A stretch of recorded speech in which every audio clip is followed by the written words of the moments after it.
And here it is. It is here. Roll up, ladies and gentlemen. One man went to more. Here it is. It is here. Here I am. Hope you're there.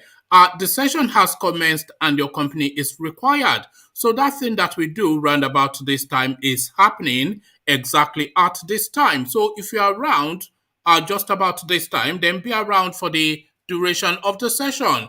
That thing that we do is being done now. Come, let's do it together. One man went to mow, the eagle has landed. Another Savior, holy, holy, holy, holy, Adimebujuku. Another Savior, holy, holy, holy, holy, Adimebujuku. Well, this is Mobien.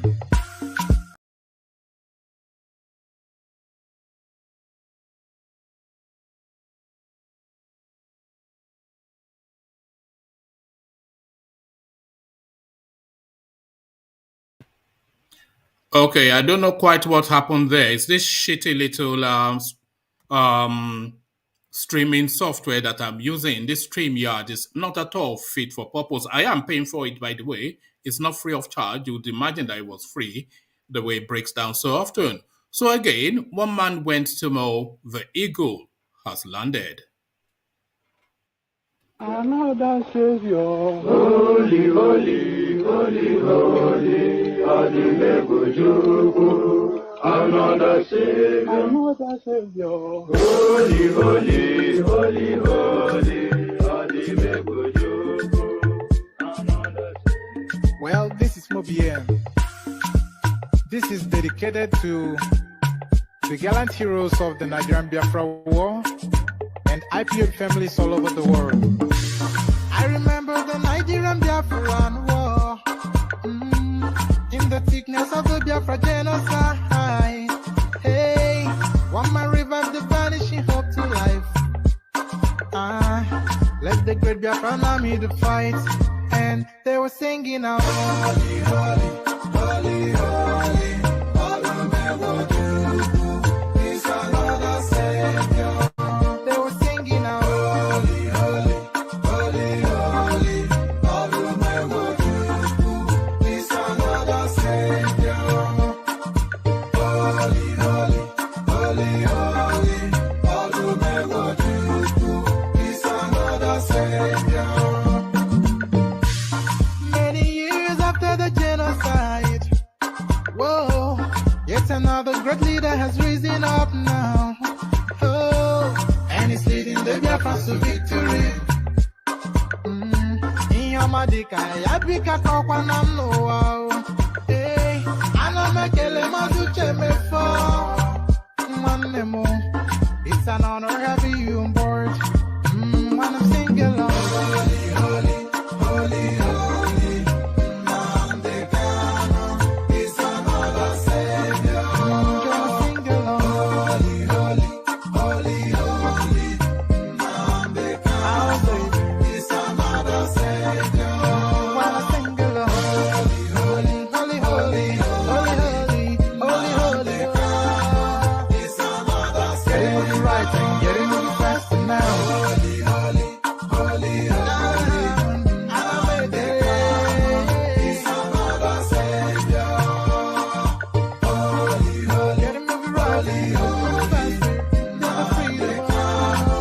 Is another Savior. Never freedom. Holy, holy, holy, holy, Nande Kanu is another Savior.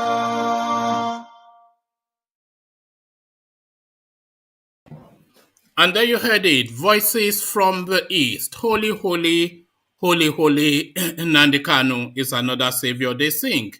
Holy, holy, holy, holy, Nnamdi Kanu is another savior. As guys, I bring you this. Sowore urges self-determination agitators to reconsider promises to make Nigeria work. So this is Sowore now speaking. We all know who the self-determination agitators are. No other than Sunday Igboho and his Eastern Partyman, Nnamdi Kanu. So shut up your mouth, essentially, the words coming from the man from the creeks, the Delta man, Sowore. Sowore urges self-determination agitators to reconsider promises to make Nigeria work. So the very antithesis of what Nnamdi Kanu and Igboho stands for. They are not hearing anything outside of the balkanization of Nigeria, but Sowore not hearing anything outside of one Nigeria. So the two opposites to collide. To the next, Buhari rejects APC governor's request to dump Adamu as preferred national chairman. So that preceded the one that I wanted to bring you prior. But the one that will precede that when I start reading it out would be this headline. Buhari insists on Adamu as preferred candidate for APC chair. So that Adamu essentially the candidates of the cabal. So the cabal will be Ibrahim Gambari, Abubakar Malami, of course, King Gigbe, and now Mia Malabuni. So those are the ones trying to orchestrate the APC space. And the tool that they want to use is this element called Adamu. So they've given him that name and they've told him to stick to his guns. Buhari insists on Adamu as preferred candidate for APC chair. So there it is right there. So on to the next. What are we having next? So let's have this one next. I've not sequenced them. Oh yeah, let's have this one next. So we have this one next. National Assembly rejects life pension for principal officers. So not quite a couple of days ago, we were discussing at length this narrative, this proposal at the assemblies, both the Senate and the House, that their principals, the Senate President, Speaker of the House of Representatives, and their deputies should get a package for life. Pension for life is what they were looking to gift themselves. But it looks as though conscience prevails, and of course, more to it, a public outcry wins out. National Assembly rejects life pension for principal officers. So this is the second incarnation of this bill, by the way. They tried it under the what's it called? Under the Saraki Senate, and public outcry thwarted it. So they are trying it again this time around, and public outcry again is winning the day. But they will continue to push it until they gift themselves that money. UMAHI woos Lagos-based computer village merchants with free land. So the spare parts dealer said that the entirety of Lagos, the lead Igbo governor is asking them to come back home. And this is a narrative that we have happened upon so many times that why is it that the Easterners don't especially invest in their own homeland? So no excuses anymore as UMAHI gives them a golden handshake. UMAHI woos Lagos-based computer village merchants with free land. So if that doesn't entice, then I don't know what will. Because in Lagos, what they are throwing at them is heavy levies. So free land versus heavy levies. So the invitation then to come back home and invest. So this one now is just quite a thing. Let me bring you the headline and then you see why I'm describing it as just quite a thing. Parents should evacuate their children sent to school in Ukraine, not Buhari regime. Godfrey Oyema speaking out of the, not speaking from his mouth, but speaking from his butt cheeks. So he's speaking from his arse, this arse of a fella. Parents should evacuate their children sent to school in Ukraine, not Buhari regime, Onyema speaks. So that is Onyema. This was a story that I wanted to do earlier on, but I just abandoned this. But okay, so let's land on this one. We may abandon that Onyema. I want to land on this one. African journalists fault Western medias over racist coverage of Ukraine war. So there's always a racial undertone in all of these instances, and anytime that there's a crisis, the black man gets sacrificed, and it looks as though that is happening no differently in the Ukraine. But we will find out just exactly what has led to this. But again, let's tease with the headline. African journalists fault Western media over racist coverage of Ukraine war. So that is the menu. So if you are at all interested in the menu, then just sit back, lean back. If you want to come join on the screen, just click on the hyperlink that says StreamYard. But whatever you do, make sure you certainly click on the like button and the subscribe button, because those two things are crucial to propelling the platform on the YouTube algorithm. And as you set about the clicking, let me provide a little bit of musical entertainment. Still staying in the East, put on your dancing shoes as we partake in another Python dance. IGBO omeriwo n'Izu olile ya abakare mama dawora olabori meri Nnamdi win the war. Python dance 1, Python dance 2, na Python dance 3. Olabori meri Nnamdi win the war. Python dance 1, Python dance 2. Na Python dance 3. Unabori meri Nnamdi bụ onye du IGBO. O meriwo n'Izu mbiro ya. Abakare mama ndawora. Unabori meri Nnamdi win the war. Python dance 1, Python dance 2. Na Python dance 3. Unabori meri Nnamdi win the war. Python dance 1, Python dance 2. Na Python dance 3. Unabori meri Nnamdi win the war. Python dance 1, Python dance 2. Na Python dance 3. Unabori meri Nnamdi win the war. Python dance 1, Python dance 2. Na Python dance 3. Unabori meri Nnamdi win the war. Python dance 1, Python dance 2. Na Python dance 3. Unabori meri Nnamdi. And there you have it. Nnamdi wins the war. The voices from the East. They continue to insist Nnamdi wins the war. So Nnamdi wins the war. As guys, I bring you this. Sowore urges self-determination agitators to reconsider promises to make Nigeria work. Human rights activist Omoyele Sowore has appealed to the people from the southeastern region, members of the indigenous people of Biafra IPOB, and Yoruba nation agitators to reconsider seeking separate nations, promising to make Nigeria work for everybody.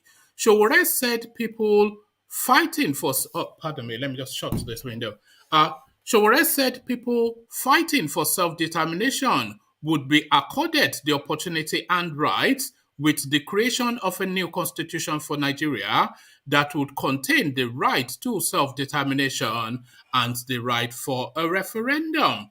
He disclosed this on Tuesday in Abuja at a symposium organized by Take It Back movement, whilst declaring his intention to run for the president of Nigeria in 2023. He said he had reached out to IPOB members and other ethnic groups agitating for the breakup of the country to sheathe their swords. He promised to reintegrate the country and ensure justice for every ethnic group, irrespective of their size.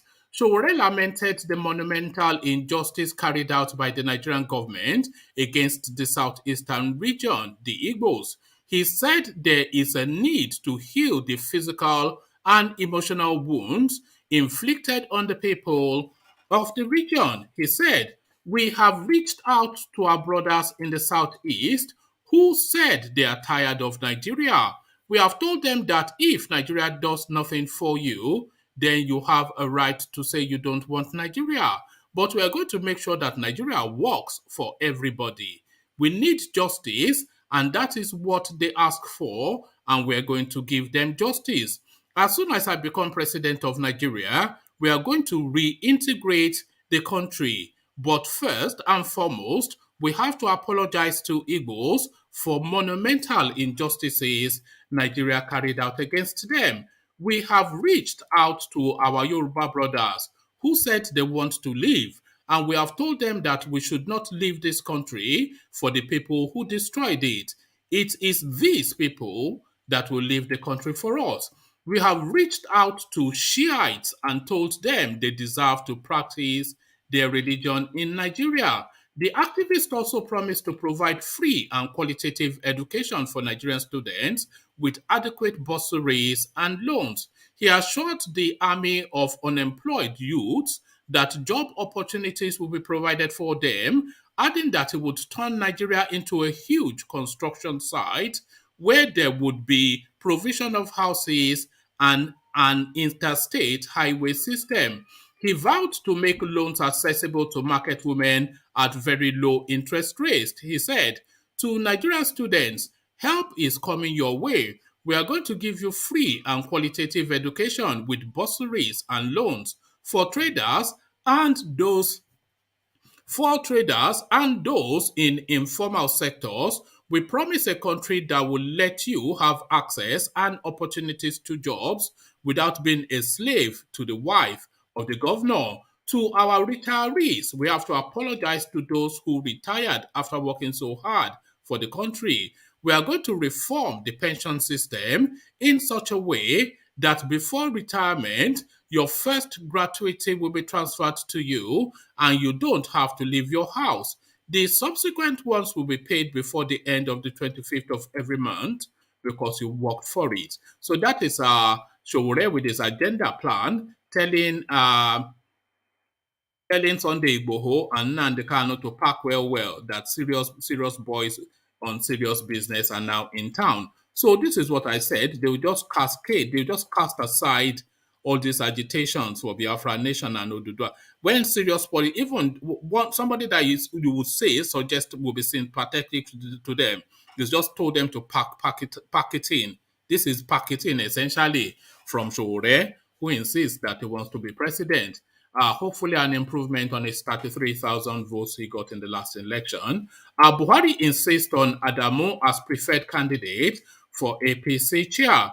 President Mohamed Buhari Tuesday met with governors of the ruling All Progressive Congress at the State House Abuja to discuss the forthcoming national convention of the party scheduled for March the 26th, 2022. At the meeting attended by 11 out of the 22 APC governors at the president's office, President Buhari was said to have turned down the governor's request for him to have a rethink about his support for former governor of Nasarawa State and senator representing Nasarawa West in the National Assembly, Senator Abdullahi Adamu, as national chairman of the party. The president, who met with the governors shortly before departing for Nairobi, Kenya, to attend a 4-day international summit, said no to the attempts by the governor to get him to change his mind on the former Nasarawa State governor, who has since emerged as the president's favorite for the party's top job. He was said to have bluntly refused to shift ground when the governors advanced their reasons against the ranking senator emerging as national chairman. The governors were said to have expressed their desire to allow those that have signified interest in the national chairmanship of the party be allowed to run, which the president rejected. Southeast APC governors were also said to have complained about the zoning of the office of the National Secretary to the Southwest rather than to their region, with chairman of the Progressive Governors Forum, PGF, and governor of Kebbi State, Atiku Bagudu, who led the team to meet the president, telling them that it was too late to amend the zoning formula. Despite the position of the chairman of the Progressive Governors Forum, the Southeast governors were said to have resolved to take their agitation for the party's scribe position to a meeting of the APC governors that was scheduled to hold on Tuesday night at Kebbi State Governors Lodge in Asokoro, Abuja. The Tuesday evening meeting, which is expected to be attended by the 22 APC governors, will take another look at the forthcoming national convention vis-a-vis the zoning arrangements for the offices of National Convention. Apart from Bagudu, other APC governors at the meeting include Kayode Fayemi, Aminu Masari, El Rufai, Badaru, Yaya Bello, Hope Uzodinma, Oyetola Dapo Abiodun, Sani Bello, Umar Ganduje, and outing deputy, that should be acting, I imagine, deputy governor of Anambra State. So there it is. Buhari picks this man and he insists on it. So obviously, everyone else feels the man is not fit for purpose, but Buhari insists on it. So the game is afoot. And of course, Buhari not insisting on anything other than the orchestration of the hands that move his mouth, which are Ibrahim Bagambari, Abubakar Malami, Miamala, something or the other, and Babagana Kingibe. President Buhari outrightly rejected governors of the All Progressive Congress's request for him to change his mind on his preference for Senator Abdullahi Adamu as consensus candidate for the national chairmanship. A source who was present at the meeting on Tuesday with the president at the Aso Rock Villa shortly before he departed for Kenya confirmed. The president was said to have bluntly refused to shift when governors advanced their reasons against the serving governor representing Nasarawa West Senatorial District becoming the national chairman. Meanwhile, the governors have insisted that the national convention scheduled for March the 26th in Abuja will hold despite the tight time frame provided by the timetable of the INEC released for next year's general election. The chairman of the Progressive Governors and Governor of Kebbi State, Bagudu, gave this assurance after he led governors of the party to meet President Buhari. There had been speculations that a section of the party was pushing for the postponement of the National Convention so that both the election of the national executives and the primaries to select candidates for the 2023 election will be done simultaneously. But fielding questions from State House correspondents, Bagudu assured that the party will maintain the March date for the exercise. He said the governors met with the president to congratulate him on signing the electoral bill as well as victory for the APC in by-elections. Okay, so there it is.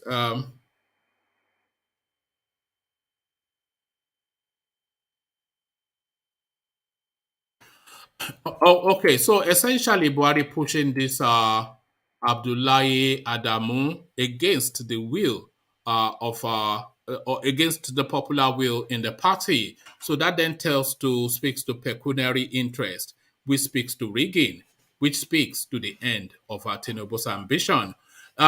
National Assembly rejects life pension for principal officers. The National Assembly has rejected a bill seeking to grant life pension to its principal officers. The lawmakers rejected the bill on Tuesday during the ongoing passage of the constitutional amendment bills. According to the provision of the bill, the Senate President, Deputy Senate President, Speaker of the House of Representatives, and Deputy Speaker of the House of Representatives would be entitled to receive pensions for life when they leave office. Majority of the lawmakers voted against the bill in the Senate and the House of Representatives. In the House of Representatives, 162 lawmakers voted against the bill, whilst 3 abstained. So, and that is confirmed on their Twitter feed. The 1999 Constitution of the Federal Republic of Nigeria states that any person who has held office as president or vice president shall be entitled to pension for life at a rate equivalent to the annual salary of the incumbent president or vice president, provided that such a person was not removed from office by the process of impeachment or for breach of any provision of the Constitution. Reacting to the outcome of the vote, the Socio-Economic Rights and Accountability Project commended the lawmaker for the development. Nigeria's lawmakers have rejected the unlawful proposal to grant life pension and immunity to Senate President Speaker and their deputies. This is a positive development for the rule of law. Public office is a public trust, Serap wrote. The National Assembly also passed a bill seeking to separate the office of the Attorney General of the Federation and the state from the office of the Minister of Justice or Commissioner of Justice of the state. So this is the splitting of them because really I too have always felt that it should be two different portfolios. Attorney General, that's just a legal position, but the Minister of Justice, that's an administrative position. So the Attorney General is essentially a lawyer that you expect to appear in court on behalf of the government, and the Minister of Justice, an administrator that is expected to guide the government on points of law. According to the 1999 Constitution of the Federal Republic of Nigeria, as amended, the Attorney General of the Federation is also the Minister of Justice and will be a member of the government. The same also applies to states, where a state commissioner of justice is also the Attorney General of the state. The lawmakers said the bill was aimed at making the offices of the Attorney General independent.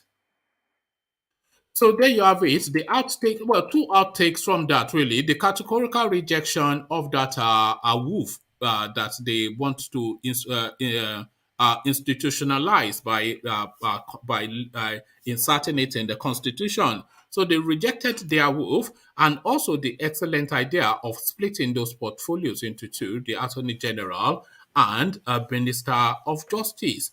UMAHI woos Lagos-based computer village merchants with free land. Governor David Umahi of Ebonyi has allocated 3 hectares of land to the Lagos-based computer village merchants free of charge to enable them invest in the state. Umahi announced the gesture on Tuesday during the foundation laying ceremony for the computer village estate in Abakaliki. He said the state government would assist them with the necessary incentives and facilities to help them succeed in the state as they did in Lagos. He said, the 3 hectares of land you acquired opposite to the state international market will presently be allocated to you freely. This is, however, with the provision that you develop it within the next 3 months. We will sign the agreement to this effect within the next 7 days if you are ready, because I am usually impatient when it comes to developing the state. The governor urged the merchants to establish other technology-inclined activities within the state to facilitate its rapid development. We have structures within the Ocha Odu Centenary City, which are 90% completed and can be leased or rented to you. We would offer you a 1-year moratorium to start paying, including other incentives provided by our world-class shopping mall, international airport, and other facilities, he said. Umahi called on stakeholders from the southeast to find a lasting solution to the unknown gunman syndrome currently ravaging the area. He expressed concerns that those who instigated restiveness in the zone had openly denounced it. According to him, most of its sponsors do not observe sit at home at their bases abroad. The Commissioner for Trade and Development, the Commissioner for Trade and Business Investment, Chioma Nweze, expressed delight that the effort of the ministry long ago to woo the group to the state had yielded results. So essentially, a come home gesture from Umahi to the Igbo traders in the southeast. So let me bring you this one. African journalists fault Western media over racist coverage of Ukraine war. As the Russian invasion of Ukraine continues into the sixth day, a network of African journalists, the Foreign Press Association Africa, has criticized Western media's skewed coverage of the war. In a statement seen by correspondents on Tuesday, the association faulted Western media's narrative, suggesting it was unthinkable to witness violence in white dominated countries. It's described as disturbing how the Western media publicly express about the distinction they see between war and suffering in the Ukraine and those that have to take place in poor countries. The Press Association accused Western media of painting the black race as lovers of conflict and war, arguing that the narratives being pushed were a gross misrepresentation. People who are not white are not more innately prone and habitual to violence and suffering. People who are not white are no less civil or incapable of solving conflicts, it cleared. The association demanded that the skewed coverage be widely condemned by media establishments in the West. The criticism comes shortly after a Middle Eastern journalist network faulted the coverage of the war between uh, the criticism comes shortly after a Middle Eastern journalist network faulted the reportage of the war by Western media, urging them to be mindful of implicit and explicit bias in their coverage. So there it is. Just the black life is lesser than. This is what they think in Europe, and there's no equivocation on that. There's no gainsaying. This is just what they see.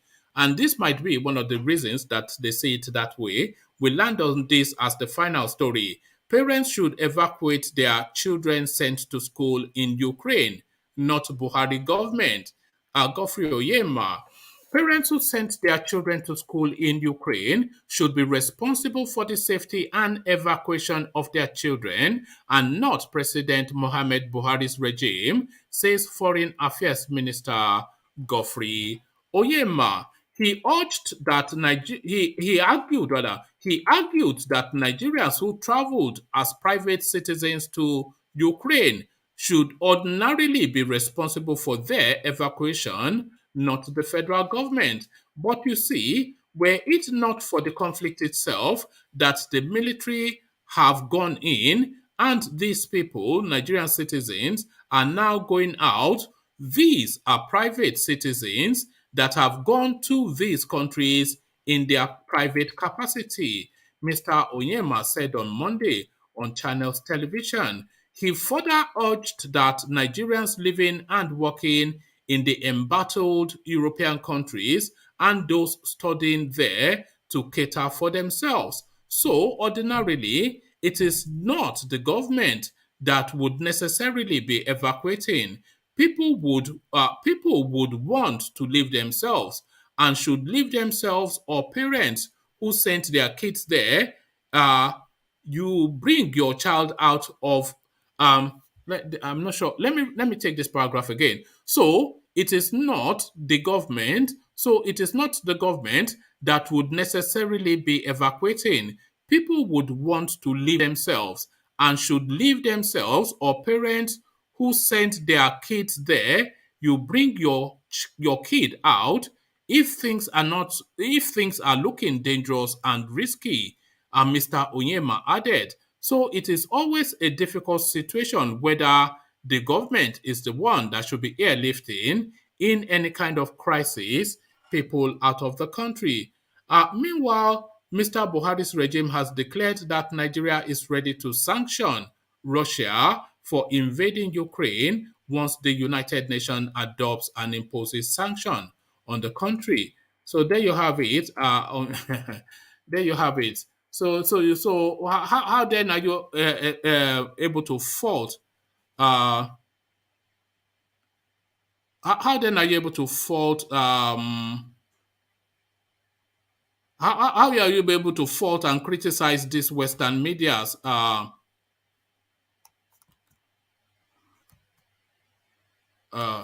So there it is. So no, it was Lord Michael that confused me somewhat, but I'll address that in a moment. Engineer, good to see you. Neil, whoever you are not connecting properly, but good to see you. Baba Kure, good to see you. And Ajanle Koko, good to see you. Thomas, good to see you. And Charlie Boy, good to see you. So good to see you, gentlemen. But before I come to you guys, let me first address this Lord Michael super chat. So Lord Michael super chats in the direction of Professor Data O, RIP. My condolences to you and your family. So thank you for that, Lord Michael. But can I please implore anyone that no longer the super chats in that direction? We've done the fundraising, which I'm trying to reach. So Professor Datao, if you are around, I need to contact you. So we've done the fundraising. Because this super chat now is going to be difficult for me to add it onto, but I will find a way to get it to him, but maybe not today. And I was hoping to round this off today. So I mean the fundraising, because I was just hoping that I'll get hold of Professor Datao and hand over the money and have that done. But I thank you for that gesture, Lord Michael. So that's Lord Michael's gesture. And also with the super chat, you have to understand that YouTube is going to take a good 40%, or 20. I don't know. They take a percentage out of it, but we see how that plays out in the when YouTube lets me know how much they are taking out of it. But we set that to one side. So thank you for all that. So let me go quickly then to who am I starting off with? Let me start off with Baba Kure. Baba Kure, good to have you. Are you there? I'm right here. Good to have you, Baba Kure. So let me take you then to Sowore, who now launches himself into the political space to to announce that he's running for president again. Hopefully, an improvement on his 25,000 votes the last time, but he's now telling us that Sunday Igboho and Nnamdi Kanu, they should park to one side because he wants to take the center stage. So what are you making then of Omoyele Sowore's announcement of his arrival in the presidential race?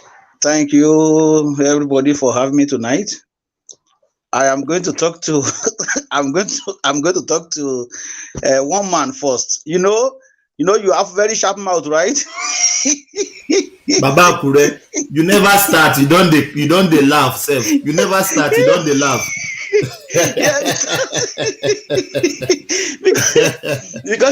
because one man always like to hammer this 32,000 or 35,000 every single time. Is it not ridiculous though? So the guy should just get out of the way.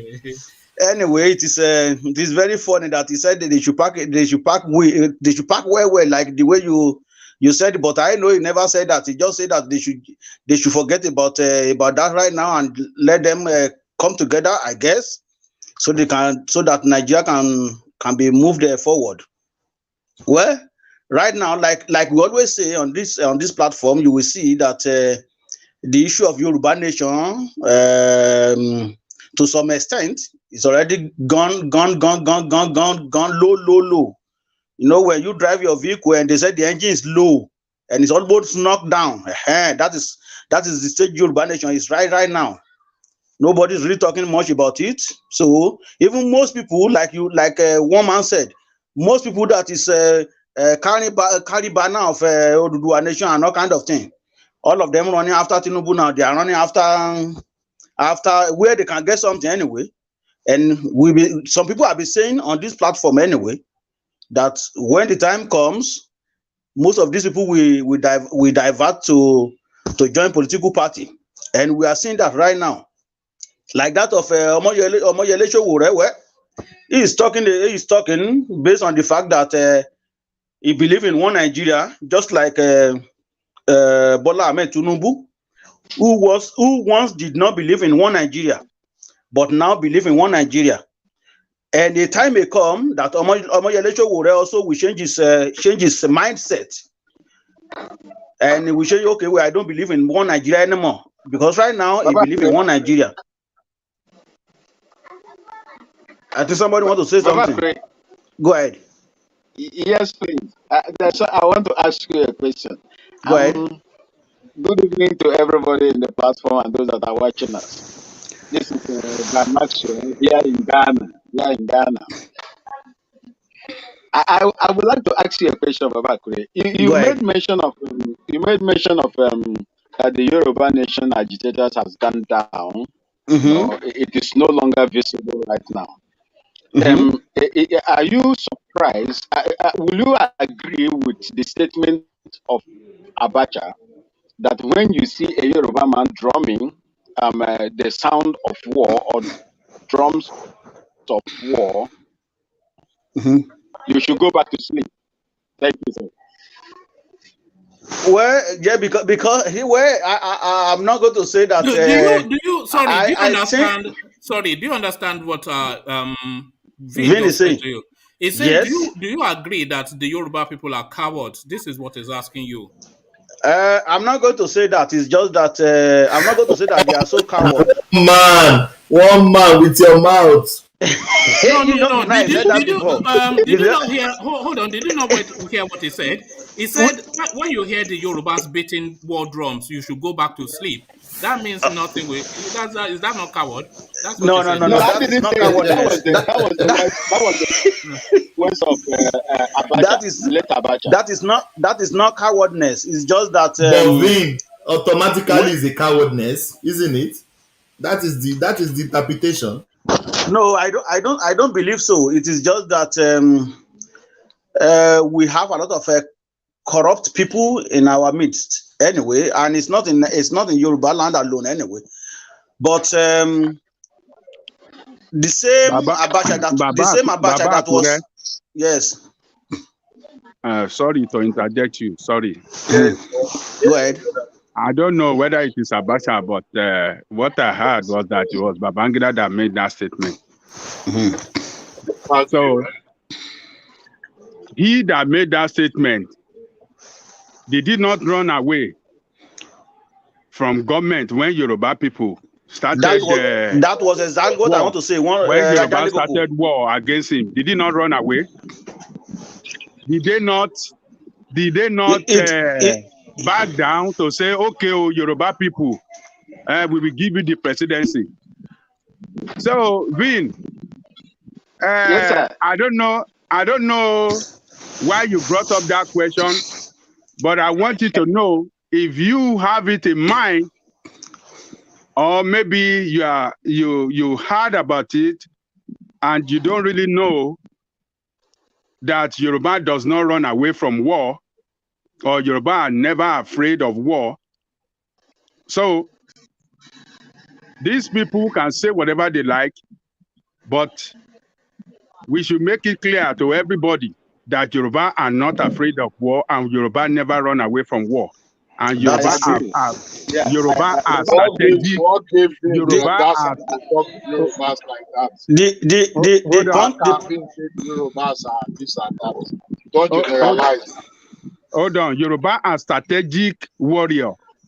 So the Sunday Igboho, strategic warrior. The Sunday Igboho issue, we saw what happened. It was the government that went after him. So let me leave it like that.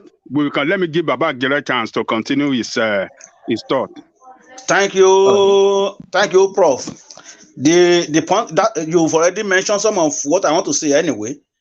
It's not that Yoruba are coward. It is just that they take their time before they do something, before they react.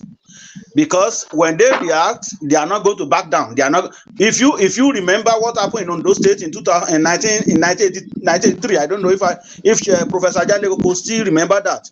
I think if Ola is here, Ola will understand what happened at that time too. In Ondo State, Ekiti State was among Ondo State at that time. So we don't just back down like that. When we start, we are not until when we finish that thing. Until when we finish it.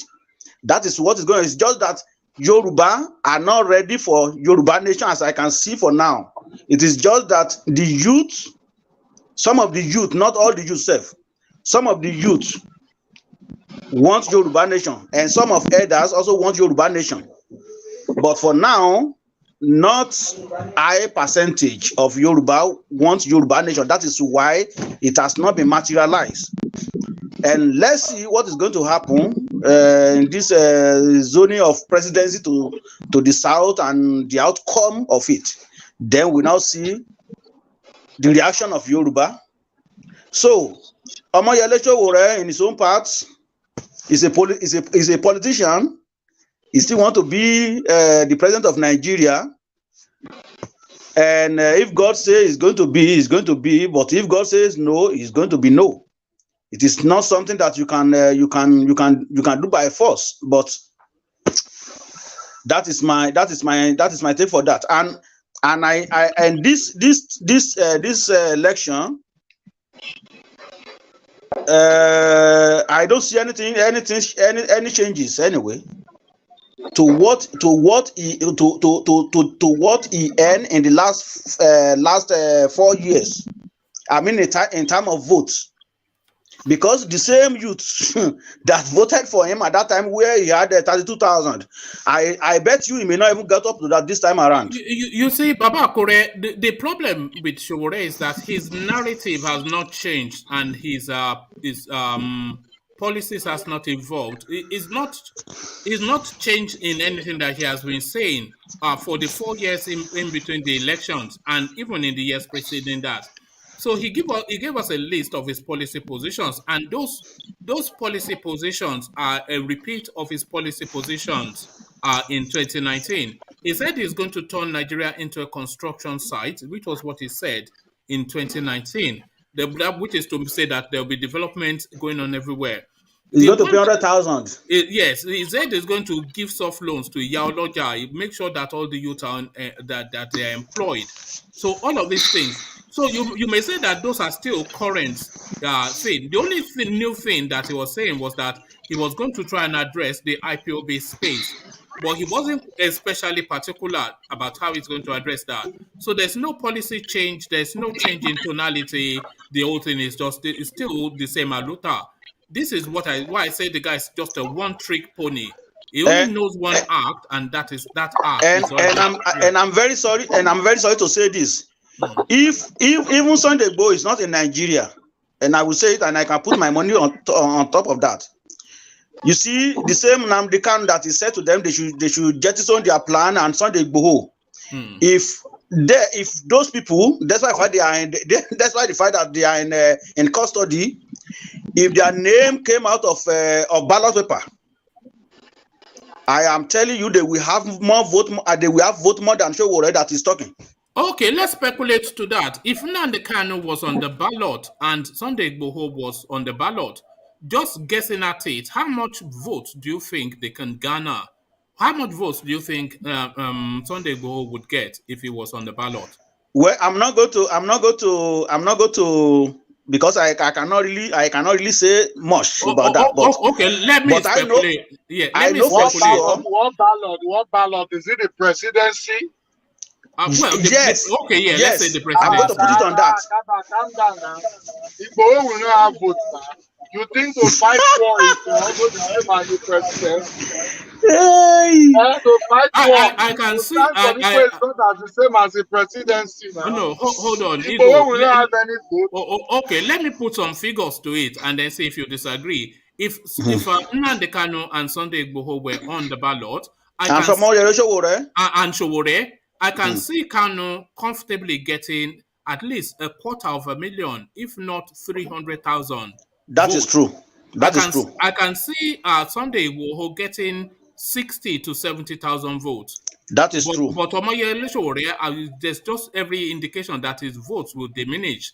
So that 30,000 will probably go to maybe 15,000. You see these two guys, they will defeat Omoyele Sowore. I'm very sorry. No. You are it is the reality. It is the reality. You guys don't. It is reality. What is reality? How can Sowore vote diminish? How do you call that reality? All right then. Because he has not done anything to expand his vote. What has he done to How expand his can vote? Sowore vote diminish? And Yeah, but how can what one has he man done say now? What has he done? Sowore vote is that? And you say it's a reality. How is it reality, Oga? You see, Because he hasn't done anything. You see, ego. Just hold on, right? Yeah. You see, some people in Yoruba land, they will prefer to vote for Sunday Igboho. For Sunday Igboho, they don't know where that is not going to win anyway. But in order not for them to waste their vote, and they have been supporting him for a very long time, I am telling you, they will vote for him, and he will defeat Omoyele. It is the reality. You may not believe that, but we believe that. I, as a person, I owe that to my chest that he will defeat Omoyele in Yoruba land. You can say whatever you want. I'm telling you exactly what is going on. Some people will just vote. Why do you say so? Why do you say that? Because what he pulled before they hold him, they knew for sure that the way this guy is going to mash up everything for them. That is why they have to shut him down. That's why they have to shut him down. And also to add to what you are saying, Baba Kure, the people, the 30,000, 33,000 that voted for Sowore, they are essentially IPOP type people and Yoruba Nation type people. Those were the ones. So if they have a proper IPOP on the ballot and a proper Yoruba Nation on the ballot, they will rather vote for that proper IPOP and proper Yoruba than vote for Sowore. So that would diminish his votes. One man. Oh no, hold on, Vin. Yeah, this is my space. Let me talk, please. Hold on, Vin. Now, can you hold on? Let's Baba pray. Yeah, sorry. This is my space. I want to talk because I don't want you to continue like every single day. Okay. One man, the way you just put it right now, I can bet it with you that Nnamdi Kanu will get 1 million votes. If they put IPOB as party and they put it on the ballot paper and they put Yoruba Nation, you will see how these people will get votes a lot. But if it is just like Nnamdi Kanu or Sunday Igboho, then we can start talking about 300,000 for Nnamdi Kanu and then 100,000 for Sunday Igboho. But if they put IGBO Odudua Nation, you'll be so surprised that these people will scatter the vote. They will prefer to vote for them than to just vote for all these criminals that they paraded themselves as leaders. So you can come in, Ego. Sorry, Baba Kure, I wonder if IPOB and Yoruba Nation can actually be registered as political parties and presented on the ballot.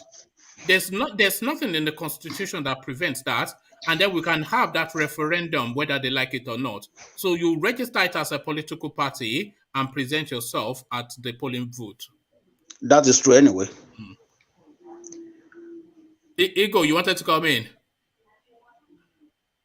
Look at Ego. He's driving. Igboho, and Nnamdi Kanu shut him down. Yes, he's driving. Don't shut me down. I want to come in. He's driving to another beer parlor. Oh yeah, Ego. Look at this man. I was coming from Ikoyi. I was in Park View. I went to drop some friends. I just got to my place where I live now. Hold on. Ego, do you not know any poor people? You are either dropping people at Sheraton or Ikoyi or Banana Island. Do you not know people in Ajegunle? Do you not have friends in Ajegunle? The friend I even went to meet is a poor man, but this is where he stay, Oga. A poor man staying in Ikoyi. Look at this man. Of course. Poor man, please. Don't allow me laugh. Everybody with his direction. You understand what I mean? Don't worry. When I'm in Ajegunle, I will still let you know I'm in Ajegunle. But for now, these are the place I am. Okay? What Baba Akure is saying with regard to Nnamdi Kanu and Sowore. But Ego, you said you have electric 24/7. No, hold on. There's no light. No, please don't divert him, Thomas. Let him just respond to Baba Akure because Baba How Akure do you was know? saying. How do you know that there is no light? Or God, do you know that there is no light? All right, respond to my argument, man. No, I said I agree with you. I said Sowore, Igboho, sorry, Nnamdi Kanu especially, we have vote. But for Igboho, see, Nigerians are very sensitive people also. Nigerians will not just go and just vote for somebody because they believe that they will not kill them, and they know that that guy has not really nothing much to really deliver. But yes, he can go to war. It's Presidency, not. They Nigeria are not. presidency is not for joke, Oga. I understand. You know, there are some people that just vote just to prove to you that they don't want you. Instead of them wasting the vote, they will just vote it for somebody. They just vote for somebody that they know that is not even relevant. Didn't you get that? Respond to Ola. Is that Ola that just spoke to me now? Ola was talking about light. No, it was Thomas, not Ola. Someone was talking about light. I want to tell him that I have light in my home. All right, let's forget about light. Let's concentrate on what we are discussing, man. My brother, some guys just did that they monitor your life. What do we don't talk since somebody just dey remember you this kind of time?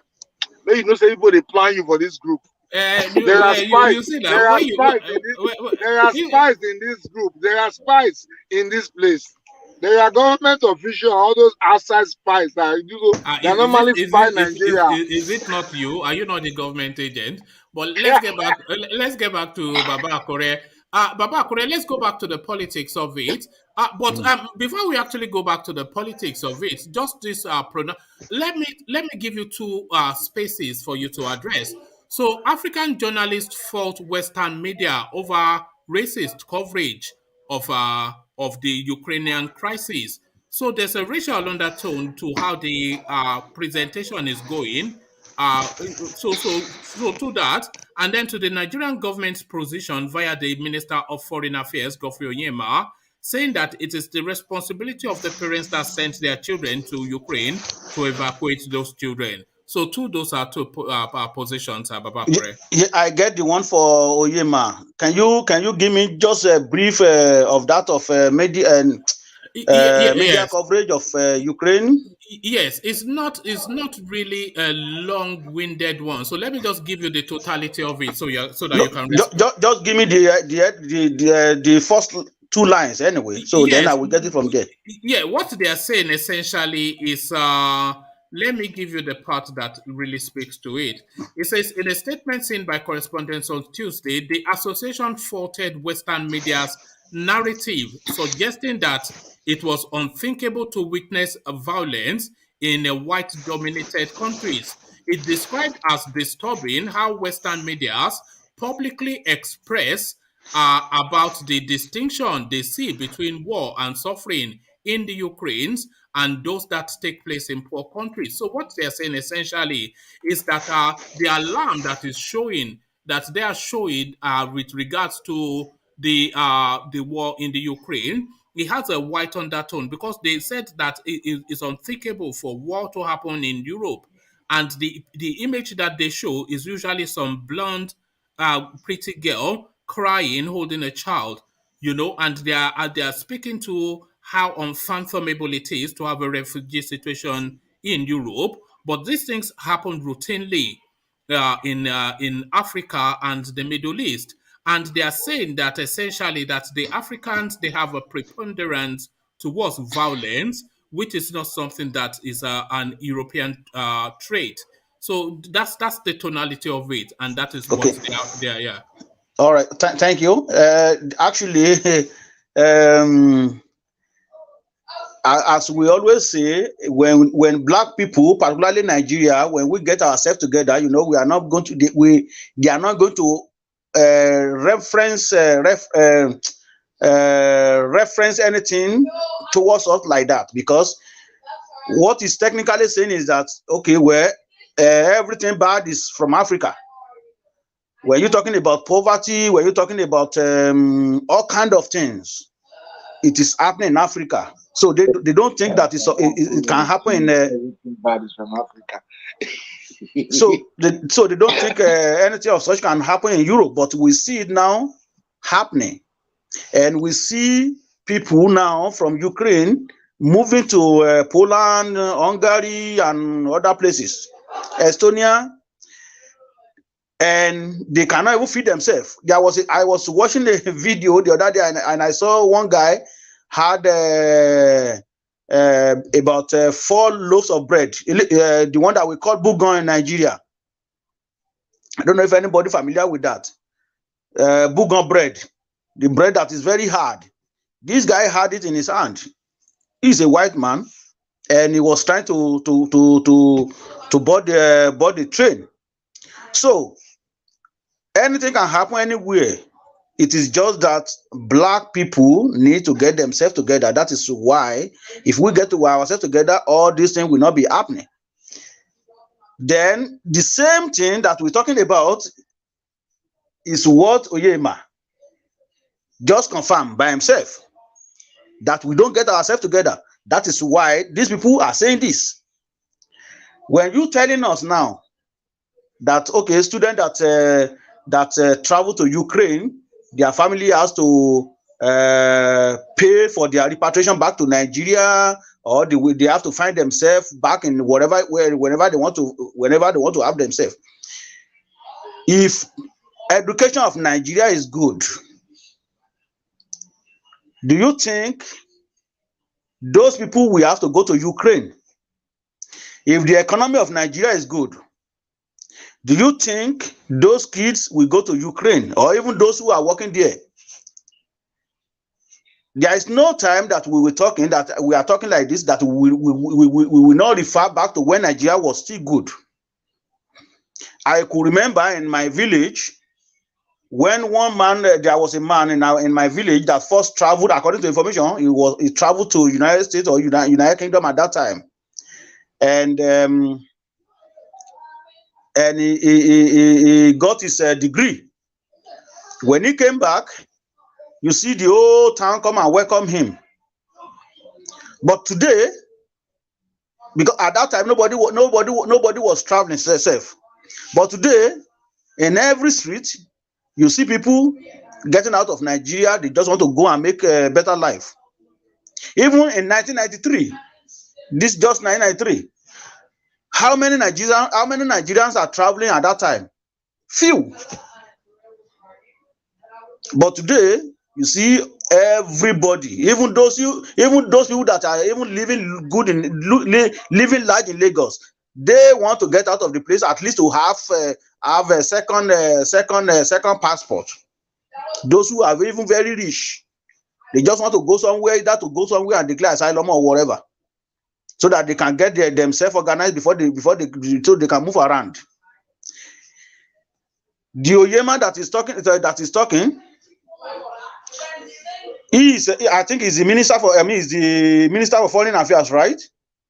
Oh, ambassador, right? He's the minister Yes, of Foreign Minister Affairs. for Foreign Affairs. Okay, we could see how other country behave. The media that is referring the war in Ukraine as the way it is bad, to that, comparing it to Africa, they are not lying. Because when something like this happen, you see even India for that matter, already find means of how they will be bringing their family back home, how they bring their kids back home. Even US, UK, all those people,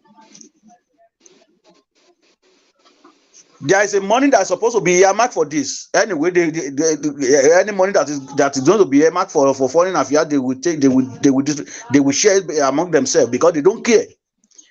If you don't care about, yes, Babakure, I want us to discuss about the interest of Oyema in this case. I want us to discuss, very, very seriously about him. I want to ask him. I want to use this platform to ask Oyema, the Foreign Affairs Minister of Nigeria, are his children schooling in Nigeria? I doubt not. I don't think they will be going to school in Nigeria. How do you think Minister of Foreign Affairs children schooling in Nigeria? Why ordinary low class income sending their own children to abroad to go and study? You want to compare them with somebody who's swimming in money?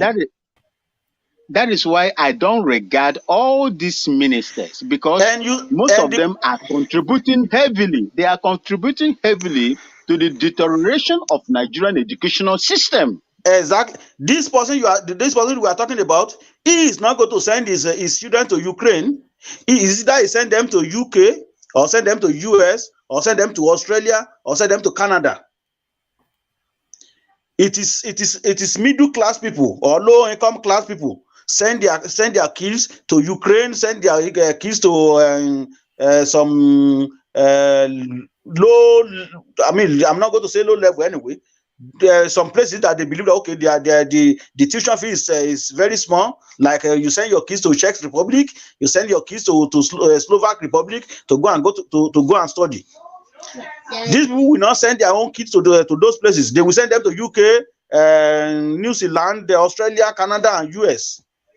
So that is why he's talking like that. That is why. And the money that is earmarked for things like this, they pocket it. They distribute it among themselves.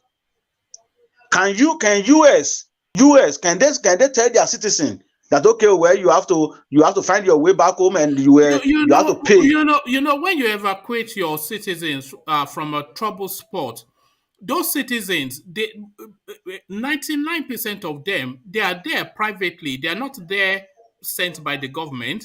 Exactly. They're either there students or on business or whatever, but they find themselves trapped, and their country, you come and evacuate them. So what is it? Even during that their parents should go and even during pandemic that is not even war zone. Pandemic. You see, countries still send the plane to send a plane, go and pick up these people, and they come back home. I know much what Canada did at that time. They send plane to everywhere. Okay, if you how many of you over there? They will send plane to them to evacuate everybody, to bring them back to Canada. Until later, when they notice that okay, some people are not complying, then they start charging them. But they will still make arrangements. Okay, we make arrangements, so you pay maybe $1,000 or $2,000 for your trip. But they first done that, send their plane to everywhere to go and bring people home. But those who refuse at that time, when they give them free will, then they start charging them. But in your own country, everything you believe that okay, it is responsibility of citizen. You generate your own electricity, you pave your own road. And you make your own water. Yourself from trouble. Then you evacuate yourself. You feed yourself. So everything is you have to do it by yourself. Then the mineral resources that belongs to all of you, they share the money. To them. That belongs to them. Yeah, can I say something? Come in, okay, yeah. Yeah, what's the reason of being a Nigerian now if the government cannot do? So everybody should answer Yoruba. I'm a Yoruba or Igbo nation, because most of those things you do it for yourself. So if you do it for yourself, so why will you call yourself a Nigerian? So if you're an Igbo, answer Igbo. If you're an Igbo, answer Igbo. If you're Yoruba, answer Yoruba. If you're Ogoja, answer Ogoja. You know, there's nothing like Nigeria. You know, that's what I want to say. It's almost shameful. Thank you, UK. It's almost shameful what this guy is saying, because Baba Nkekure just described it. You do everything for yourself in Nigeria, your security, your electricity, your water, your everything. The only thing is you don't tar your own roads. In some communities, they even tar their own roads. So they do that. And then you travel abroad, you are hemmed in a country that is completely shut down. And the only person that can access those sort of countries or provide facilities for you provide for your escape is your own country. And your foreign minister is saying, well, I didn't send you there, so don't look at me, don't look to me to rescue you. Your parents should go and be... How are their parents able to evacuate them from the Ukraine? What capacity do they have? It's just unbelievable. It's just callous, isn't it? It's just inhumane. Because they don't care Yeah. about anybody. That is why that media is referring to that war as something that is common and that's supposed to be happening in Africa, because they are immune. They are immune to so many to hardship. That is why. Babakure, Yes. please permit me to just chip in this thing here now. You see, Go ahead. as at today, Ghanaians, I think about 302 of them that were stranded in Ukraine, I think moved either to Romania or Poland, has been taken away by the Ghanaian government. If I speak, I one know man that. will What I was going challenge to me say. that it is a small country. It's a small country. You see, we have taken all our people from there. We did not say let their parents that they maybe those people over there that find themselves over there, unfortunately, should evacuate themselves. Today, we have evacuated all our people from those trouble spots down to, they are coming back to Ghana. Why will Nigeria, the giant of Africa, come out to tell the world that individuals that unfortunately found themselves in this problem to evacuate themselves? Why? Why? And how? But Vin, And how? I watched on Al Jazeera a Ghanaian still stuck over there and said he was Yes, struggling to enter pain to escape too. So A lot of yes. them, when did yeah. your government evacuated them? Look at Vin. Vin is just Well, making the up. fact is that government cannot evacuate everybody at once. No. Ajali Koko, listen. You see, Baba Kure, listen. Let me correct that notion. You see, most of them, they gave them contact numbers to where they can go, what we consider safe haven for them. Those of them that were unable to get to those safe havens are the ones that are stranded. And we are, even as I'm speaking to you today, I think around 8 o'clock a.m. Today's morning, they were still finding ways to get that particular person that was talking that time. And I believe by now that man has. It is the parliament of Ghana is putting pressure for these people to come home on the government to bring them home. Vin, can I say something? But to be Yes, fair, sir. hold on, UK. To be fair, the Nigerian parliament is also doing the same thing. And I think the Nigerian ambassador to one of the satellite countries surrounding Ukraine, she's there at the border receiving Nigerians. So No, one man. it's There's just the something I heard today. Yeah. There's something I heard today. There's something I heard today. A Yoruba guy when this thing started, the Yoruba guy, he is a student. I saw him today on France 24 when he was complaining bitterly that they went to the ambassador, the embassy of Nigeria, and they told them that there is something they can do for them. It was the pressure from the, let me just say, from the civil organization in Nigeria that made them to begin to do what they're supposed to do. If they didn't, they wouldn't have done it. Nigerian government wouldn't have done it. Look at what happened in South Africa. Look at what happened in South Africa. It was an individual that went in there to evacuate, a piece that went in there to evacuate, bring our people home. Why would Nigerian government relent on their duties to bring back their people? What is happening? All right, thank you, Vin. Let's hear from UK, and then Baba Kure can round up that space. Yeah. So what I wanted to say, most of those, there's some people who went there just to hustle now. Maybe they don't have paper. That's why maybe they cannot get to, because if they, though I know it's a wartime, but some of them, they will still be afraid now. Because you have to present your paper now before they will register you. A lot of those people in that category, UK, they just want to wait it out. They know, these are street smart people now. They just lie low. They know the war is not for them. It's not after them now. You know what it took them. You know what it took them to escape Nigeria. You are now saying because of yes. UK. You see. Yes. You see, whether people have paper or have no paper, it has nothing to do with evacuation. Exactly. It has nothing to do.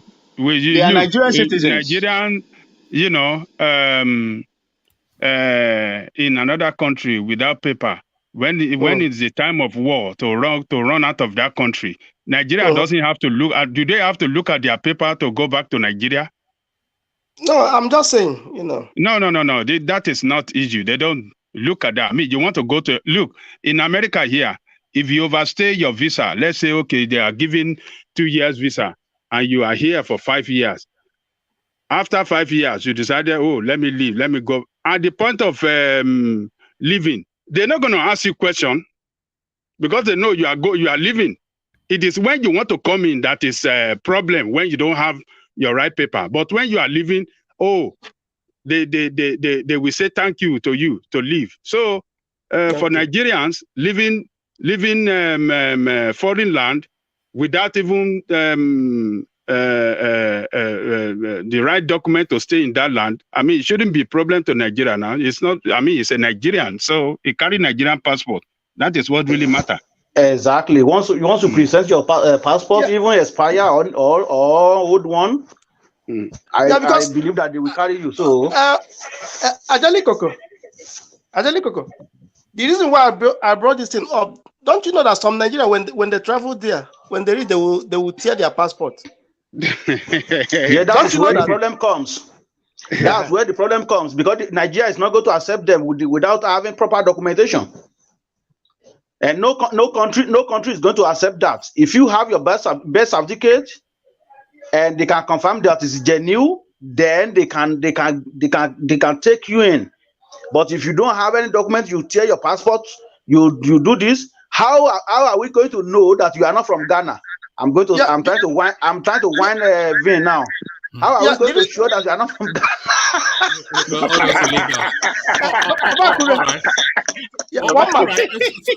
Okay. Just one final word, and I want to round up that space. So the reason why I said that, because I know a guy. He's from my area. That's what he did. He said when he tear his passport, they just took him to a refugee so that he can be eating free food and all those things. You know, when Europe was Europe now. From there, that's how he got his paper, you know. Before UK, that thing is not tenable. It's not obtainable anymore. Look, there are ways. There are ways they can get you. That's the way they can get you. Thank you, Vin. So thank you, Vin. So thank you, Baba Kure, as well. So let me acknowledge Alexander Super Chat, which is just somewhat joking with Ego. He says Ego is a typical waffy guy, larger than life. So that is Ego, a character unto himself. So let me just if you just permit me quickly, let me just round off a space. A lot of you, of course, were quite you were quite generous yesterday when we did a bit of a whip round for just to like a token towards Professor Data O. So let me give you the figures that have come in, and then let me tell you how we are going to proceed with it. So this was the figure that came in. Yeah, let me share it on the screen so that you can see it. I'm not sure if you can see it, but that is the figure right there. £345 was what it came to. So £345 was what came through on the GoFundMe. So that's £345. So I've never used that GoFundMe before, so I don't even know how to get it out. But I'm going to get that money to Professor Data O today, and then I'll see how I can get it back later when I figure out how to retrieve money for. But I just want that chapter to close today. So I'm asking Professor Data O now to send me his PayPal so I can move that money onto him. I don't even know how that process. Well, I'll move that money to him, and then I'll figure out how to get it off those lot later. But that is not the totality of what was donated in that period. Alexander Gomez also chipped in $50, and our very own Lord Michael, as you can see, he has also chipped in $50 via Super Chat. So that comes in under YouTube, and YouTube is going to take a cut from that, and then they'll convert it to pounds. So I'm not quite sure how much that will end up as. So when that does come in, then I'll forward that on to Professor Data O as well. But the one that we have as a rounded figure that we have now, I am quite keen to forward it on to him just today. And let me put the figure on the screen again. It's it's 345 pounds. So I'm not quite sure what that is in dollars, but as soon as Professor Data O forwards me his PayPal, I'll try and forward it to him before the end of the session. So thank you all for your generosity. So sorry, Baba Ajale Koko, the GoFundMe has now come to an end, but you can still privately get in touch with Professor Datao, because I don't want it to be something that that goes on and on, but you can still privately reach out to Professor Datao. So but as soon as he gives me his PayPal, then I'll forward it to him, hopefully as we're still on tonight. One man, Yeah, please. yeah. If there is the data, if there is a way he can send his this and how we can at least get to him, either financially or anyhow, you just tell him to publish it so that most of us will go in, because I didn't hear this in on time. All right. Yeah. Vin. Yes, All what you need to do right now is to ship 2 cows to Nigeria. That is all. You'll be fine. They will collect it in Nigeria. They will collect it just like the way they collected the COVID-19 donations.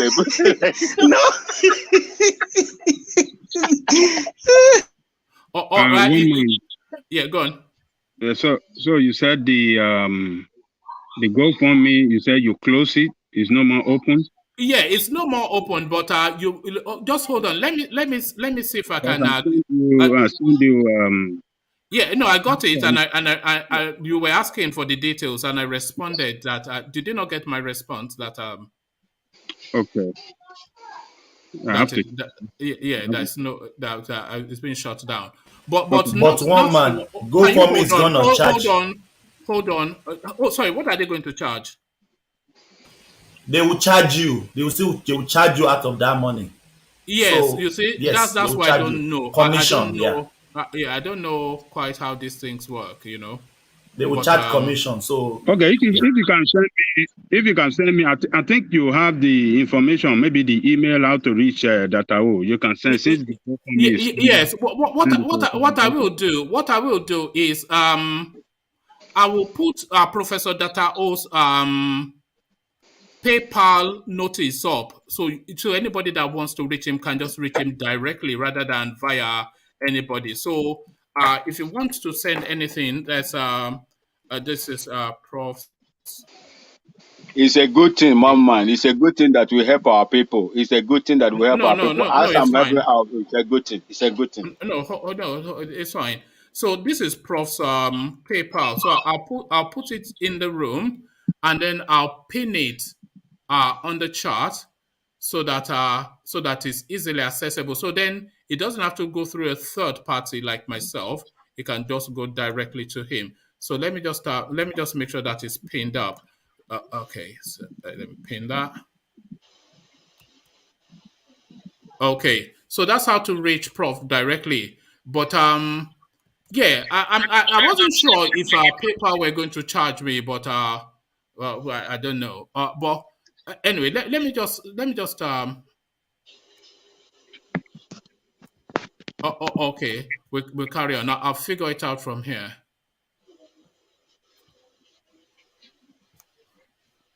Yeah, let the conversation continues, and while you figure out how to do it. Yeah, so you guys can carry on. Yeah, so let me go to Baba Akure, who I'm still with. Baba Akure, I'm not sure if you were here when we were talking about a bill that was being proposed in the National Assembly to have pension for life. So it looks as though that has been rejected now. But the funny thing is, they tried it under Saraki, they've tried it now. So they are only certainly going to try it again, just the lack of humanity of it.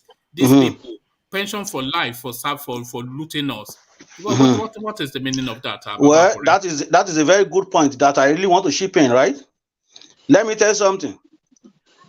It is not that these people that rejected the bill, is not that they really have the interest of the country or the masses at heart. Are they being, you see, you are telling us now that they already rejected it like 3 times. They tried 3 times. Don Saraki and co, and they rejected it. In as much these people has been crying, clamoring that we should return back to true federalism.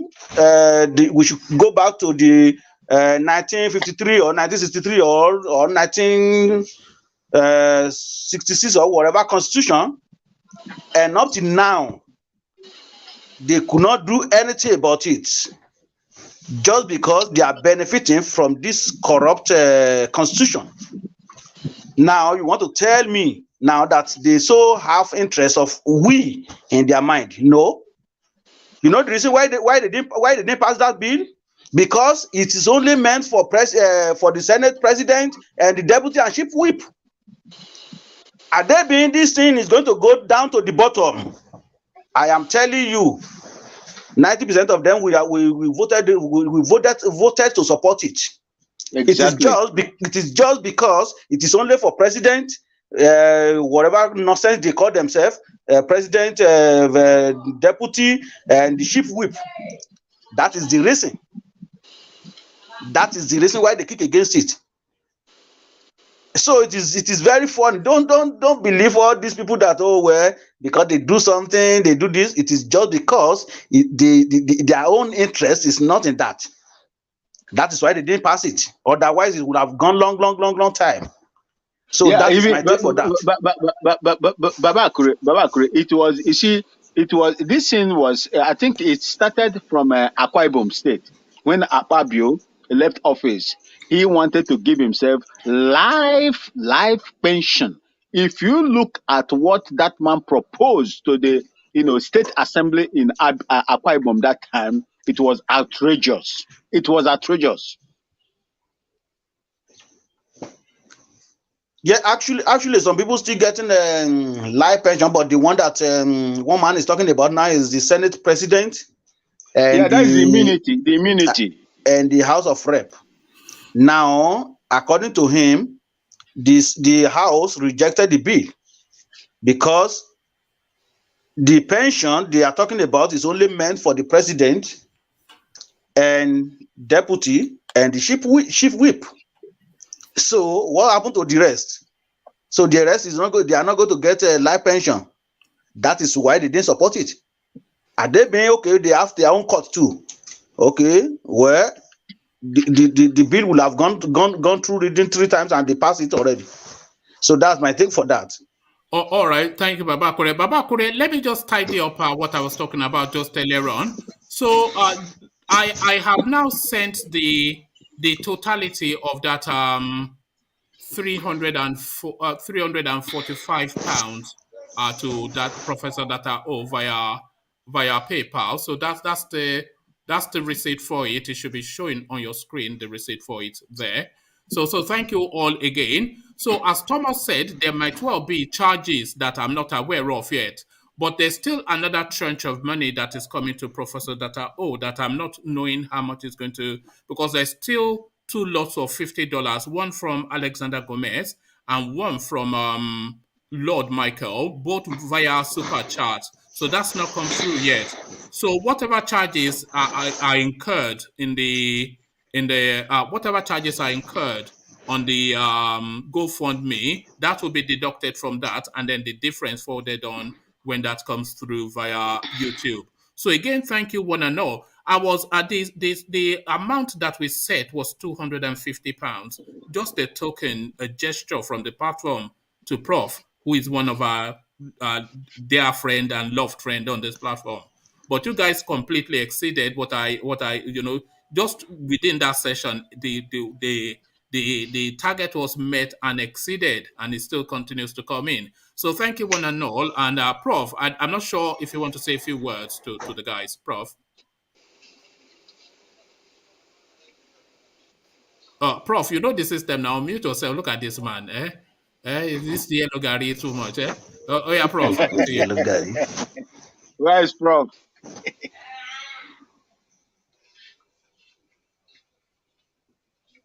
All right. Prof is not here. No, Prof is here, but I think his system is not picking up. But we can anticipate that he just wants to You know, Prof is not a man of too many words, but I think thank you will be the 2 words. So thank you for all that. So let's go on then, and we move on to this Dave UMAHI. He is now calling, offering free land to these Igbotics that are all over Lagos, asking them to come back home to come and develop their own land. So this is the narrative of the Easterners when they are all over the country making money hand over fist, but their own region remains a virgin, barren land. The most barren of places in Nigeria is the East, and the wealthiest Nigerians are the Easterners. What are you then making of this dichotomy, Baba Akure, to the point that the governor is begging them with free land to come and develop their own yard? I mean, what do you make of that, Baba Akure? Well, it is. I think UMAHI seems listening to what we'll be discussing here, that Easterners should develop eastern part of Nigeria. There is no doubt they are very, very rich people, and they build massive houses. Most especially if you go to their villages, it could be maybe like 300 people living in that place. If Igbo is from that village, they will make sure that they build a very solid house in that village. But it lacks one thing: establishment of industry or like or personal or company. Why which is they that have though? in other. Why don't they invest in their space? It puzzles me, Why don't they invest in their space? Well, They are so rich, like somebody said the other day on this platform that the money, I think, based on the money that the government have to collect from them from the on the land and stuff like that. I think somebody mentioned that on this platform. Maybe that was what UMAHI here now, and want to give them free land because they are not getting access to land, so that is why they are running away. Then I want to give you guys free land now, so I want to hear your complaint again.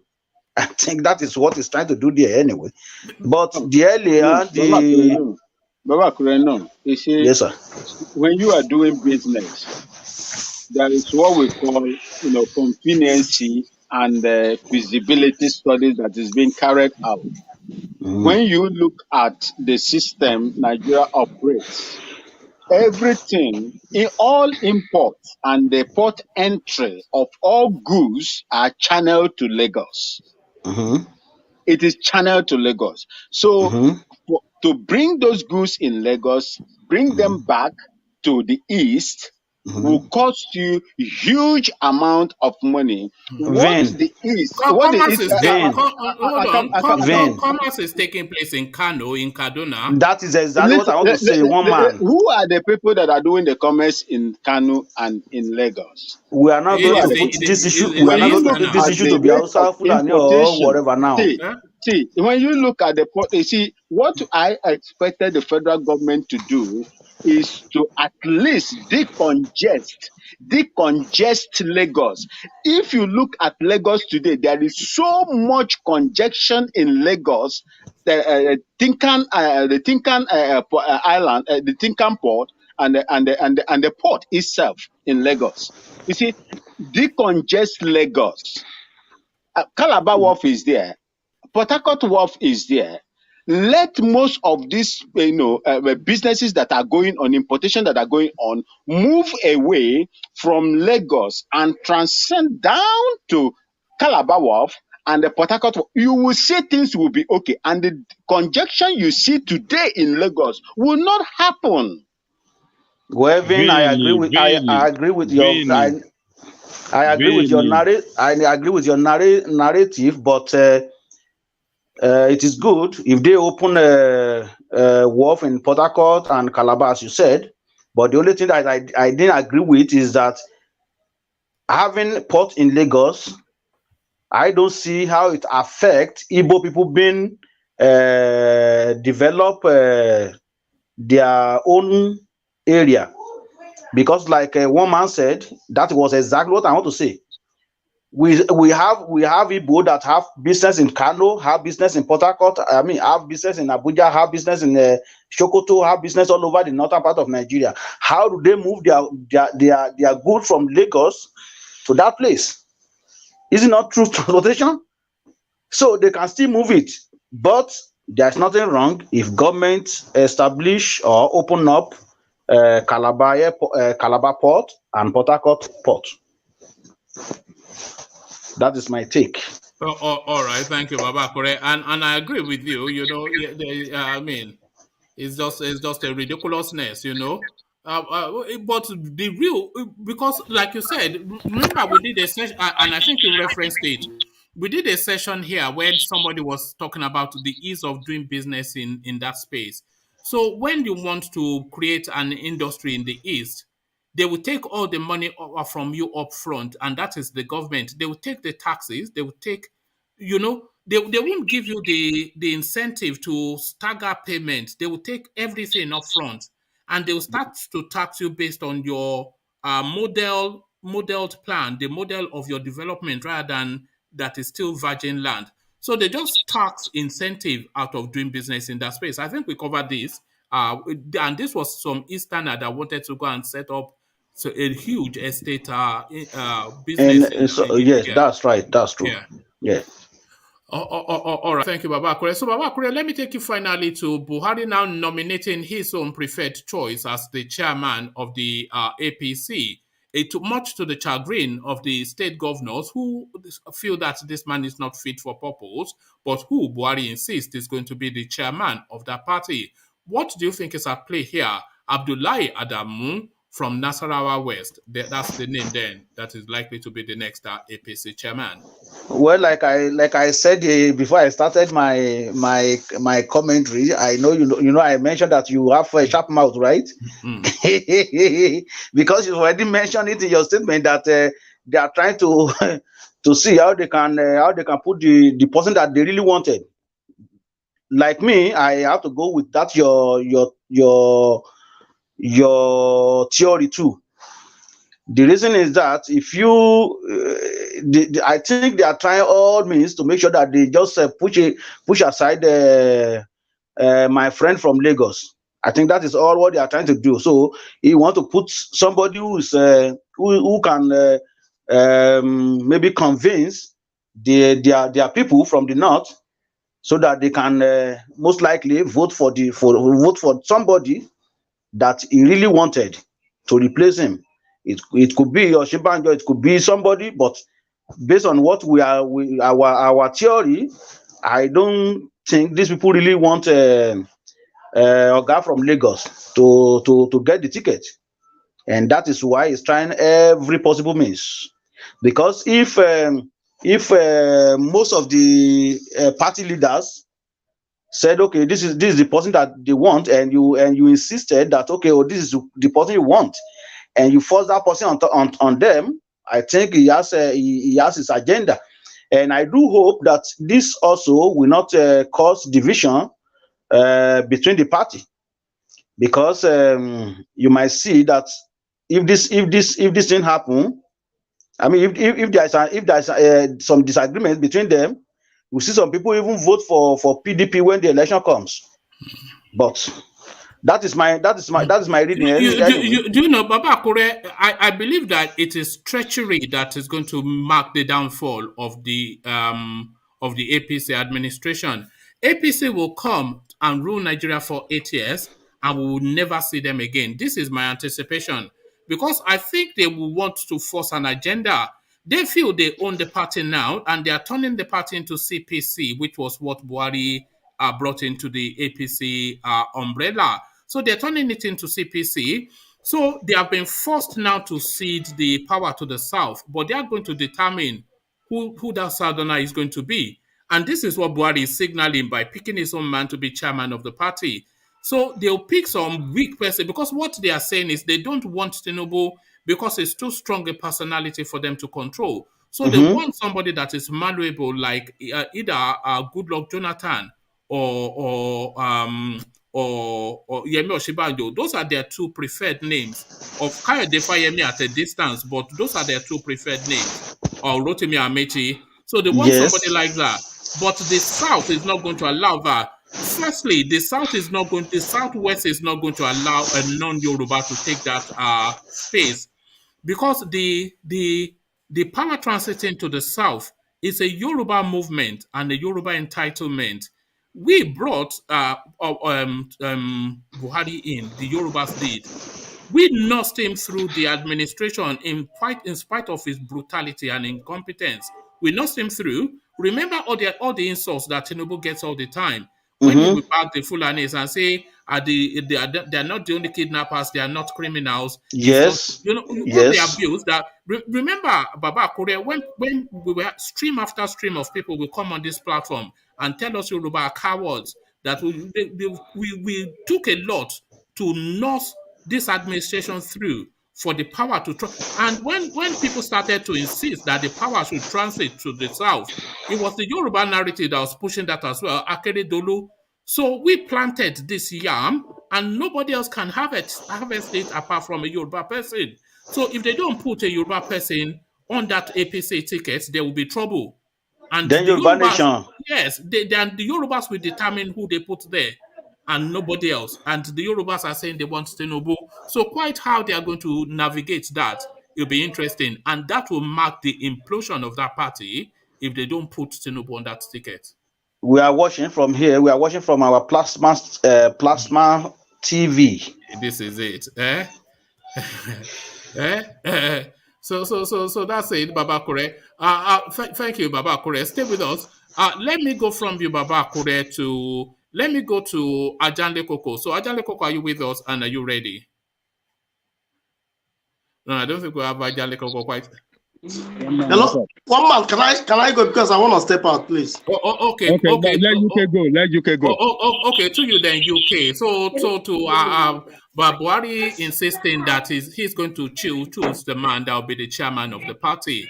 How does that concur with democracy, UK? Well, our people, they don't respect the rule of law now. Nobody obeys the law. Everybody, they are above the law. So with all these things I just said, that is exactly what it is. Because since they don't, want to do things in a proper way, so that is what it is. One man, I don't have much to say because the politicians, they don't. And to Dave UMAHI, wooing Lagos-based computer village merchants with free land. So come and invest in your land, Dave UMAHI says to the Igbo business. Well, there's nothing bad him building because he wants to bring investor into his state. So, everybody have the right now. If you position your place very well, people always come now. But before people can go to Ebonyi State now, there must be security. Because without security, if you go there to invest now, all your money will waste. Because you don't want when you close your shop. By the time you come back, people have breaking into your shop and made up steal everything. So, there's nothing wrong in that. Building your own, building a computer village in his state where people will go and invest. But as I said, there must be security before people can get anywhere now to invest. UK. Yeah. UK, it is not just a matter of security. If you go to Afghanistan today, there are international companies that are investing in Afghanistan. If you go to Somalia today, there are people investing in Somalia as we speak. Since the time the war started, I was there in Somalia for about 1 year, 6 months. International businessmen are bringing their businesses into those places in spite of the security that is there. What is happening in Nigeria is systematic, is man-made. You cannot concentrate all the importations and ease of doing business to Lagos, whereas the rest of the people, if you look at, I always maintain. So sorry, why are you saying that? What are you talking about? What I'm talking about, one man, is this. If Yeah. you will allow me to continue to express what I'm telling you, Yeah, that is but this. don't When label you it. look at Don't label it though, because when yeah. you look at Lagos today, Lagos is congested and concentrated. Decentralize the level of importations and business in Lagos to the rest of the places that have seaports, and you will see people that are predominantly staying in Lagos will move away, and there will be ease of doing businesses in these areas. If you look at Nigeria, Nigeria is an import-based economy. That is one thing you should understand. When So you concentrate, hold on. You've said that. That's not an Eastern narrative. That's a Nigerian narrative. If you are the saying hold on, if you are saying the main port of entry into Nigeria is in Lagos, that applies to the totality of Nigeria. Or other parts, they are doing business. They are investing in their own region, and the Easternites even are going to those regions to invest. So that's not peculiar. It's not something that particularly vests on the East. That is a Nigerian situation. one man, when you look at the people that are doing businesses in Nigeria, in all fairness, who are they? Importation of goods and services in that space, who are they? When you decongest, when you make the East unfavorable for business to thrive, what do you expect? They will No, move no, no, away. no, no, no. What you are saying, it doesn't hold up to fact. I I don't know know what you. you're. I know you will say that. You will not. You No, will no, not. You will never. it does not now. What you are saying does not hold up to What fact. I'm saying, No, no, it don't. No, hold on, because don't repeat what you've already said. But what you've said, it doesn't hold up to fact. Lagos is the port of entry. Everybody imports, but the predominance are Easterners in that import because they're essentially the traders. But then when in they import, they traffic those goods all the way to Kanu, where they feel there's money to be made, to Sokoto, where they feel there's money to be made. So they traffic it all the expanse of Nigeria. there is So what? one man. Yeah, There one is man, can what I they say call something? fundamentals. There is what they One call man. fundamentals. What are you If talking about? see, listen, Yeah, what am I yeah, talking one man. about? Can you No, allow me no. to say something? Yeah, go on. But UK This had the floor. But go interjection, on. when you keep on No, interjecting you me, it makes me interjected to lose my somebody. thought. No, because you are just talking gobbledygook. You are saying they should have. You are saying as so. This is What I am something that. telling you, if you Yeah. will allow me to speak now, is this: decongest Lagos. Let Yeah, but all that's a the Nigerian Kanu malaise. Kanu No, has no hold on. boat. Why don't Forget you all wait? that, man. It Let this guy doesn't. finish. Let It don't. UK finish. Do you see Then the you can point bring it I'm up. making? Do you see the point Yeah, I'm making? Rational yeah. mind. It's not Let me something. finish because I want to run. I want to run Yeah. out. Mm. All right, go on. Yeah. Go So ahead, what go I'm ahead, trying bro. to say, one man. Yeah, somebody. I mean, if the governor, if Dave Umahi, want to go and build a computer village in their area, I mean, fine and good, But what I'm saying, in any situation, in any business, there must be security, because in that Ebonyi state, they always, I mean, killing or war going in and out of that Ebonyi, Ebonyi. So if he decided to build that thing, to bring investors over there, but I mean, they must fix the security over there, because if they don't fix this, nobody is going there to invest. Yeah, I mean, quite sure they have done so much thing in that. I mean, they have a good road in Ebonyi State, because I have a friend who always go there, for some business.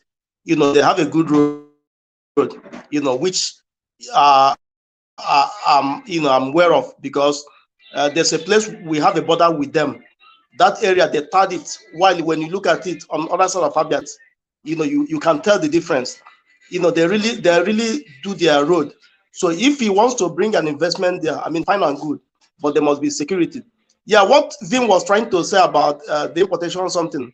Yeah, I mean, I think in Nigeria, I think that policy is from the government because they keep raising the tariff or the import.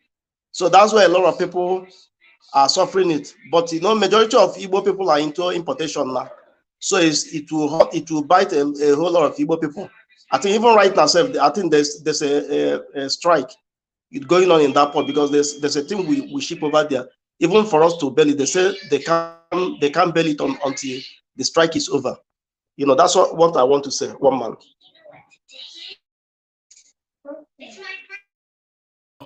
Hello, all one right, man. all right. Thank you, UK. UK, let me go on to Vin because you have to rush off. But thank you. So Vin, I'm not sure that you have a full understanding of what the conversation is. The conversation is about the Easterners not investing in the East. It's nothing to do with the port because they are invested in Kanu heavily, in Kaduna heavily, in Sokoto heavily, in Oyo heavily, everywhere heavily, and they are under-invested in the East. So that port that you are saying is the problem.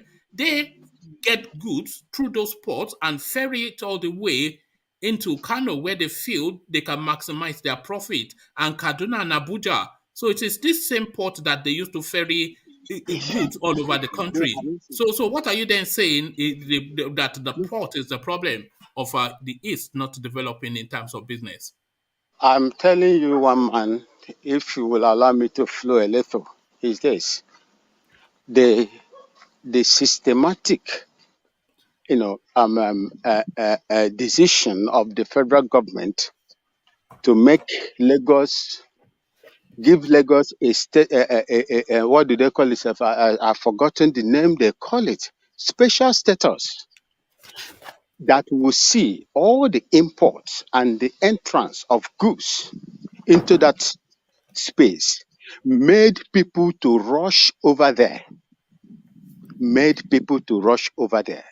My brother is a spare parts dealer. He's an international spare parts dealer. He has a warehouse in Idumota where he pays so much money in that very place. Conveying those, it will be easier for my brother to clear his goods at the Calabar port and in Port Harcourt port. But it is because of the system, he cannot do that. Because Cross River and the Port Harcourt is not an international, seaport that can handle most of the imports that have been coming into Nigeria, unless Lagos. So that is why you see, wherever you see a dead animal, that is where you see flies go. That is what I'm telling you. If the federal government will give Cross River, River State, an international seaport status, what you see will not happen. All of them will come back to their place because the vicinity, let me just say, the ease of doing business in Nigeria based on the import dependent of that country will come back. Lagos will be disintegrated, at least. Then most of them will move to either Cross River. Most of them will move to Cross River or River State, and you will see people, so much Igbo people, concentrating in Lagos. That is what I am saying. Man. That's what I'm saying. Okay. Go on, Najan. Yeah, carry on, Najan Lekoko. Yeah, sorry, I didn't know I was even on the screen. But as we were talking, I'm just in the process of downloading a video about that Calabar port, which is fully operational but is being ignored. So, one man, there's no need for that. It's just a simple question there. The militants in that territory will not allow things to happen. That's well, that's the thing, though. They keep saying the Calabar port, they are inhibiting it. I'll put up a video now where they are begging you to come and use that Calabar port and you're ignoring it. So what are you The talking about? militant, they chase people. This is what I'm Militant, they are saying, that deceiving in that Vin area. They doesn't know will what he's never allow talking about. business to flow. Yeah, but That's let's... when If Vin, you need to militant, understand. The militant there, if, they will never allow things to flow. if militant are chasing people away, whose responsibility it is to protect those places? Wike was once a militant, but he's a governor today, isn't he? I'm asking you, if there are militants that are chasing people from bringing goods, let's say pirates in this area, whose responsibility it is to make the environment good for people to bring in? You asked the question, Vin. The responsibility is that of the security agents whose facilities you have burnt down in the east and whose personnel you are shooting on site in the east. Where are the facilities burned? Were they born in the seaside? No, they're not burning down police stations. Were they born in the seaside? Look at this guy. Let Were me they born on the Gulf of Guinea? See, the area that brings in all this is called the Gulf of Guinea. If you don't know, that place is the Gulf of Guinea, whose responsibility it is to protect those seaways for goods to come in. Fine, my brother. Wike was once a militant. He's a governor today. I just answered your question now. Vin, let me tell you this. Let us accept when we are not doing something right. Let me just put it like that. When our own tribe is not doing things right, let us say it's loud and clear that yes, we are not doing right. Igbo people are not doing right. They are not investing. By not investing in their own land, there is nothing stopping them in investing in their own land. So it is not Nigeria that is holding them down not to invest. So Nigeria did not hold them down.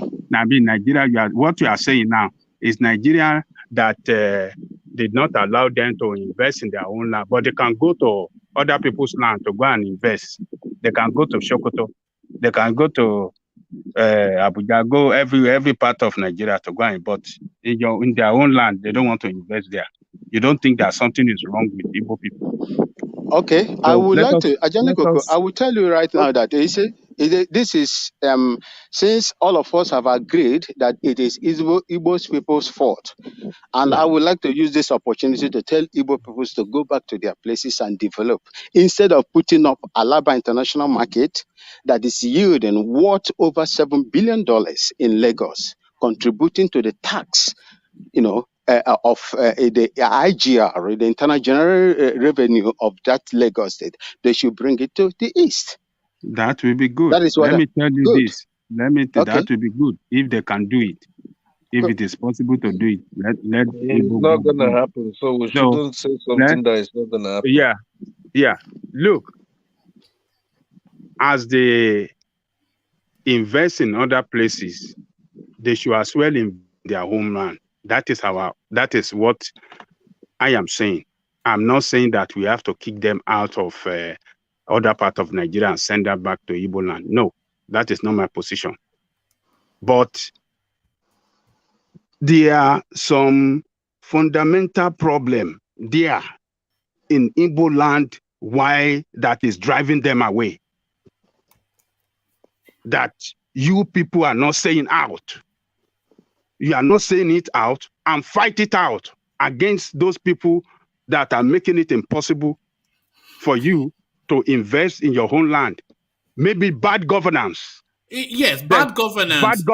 Yes, and we covered that on this platform. Bad governance, and the that insurgency, somewhat that dark undercurrent of criminality, unknown gunmen.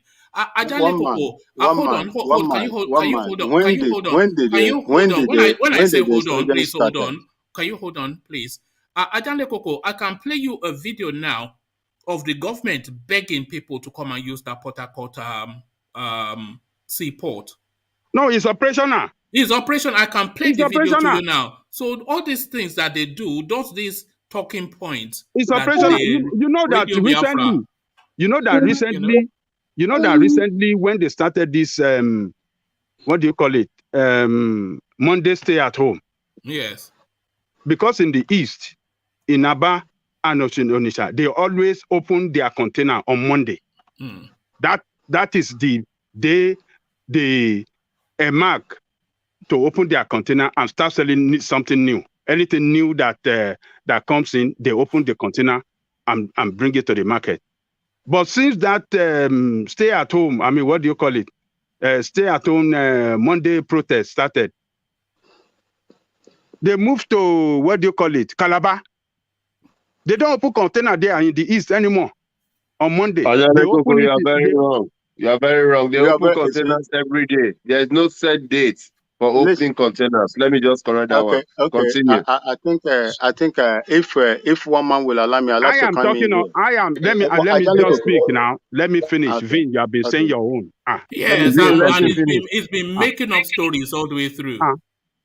So those that open, you know, we have segment of different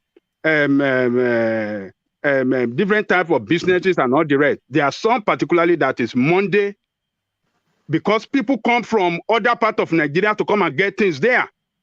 So people will come over the weekend, get whatever they want to get on Monday, and then move away. But since Monday have been, I mean, what do you call it? Impossible for trade due to boycott.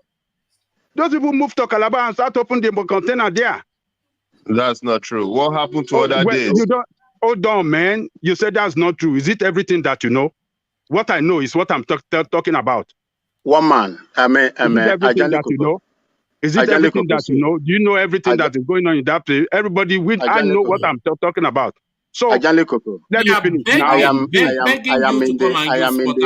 in the business of Let me importation. finish. You will talk your own. Let me finish now. Yeah, I know. I Let have me the finish. floor now.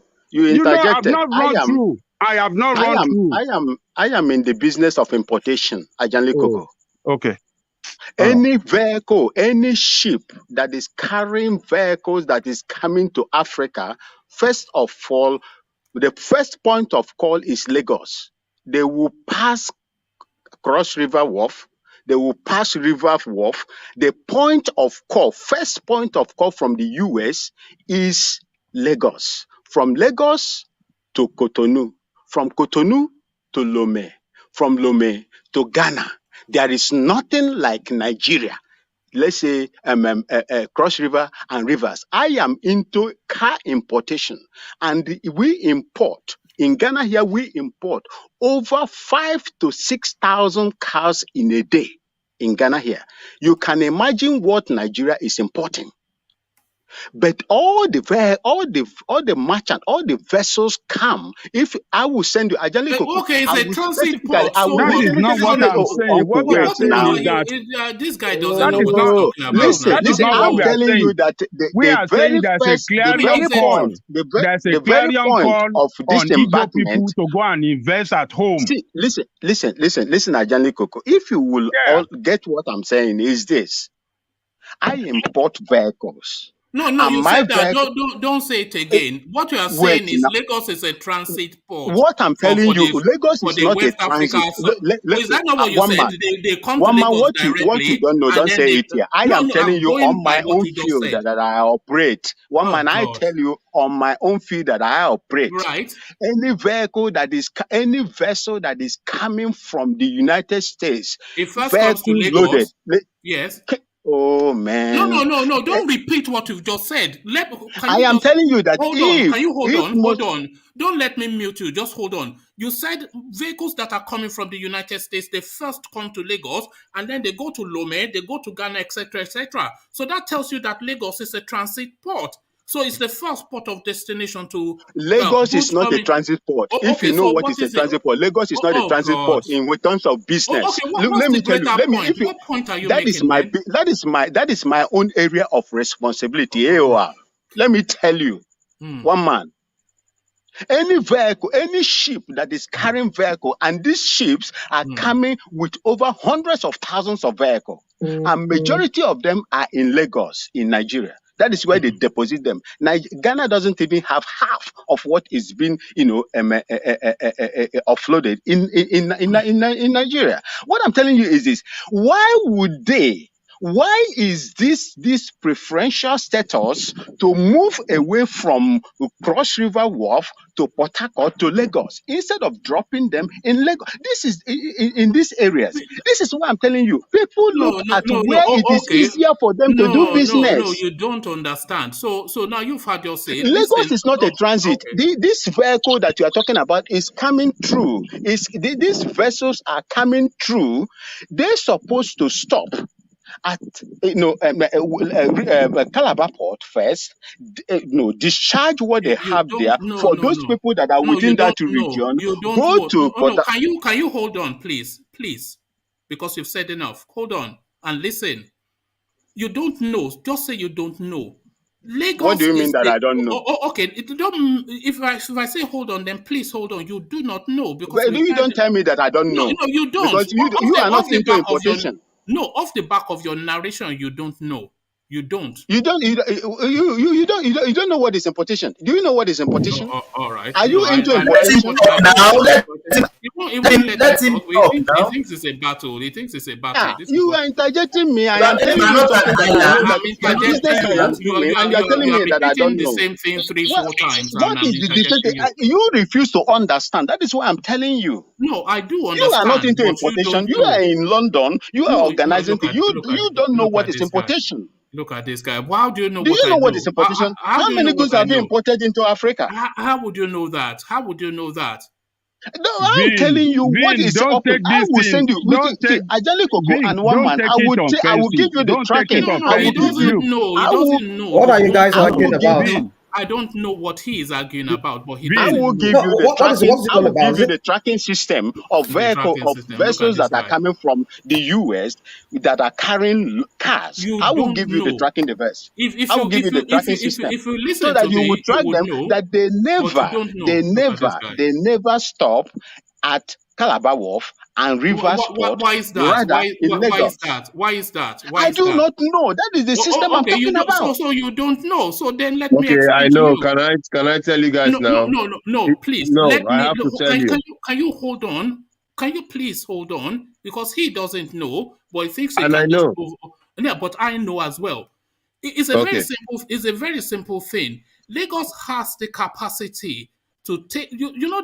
There are certain types of containers, certain types of ship sizes that carry all these heavy goods, all these bulk, that come in. The Port Harcourt, the rivers, etc., they are not dredged to the capacity. Why are they not making them to be? Vin, can you please hold on, Vin? Let him finish his statement. Hold on. Let's just hear from Lord Michael, because he wants to label not knowing. I don't want to say you want to label ignorance, but you want to label not knowing. But, Lord Michael, I want to correct something that has been said. Yeah. The clear cars in One ports, in the One ports, the clear cars. It's just that the capacity of Lagos is bigger than that of One, and why many people do not use that One is that the tariff is too high compared to what you have in Lagos. So people prefer that of Lagos to that of One ports. I have actually cleared cars from One before, so I am not talking as a gamble. I know what I'm saying. So I said I could play you a clip.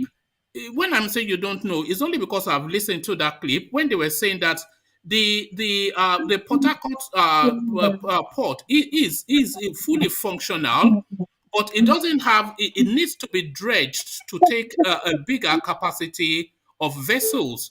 So those big capacity vessels, Lagos facilitates for them, but Port Harcourt, though fully functional, it doesn't facilitate for them. So that is why they cannot drop some at Port Harcourt and then move some. And it doesn't even make for expediency. You have to understand that. One man. Let me say something. I think Vin has a point. Which is the point is this, that why can't they replicate the same thing they did in Lagos? Why can't they do it very closer to people in the southeast? That's the point. No, but there's fast. They can dredge it. Okay, let me just share this video because maybe this video will. Yeah. No problem. No, they can dredge it, But Okay. the need Whose case has to. responsibility it is to dredge it? Oh, One okay, man. hold on. It's the Yeah. Southeast business people. What?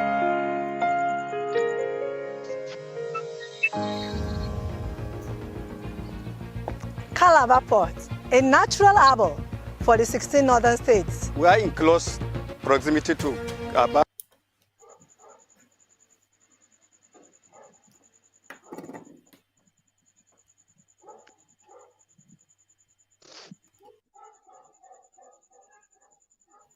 You see, my people. What I'm saying is this: if Ghana Port will handle that kind of narrative, that kind of narrative one man is is sharing here. If Ghana, Togo, Lome will handle such vessels, they are too big to handle. If Ghana, Lome, and the Cotonou will handle such vessels, why won't Rivers and Cross River handle them? Can I explain? Can I say something here? Oh yeah, let's hear from you, You say it's big. engineer. You say it's big. It's big. Let's Handle of this is there. okay. Mr. Let's hear Vine. from engineer Avin. Mr. Vine. Yeah. Yes, sir. Port Harcourt is not meant for poor people. Let me start from there. Do you hear me? Lagos is meant for poor people. Let me tell you what is happening. If you buy something in Lagos, 100 naira, you buy it in Port Harcourt, 1,000 naira. So that's Yes, I something know you that. need to know. Yes, I know that. So that's why I said to you, Port Harcourt is not meant for poor people. Because if you buy a car today, let's say Lagos, the money, the same money, if you said you want to buy the same car in Port Harcourt, is completely different because it's going to be times 2 of that money. So that's why people go to Lagos, because it's more cheaper there.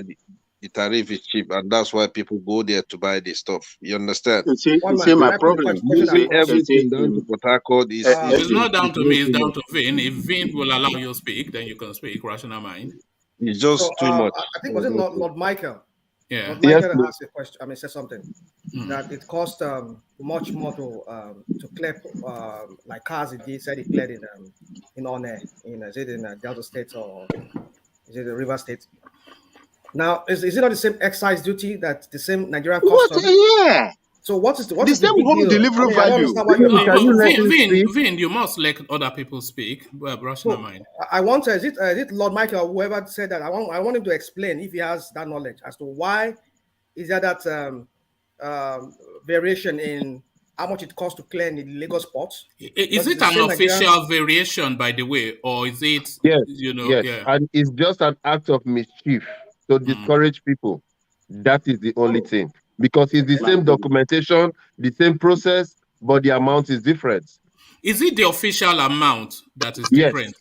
You will pay, and you get your bank draft. For logistic reason to now. the office to clear it. Why the logistic reasons? Well, something I would like to. For poor people. I don't know how to explain things to you guys. They said something to you. If you buy anything 100 naira in Lagos, in Port Harcourt is 1,000. That's not what we're talking My about. brother, my brother. Forget that. My brother. They give us common sense now. Rational mind. There's no common. Rational mind. Here. We're talking Rational about mind. I wouldn't want to believe that the official rates are different. It may well be the bribery. It cannot that is be different to one man. So, it can be different because see, let me tell you, if you go, one man, if you go to the Nigerian custom excise, it is visible there. Whatever that is cleared in Port Harcourt, in Rivers, in Calabar and in Port, it's the same thing. It is a flat rate, 30%. 30% of HOD. Listen. I'm coming. Don't take us to another long journey. Settle down. Hold on. You've had plenty to say, Vin. Please, just let the conversation flow. You've made the point that you want to make. There is a flat rate. You see, this discrepancy in the clearing, custom excise is what I want to address. If you go to the Nigerian custom excise and duties or whatever they call it, it is 30% of the home delivery value of what you purchase, CIF, cost insurance and freight over there. That is what you will pay 30% of it in Nigeria as at a custom duty. It is not, it is a flat rate. But my problem is, why is it that, like Lord Michael is saying, you will clear goods? Yeah, but that's in corruption Lagos? now, so it's different. That's No, corruption. that is what I'm saying. That is why people are running away. You know, you No, don't. No, what are you look, talking about? I don't know when how you are this guy talking like talks, this, man. you see, One when man, you are, can we? I need to know when I we need to can talk. accept. Look, Vin, we can accept the fact that Nigerian state have not done well to open up the eastern space. I mean, the south, those ports, dredge whatever they have to dredge so that it can take in bigger ship and something like that. So we can agree on that. But the other thing is that should not stop Igbo from investing in their homeland. If they can travel thousands of miles away to invest in Sokoto, in Kaduna, everywhere, what is stopping you from investing in your homeland? It is not. That was the original point. Okay, let me answer that question. No, it is before you not answer, let's hear Nigerian from. state.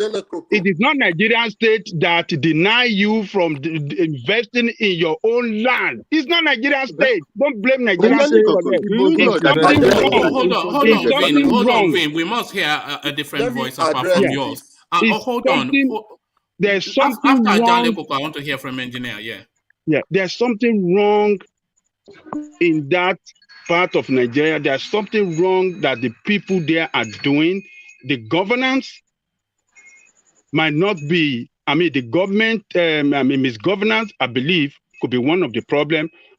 And maybe your government around in all your state are not making, they are not wooing investors enough.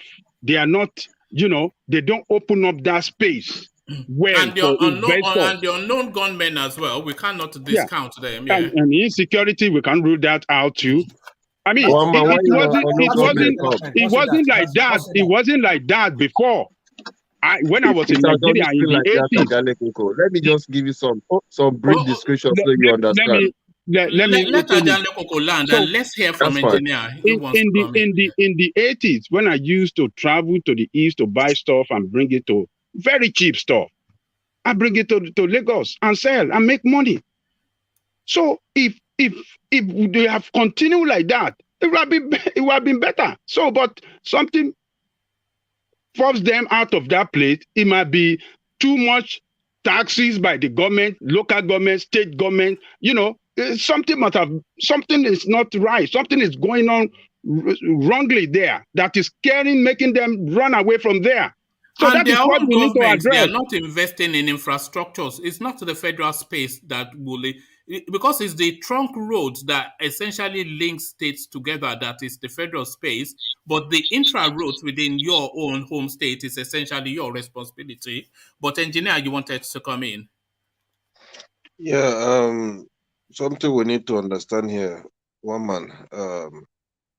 When it comes down to the Igbos,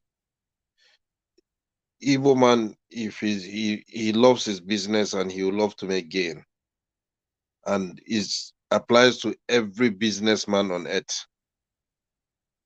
If you are doing a business, you need a gain. If the business is not moving forward, if you don't have a gain, what's the point of staying there? So it's not as if the Igbos don't want to stay in their land, because if they stay in their land, they do the business, there is no way moving forward. You have to change environment.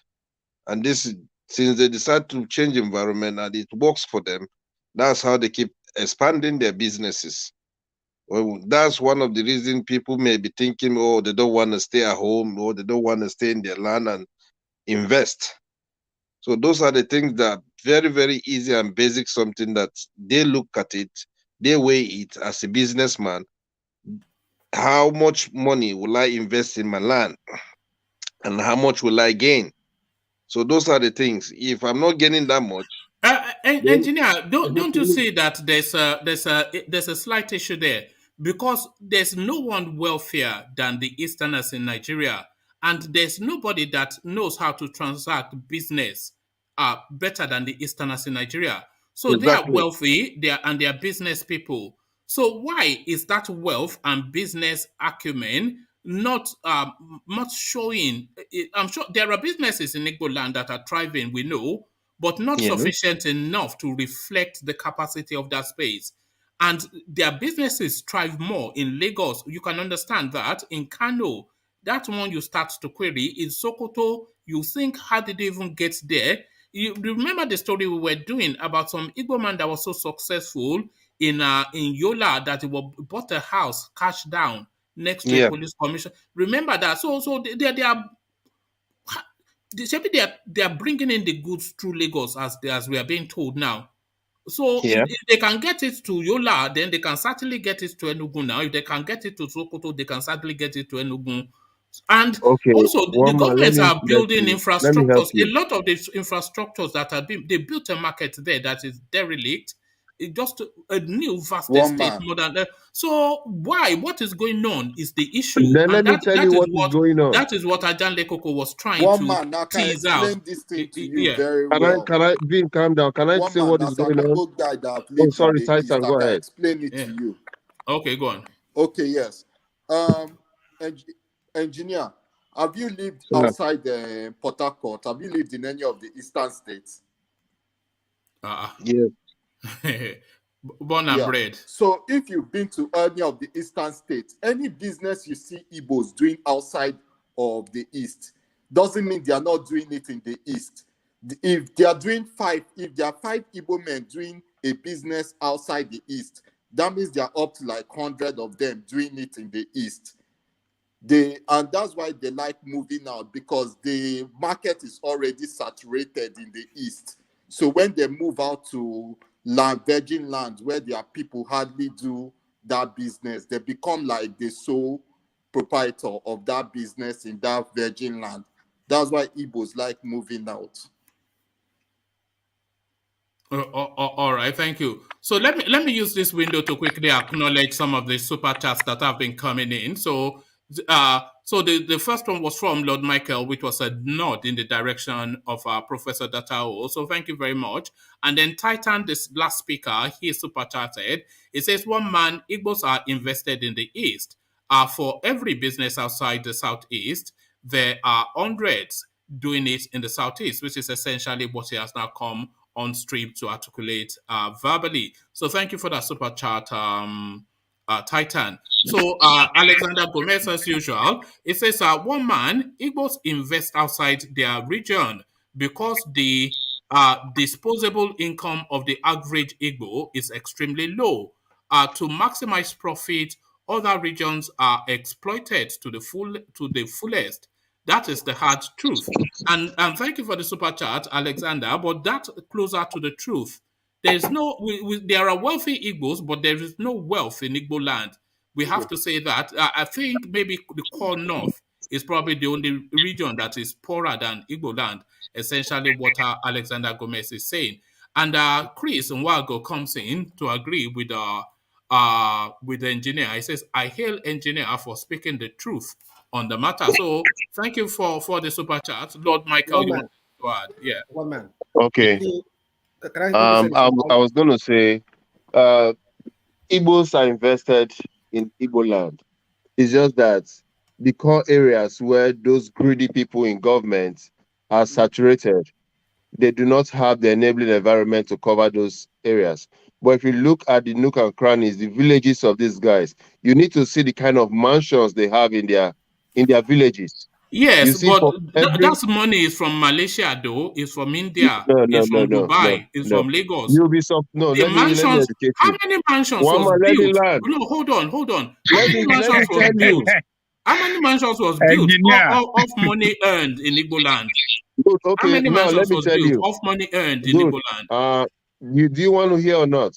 Go on, now you'll be surprised. You see one man selling granules on the streets. When they show you his house, you'll be surprised. You see somebody driving a tanker. of water, selling water. When they tell you this man is a landlord that owns a fleet of houses, you'll be surprised. You know, the Igbo man doesn't know how to come out and dress gorgeous. You will see one man changing one trouser and one shirt for 2 years. How you know this man is wealthy is through his wife or his kids. For him, he doesn't care. You will see him, the Igbo man, there is a carton of money, maybe like 10 million there. He will be chewing granuts and be pricing the granite 5 naira. He will just put one leg on top. Lord Michael, don't forget about ritual money. Oh. Don't trust all Can those you shut up? Who doesn't do ritual in Nigeria? Eh? So, I don't know what is wrong with some people here. It is you people that will come today and say ritual doesn't give money. Tomorrow, now you are saying ritual money. So how do they make money for ritual? And you've not done ritual. Ignore, just disregard that. It's a pity. It's a pity someone will come here and begin to talk let me say another thing again. Is that not ritual money?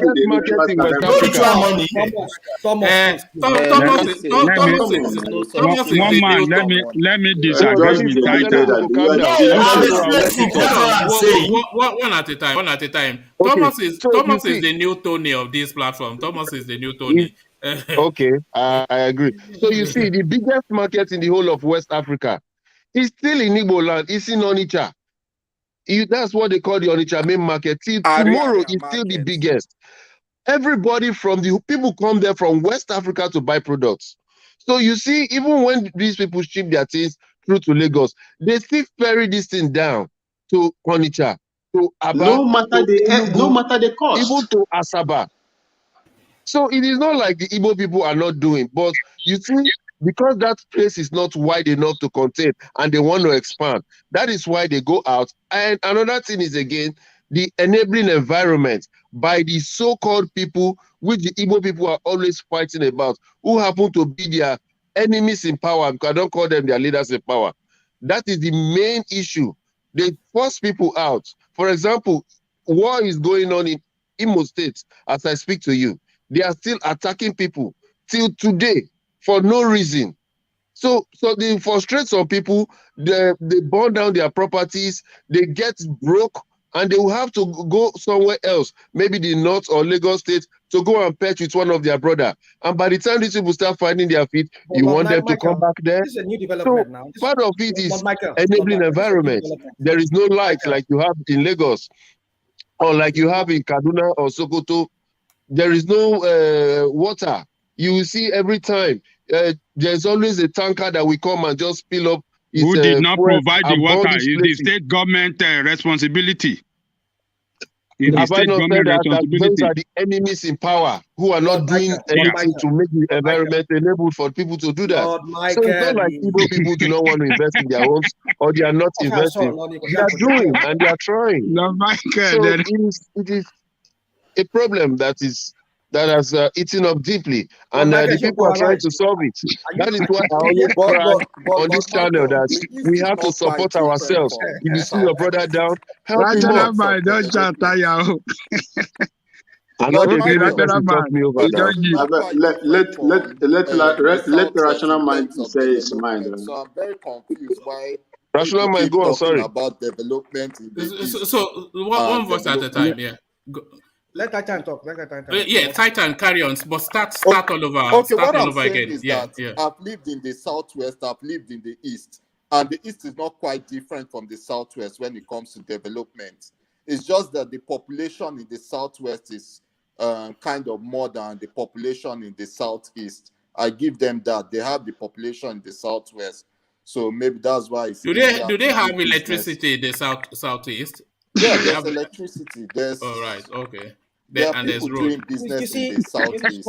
For me, it's a whole lot of factors, many of which has been commented on by those people who use the super chat and all of that, and some by Lord Michael and some by Titan. I think the whole thing, even engineer too. He hit the nail on the head. You see, the factors are this.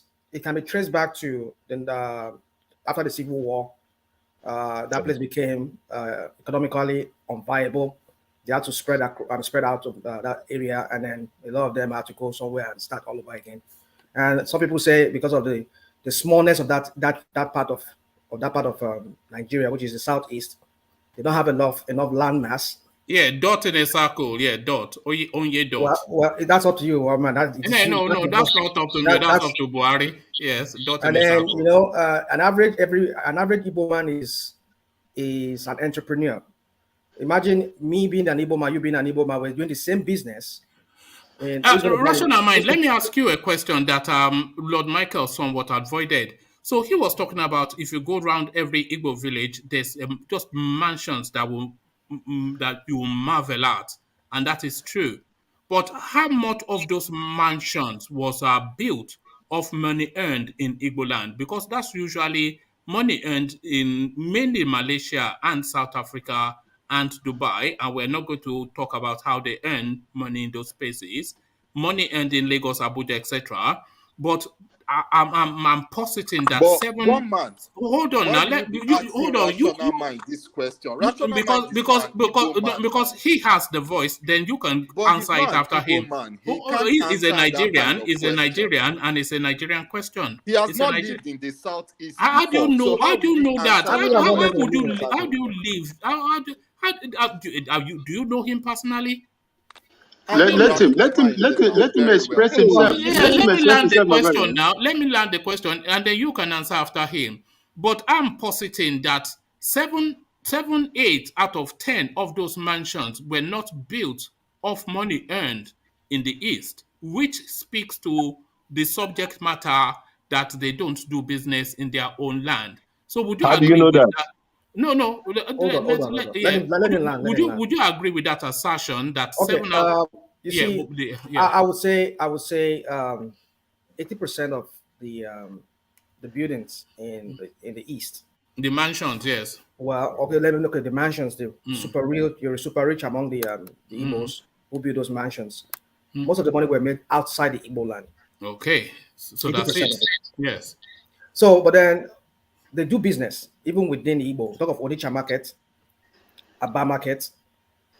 But the thing is, there's an oversaturation there. That's why the Igbos like to spread that. So it's a whole lot of factors. Like what Vin was saying too is another factor that also comes to play.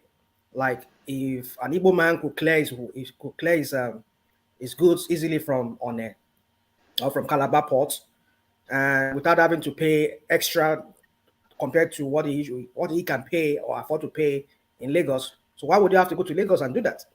So if they could make it like, okay, the same excise duty you pay in Lagos is what you pay in One or you pay in Calabar port or in River port, and then you can bring it, you can ferry it, or you can just bring it through hinterland into your place, not a few kilometers or a few miles, as opposed to you having to drive all the way from Lagos, almost like 1,000 miles or maybe hundreds of miles. So this is what the government needs to think about, because one thing is the road will be free. The roads will last longer because of not too much traffic on it. And Lagos. Hold on, rational mind. The Easterners are actually not the Easterners, but Nigerians are actually they are refusing to use the ports in the East.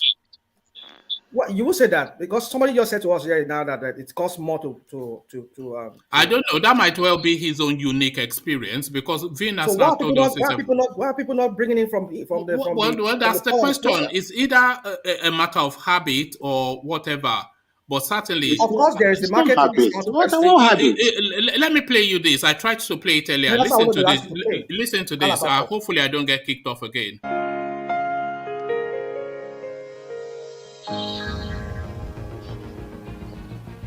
Calabar Port, a natural harbor for the 16 northern states. We are in close proximity to Aba International Market and the commercial cities of the southeast. Our channel is 45 nautical miles from the Fairway Buoy to the old port and 50 nautical miles from the same Fairway Buoy to the new port. Calabar Port houses the old port, the new port, and the dockyard. Crude oil terminals and jetties. Port terminal. We are walking distance from Calabar Free Trade Zone. We are professionals. Calabar Port uniquely runs a passenger boat service to West and Central African countries that lie along the Gulf of Guinea. Our host community is hospitable and friendly. We have good access routes to the port. Our operational environment safe and secure. We are swift, tactful, flexible, and innovative. Meeting our customer needs is our delight. What do you desire? We'll deliver it. Okay, so that video is about 20-something minutes long. I can play the fullness of it if you want, but that is the port authority begging that you should come and use it. So what more do you want? What more do you want? Let me say this. There is when I used to be in Cotonou, there we used to have this Grimadi and Prince Edward. Yeah, Grimadi, Victoria, and those of them. Yes, this huge ship that brings in cars from Europe.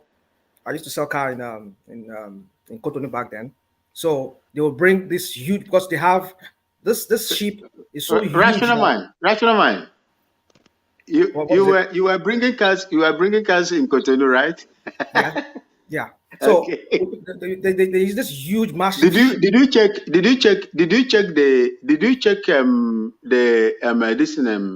what do we call it? I've forgotten. It just escaped my memory. Rational mind. Did you check the tracking system of all the ships that come? Yeah, we used to back then, but then back then it was more of manually. We have to go into the port and find out. We used to have what they call transitel. That is the okay. Is it within that period? This vehicle. I'm talking about in the 90s. I'm not now, not recently. Yeah. It's the same thing. The only thing that is being upgraded. Rational mind. Let me ask you this question: when you were doing your tracking, it was in the flow of something, Vin. I know.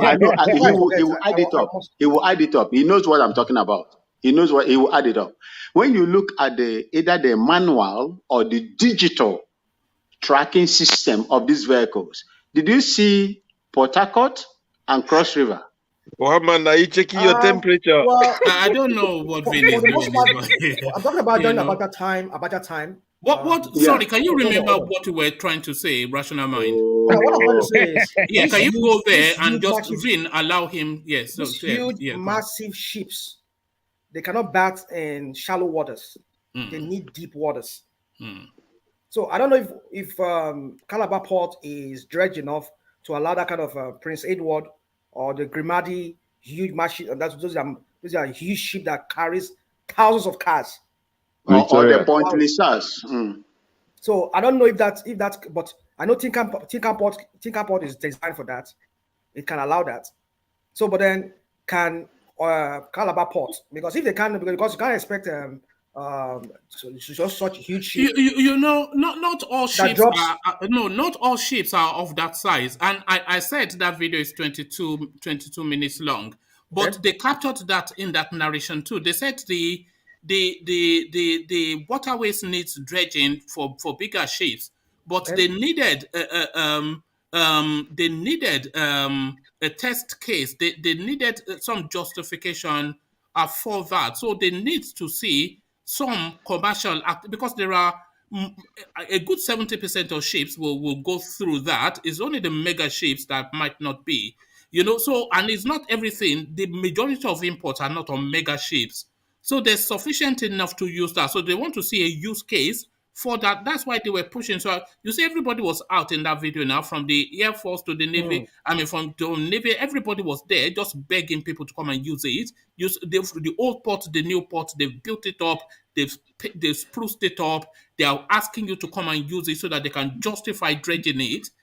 So one man certification.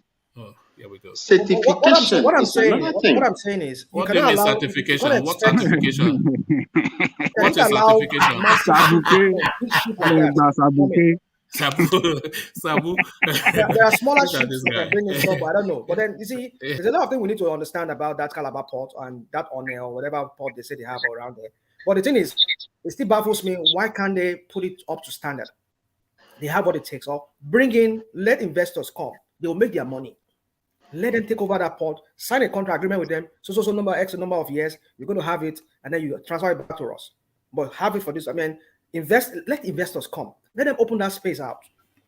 Like they say, investors will look at data before they put in money. The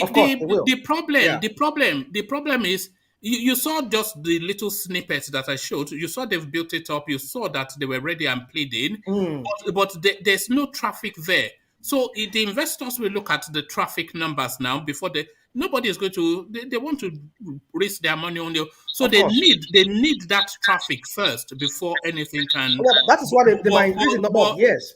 Like, yeah, okay, but for example, they might say, okay, 20 years, you can do it for 20 forget years. all that. The investors want to know that it's viable, and the viability is traffic. Traffic is just traffic is the first thing, and that is what they're pleading for.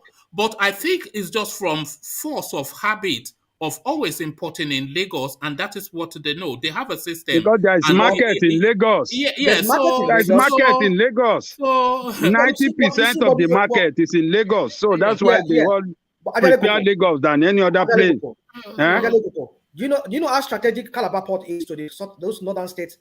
No, they said that. They said 16 northern states they will capture. There's no infrastructure on ground. Let's forget what they're talking about there. There is no infrastructure. You need a rail system that will be able to ferry. What do you mean a rail system? Do they have rail system in Lagos?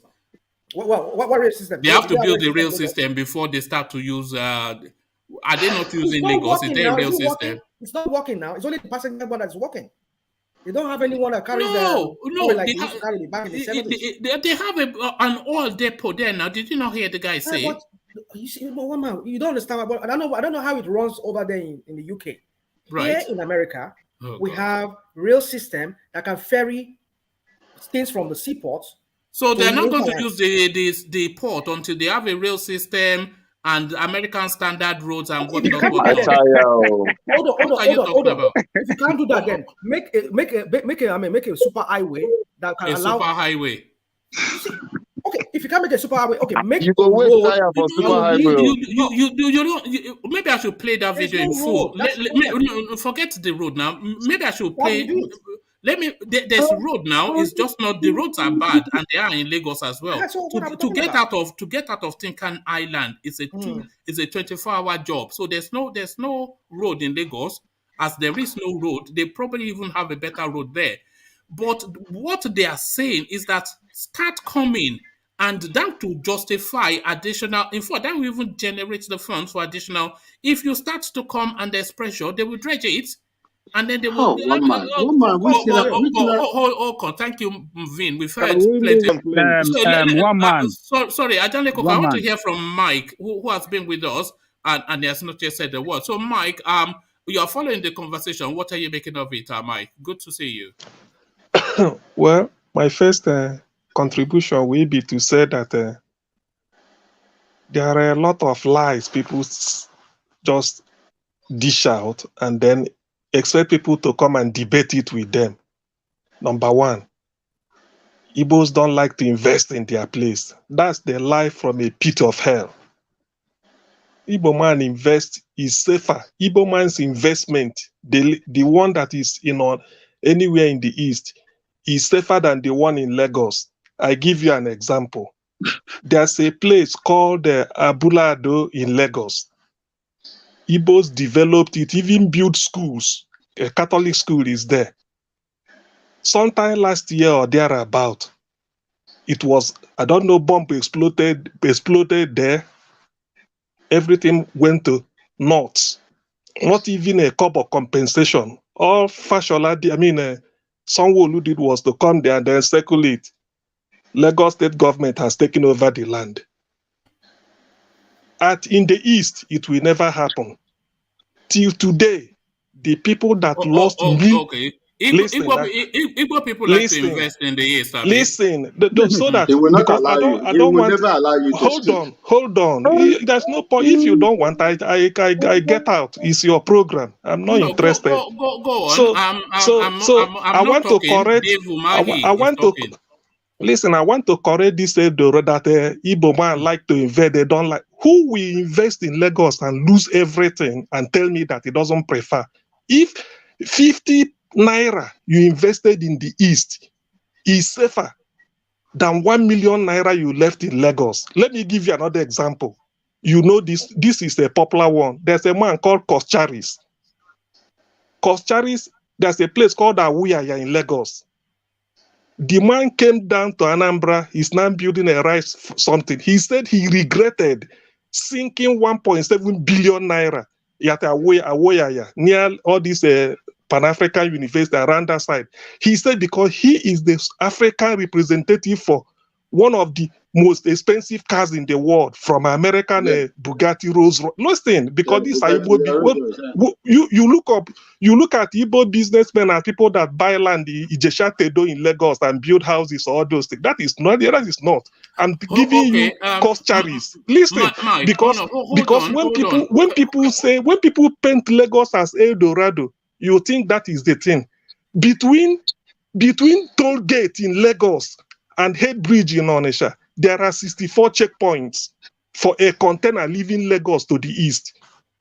Do you see it? So when you say the cost of something, listen, where are you getting that data from? It's not, if you like, I said it's there. It was even P2B. Senator Abarige said it. Listen, please, just allow me. There are 64 checkpoints.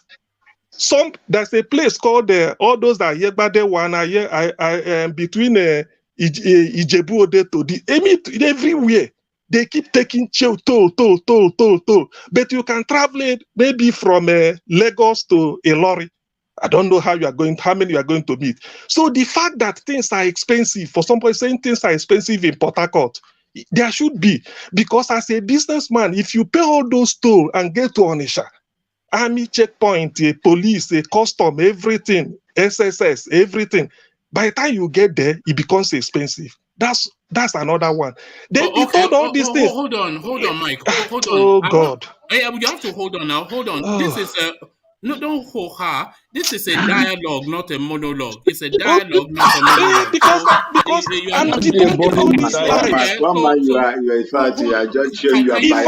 If I do not say all this, people will go with the impression that all these things are lies, all these things are facts. They are not. They are not. When I tell you to hold on, then just hold on, because I'm only telling you to hold on for a reason. I want to give you 2 paragraphs which I want you to respond to. So that is why I'm asking you to hold on. So hold on. I'll give you 2 paragraphs and then I don't want to lose my line of thought. We've captured what you have to say, but I have more, because I have to debunk most of the things here with facts. Don't worry. So what I want you to debunk is this. So this is. Can you let me debunk my own? Anyway, it's your program. No, if you can decide to kick me, it's your own program, so I don't blame you. You can do what you like with it. My guy. If I say hold on, then just please hold on. Just accommodate me there. You have the floor, but hold on. I want to present you 2 paragraphs from your own governor, and then I want you to address it. Just hold on, and let me present you the paragraphs. So, so you've made me lose my train of thought. Now, look at this guy. We thought Vin was enough. Now we have another one. So I still have the floor, but you kick me off. No, hold on. So this is for you, Mike. Governor David Umahi of Ebonyi State has allocated 3 hectares of land to the Lagos-based computer village merchants free of charge to enable them invest in the state. Umahi announced the gesture on Tuesday during the foundation laying ceremony for the computer village estate in Abakaliki. So response to that, Mike. What do you want me? How do you want me? What do you want me to say? You are informing me. So you are saying the Igbos are investing in they are invested in their own land, and that they don't want to be in Lagos. You are citing some rice man. But not only is that not your own state governor is telling you that is not the case. It's even who is giving you free land to come and invest in Lagos. They are giving you free land to come and invest in Ebonyi. Why? In Abakaliki, not in the rural area. In Abakaliki. Yeah, you said nobody is giving free land in Lagos. I was told to come and buy land in Lekki. When I went there, I'm in UK. I work as a biomedical scientist here in the NHS. When I went there, it was swampy. They were calling as at then 15 million. I don't have it. The man told me that What he would like me to do is to introduce him to town union where Igbos do meeting in Lagos. He will go there advertise. The man is from IGBO. It is not a free land. What I'm telling you is a personal experience. I don't want to let's So leave why are that they one giving apart. you free land in the East? Listen, Why are they giving you listen free now. land in the East? Oh God, listen. Now, before I forget, I will come back to that. The issue that our governors, maybe they are not governing us well. Let me tell you, since democratic dispensation started in 1999 till 2019, it made 20 years, I think 2020, Peter Obi was given the best governor ever since 1999 to this. Peter Obi did not govern Southwest or North or the North. He said the best. Who gave the award was given to him in Lagos by the journalists, NUJ, including Yoruba journalists, Igbo journalists, everybody. They gave it to him. It's on record. That's fact. And do you know why? If Igbos are not governing well, Peter Obi came 2006. The league table of WAEC, Anambra was 25, or your state is 26. Before Okay, Peter Obi left, that is please, governor. guy, Listen, guy. before I'm Peter not Obi listening. left. Okay, thank you. If you Why are you interrupting me now? No, Why I are will you interrupt. interrupting me? Okay, all right, thank you. Why are you interrupting? Let me give you facts. Are you when I say thank you? Okay, When I bring facts, you interrupt me. That is the thing. I don't like the way you do. When I'm bringing facts, what I've told you is facts. You quoted a newspaper publication that Dave Umahi said this. I'm coming to that, and you are telling me, hold on. Hold on. When I don't like all this. Don't use all this. Listen. Okay, when I say hold on, then hold on. You are not obliged to be here, one. So it's an open microphone session. So you click on the option to come in, and it's a conversation, not a sermon. So you have to let a conversation take place. I'm only telling you to hold on so that you can address what I'm asking you and not go off on a tangent, which is what you were doing. Nobody is talking about Peter Obi getting best governor. What I was asking you is, why were they offering free land in Ebonyi State when you just cited the example that they're inviting you to buy 15 million naira land in Lagos? So that tells you that they are not investing in your area. That is why they're offering you free land, and we are investing heavily in another area. That's why they're sweating you for money. So that is where the conversation is. So don't go off on the tangent one, and don't try and steam through. When I say hold on, then just please accommodate me and hold on. So please, so let me come back to you. So that's how we have the conversation. It's a conversation, not a monologue. I know. Remember I told you, I said I want to hold on, debunk certain things. That's what I say, debunk. That is my own. Stay within the conversation, though. Yeah. I agree. The P2B example was because of bad governance. So that has shown that people that are not having good governors one of them cannot win the best governor from 1999 to date. The next thing I wanted to say before I don't know whether you are hearing me, is this. I can hear you. Innocent invested in Nnewi, his hometown. One thing I want you people to take away from here is that the genuine investor, there's somebody buy land in Lekki or this or million. The genuine investor, number one investor, who is an Igbo man in Nigeria, the whole Igbo respect, is Innocent. Innocent is from Nnewi. That's where he started his car manufacturing company. People from Mali, he's supplying cars to Mali, federal government of Mali. They are coming there to buy. So you see, there's something I want people to know. If you really want to judge, there are people that you don't just use who you see all this. I've told you, our people that are in Lagos, they are regretting it. They sacked Oshodi, no compensation. Why built is on what they want to UMAHI? Listen, you still not answered the question. You are going off on the tangent again. Can you just answer that question? Dave Umahi. Okay, what Dave Umahi is telling them to come and do, it's not that Dave Umahi is playing politics by announcing it. It is the Igbos that went to him, went to all the governors, say, give us land, we want to return. I'm telling you as an insider. It is not that Dave Umahi just said, come home. Igbos went to him and said, look at, when we build Lagos, something like Abulado after Festac, They demolished it. Millions of billions wasted. Look at Oshodi. Look at Ladipo Market. Balogu Market may be 10 shops. The area boys will find a way to set it on fire. When they rebuild it, it becomes 20 shops, and each one 10 million. They say they are suffering. Give us land. Right. Develop somewhere for. Listen. So because I'm telling you as an insider, that's why they are returning. And finally, because I know I don't want to stay long here, there's a book called World on Fire, written by a Filipino Chinese at Harvard University. There are 4 citizens of the world. It's not me that said it. The Jews, the Indians, the Chinese, and the Igbos. These are people you see anywhere. He didn't say British, he didn't say Germans. These are the 4. When you read it, it will open your eyes. When you read it, these are World on Fire, written by Professor Emi Chua, CHUA. He's a professor at Harvard. He analyzed it. These are the 4. It's not written by an Igbo man. So when I hear Nigerians, come and derogate Igbo, maybe Post Authority controls all the seaport in Nigeria. They fix the tariff, what will be what. It is not that, it's not Lagos state government or Yoruba Southwest says what happens in Lagos. It's a lie.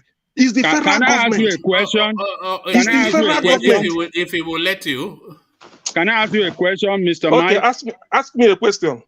What the information you just brought now, 4 citizens of the world. Yes. Our Igbo brother, one of them. Yes. Chinese, Indians, and Jews. You have read that book, right? Of course, I've read it. Okay. What make Igbo one of the 4 citizens? I just want to know. I'm just inquisitive. Exactly. I just want to know what makes them one of the 4 citizens in the world. Exactly. What I'm going to tell you is what the author wrote down. Number 1, he said these are the people. They are peripatetic, not like stamp, which means they're all over the world. The Jews are all over the world. We agree to that. Indians are all over the world. We agree to that. Chinese, the same. The same thing with Igbo man. That's Yoruba not all over the world. No, but then listen, it's not that. Let me. What I'm trying to tell you, you have to argue this. Or I mean, that is your own this thing. I'm only quoting. Now, it does not mean that you can't see British man somewhere. But what they call in terms of where you cannot even think of. We all know it. Take Nigeria, for example. They say anywhere you don't see Igbo man, say it's not good. For those that want to insult you, but those that want to praise you, they say, Igbos are everywhere. Anywhere you go, you see Igbo man, you know that it's good to live. So they will say it like this. Now, that is one. Then secondly, he said, these are the people, what they have in common is, 1, they are very, very hardworking. This is the author saying. Secondly, they are extremely rich. Thirdly, wherever they are not part of the political process in the place. So they now move to economics. No matter how rich a Jew is in America, a Jew can never be the president of America. You can debate that anytime. So why I'm saying this is because of these qualities, they tend to resent them. They tend to resent them. But of all this, the woman concluded, said, unfortunately, the Indians have a homeland of their own where they are free to do, that is their own homeland. The Jews have a homeland, no matter how small. Maybe Israel is not up to the 1/10 of your state, but nevertheless, it's their homeland. The Chinese, the same. He says it's only the Igbo that hasn't got a homeland of their own. That's why Henry Kissinger said, Igbos are the wandering Jews of West Africa, loved by the world, but despised. Look at it, loved by the world. That's why Ngozi Okonjo-Iweala is World Trade Organization, everything. But if it's in Nigeria, they say it's Okonjo Wahala. So loved by the world, but despised by the people they live with. So this is not. I'm telling you, this is an analysis. So when I read it, I now said, okay, well, I wish everybody will now read it. So when people come and then start to manufacture certain things and they invite me to debate, let me tell you, this is by way of geography. If a ship coming from China, I heard somebody saying a ship coming from America, maybe American dollar, I think it's high. People now import from China. Ship coming from China will pass through India, pass through all the East Coast. It will pass through Limbe in Cameroon, pass through Calabar, pass through all these things. If it pass through Warri, it now gets to Lagos and discharge. People will now use a truck or trailer to move it back to Aba. Are you telling me that if the post authority, the tariff is the same, and they now want to decongest Lagos, the tariff is the same in Calabar or whatever, the Igbo man will say, okay, take it to Lagos first, then I will now pay custom and then start to pay toll from Lagos to Onisha Head Bridge before I will now come and sell it. No, you see, that is negative economics. Hold on, it's this victim language that always churns with people when they hear narratives from the East. So just stop victim playing, But victim. It is not victim. You open the door by asking the Igbo question. So it's not playing victim. Anyway, Mr. Mike, thank you. I think you've really made a good point, and nobody is going to argue with you. It's just a conversation that we try to go around. I really want to applaud you because you've said a lot, and nobody is saying what you said is a lie. It's just that over here we don't really. Nobody looks at pity or don't use the pity language. It's German to German. So just be ready to soak it in. But not everything you said I disagree with, and not everything you said I agree with. That narrative you gave about the professor that wrote the four citizens of the world. Yes. I have not read that book, but I have also always been of the impression the Jews, the Indians, they are global citizens everywhere they are. The Igbos, like you rightly said, the only place that you won't find an Igbo man is where there's not a prophet. Anywhere on this, there's a guy, and he will come on one of these days. We parley on our Instagram. You know where he listens to this platform from? Afghanistan, Kabul. It's an Igbo man, of course. I'm saying, my goodness me, my brother, what are you doing in Kabul, of all places? I didn't even know human beings lived in Kabul. That was good. You are, So he was saying that, my brother, the life here is good, I thought, but we all know what goes on in Kabul. I think the largest poppy field in the world is there, and you know what they use poppy for. So, but we won't go there, But yeah, I agree with you that the citizens of the world, broadly, I don't know about the Chinese because I don't know how traveled they are. But they are the citizens everywhere. of the world. Those guys are invading the world now. The Igbos, they are the citizens of. There's nowhere you won't find an Igbo man. And in fact, I'll have it in that hierarchy. I'll have the Jews first. I'll have the Igbo next. And in terms of the acumen of turning a profit, I will also have it in that order. The Jews, they know how to make a profit because they've always, remember Sherlock? Do you know that the Second World War and the First World War, they were funded by Jewish people?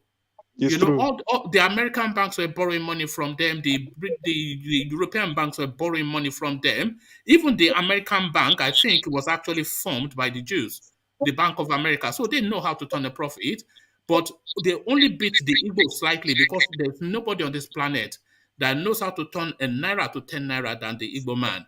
And they can do that in any currency globally. So I concede all that. But what I don't concede is that their lack of investment in their own space. And their own governor is saying that. And you backed it up as well. You said you were being offered land for 15 million in a water-swamped area in Lekki. And this is virgin land that they're offering you for free. So that tells you then that the governor acknowledges that the Easterners have money, but they don't invest in their area. 3 hectares of land in Abakaliki. Do you know what Abakaliki is? Abakaliki is a major city. So that tells his own narrative. You understand? You can't shy away from there. And all the investors. No, we're not innocent. Innocent and all that. Those are outliers. But the bulk of Igbo money is outside of Igbo land. And even the bulk of Igbo money in Nigeria. Do you know that the landlords in Abuja, they are Igbos? Nobody owns land more than the Igbo person in Abuja. The narrative that they don't invest in their own yard. You know, You so see, you you you see, confirmed you it. see, you see, you see, just to please, I don't want to. You know, this UMAHI, Dave UMAHI something. I told you what happened. They all came down. It is the Igbo in Lagos. Let me tell you one thing. One man. I know what you will do. You're a human being. If it happens that Are you the sure about house that? you You know are I'm rent, not a dog. I could be if a dog, you thank know. you, Maybe. Yeah. I'm sorry, if you are the house you are renting from a landlord, it happens that, for instance, the house is leaking. You call the landlord to come and repair it. He's dilly-dallying. Yet you pay him rent. The next thing that will come to your mind is, I want to leave this place. Igbos invest for every loss, all the things they have in Lagos. I've given you example of Abulado, what happened there. Everything, that is billions investment, just like that. They now said, what are we going to do? Can't we go out? And then area boys will tell you, go back to your house, go back to your distance, just like by way of banter. Everybody leave Lagos. They now said, after all, business. Anybody will tell you there's a place called Dosemu area in Lagos. In those days, in the 60s. Dosumu, not look at this guy. What is wrong with you, man? Are you a Nigerian? Dosumu? Okay, yeah. Even Jankara, sorry, Jankara. Look at this. Those areas in the 60s, they were dominated by the Lebanese, sometimes something like even the British selling. They will manufacture something and bring it there. By the time they now find out that we can go to their own country and import it, they went home. So the thing, what Igbo man, when I tell them is that if that thing you import and then you put it in Onisha, you clear it at seaport in Warri or Port Harcourt or One and keep it in Onisha. All you need to do, you use Lagos and outpost. If there's a Yoruba person, a businessman that buys from you, he will still find you down to Onisha as the importer to buy it from you. So you don't need to bring it close to them there or to anywhere. Even if they are coming from the West Coast, Ghana, Liberia, Sierra Leone, they will enter flight and come down. Now, because these infrastructures are not there, do you know that? Let me now tell what will shock you people. No, that's a false narrative that you just It's painted. not because no, it is. Let me tell you. Hold on. I tell you something as an insider. No, don't. I can't let you I go build to on a meeting. falsehood. Okay. You can go to all the meetings you like, but what you've just said is a false narrative. They cannot situate as you've just described because the economy is not there. The Igbos, they don't have exclusivity on importing things, and the market, the business, the wealth, business really is in Lagos. So if they move to resituate in their home state, people will just fill their slots in Lagos, and business will carry on in Lagos, and they will lose out. Nobody's going to travel to Abakaliki. Do you know? The Yorubas, the Edos, the Hausas, the know? Yorubas, the Edos, the Hausas, the everybody's that is in Lagos. If the Igbos move out of if the Igbos move out of Alaba market this today, by tomorrow morning, all those shops will be filled by different set of people, and business This will carry Hausa on. man that will bring out 100 million to buy a shop. If he knows the 100 million will turn to a billion, you think Hausa don't know business? Who does the bureau de change? What are you talking about? The reason why they are not moving to the east is because they know there's no economy there, and they will go bankrupt if they do that. Listen, not economy. One man is not. It's not. Thank God we are brainstorming now. Let me tell you, the ball tomorrow that the biggest market in the whole of West Africa is in Onitsha. What are they selling? Maybe Mami water or something. It's not Mami market. Mami market. More than 60% of the people that patronize Igbo businesses in Lagos are Igbos from all over Africa. That you don't need. I don't know if you want to argue this, you can argue it. Those people, along the West Coast from Senegal down to Benin Republic, Igbos are there doing business. They all come into Lagos and buy and go. 60 or more than, or close to 80 that even bought from Igbo businesses in Lagos. You see those is important. They are Igbos from, because they are distributing. Some from Uganda, some from Tanzania, everywhere, South Africa. So if you now move it, do not think that those customers won't come. Nobody will take it over. That's what they are telling them. But the greatest that's what I wanted to tell you now was, do you know that the airport they opened in Anambra State was supposed to be built by the Chinese? 75% Chinese money, 20% Anambra Orient Petroleum money, then 5% Anambra State government money. I'm telling you this as an insider because it will be managed by the Chinese. They said we consider it because they are going to bring the money. That was why the Anambra State Nnamdi Azikiwe University in Awka said they will be running a Chinese language this time, and they started it. It's not long. Oh, I'm giving you facts. He said the people that will manage it Chinese will be official language there with English. They agreed. When the contract was signed, but if I say this, you may think it's a conspiracy theory. They had to advise the Chinese from behind that if they should build that airport, it will only be local. They can never allow make it international. The Chinese pulled out because of this. Anambra said, "Is it not international now?" If he has, listen, I'm coming.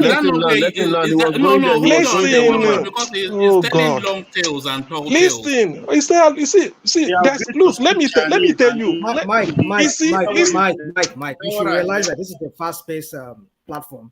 Yes, you can't just go on a long. You can't just go on one topic for so long, please. Just make it snappy. Please. Yeah, okay. So one man, you know, like I wanted to tell you, it's not happy because you are talking business. So if you want to talk politics, I see him jumping up around. Asking a question. Did you just agree to be the language to be Chinese and the digital language? Is that part of the contract? Listen, why I'm saying it is that for you to fund something to 75%, you are virtually the owner. So this is what the Chinese agreed. This is what was agreed. We said, okay, in so far it will give us opportunity. Hold on. You are just making up stuff now. How can we move to another space? We move to another space. But how can Chinese be the official language at a Nigerian airport? That's listen.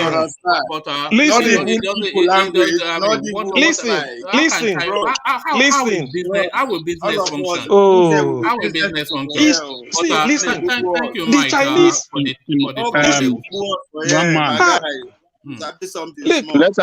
Look.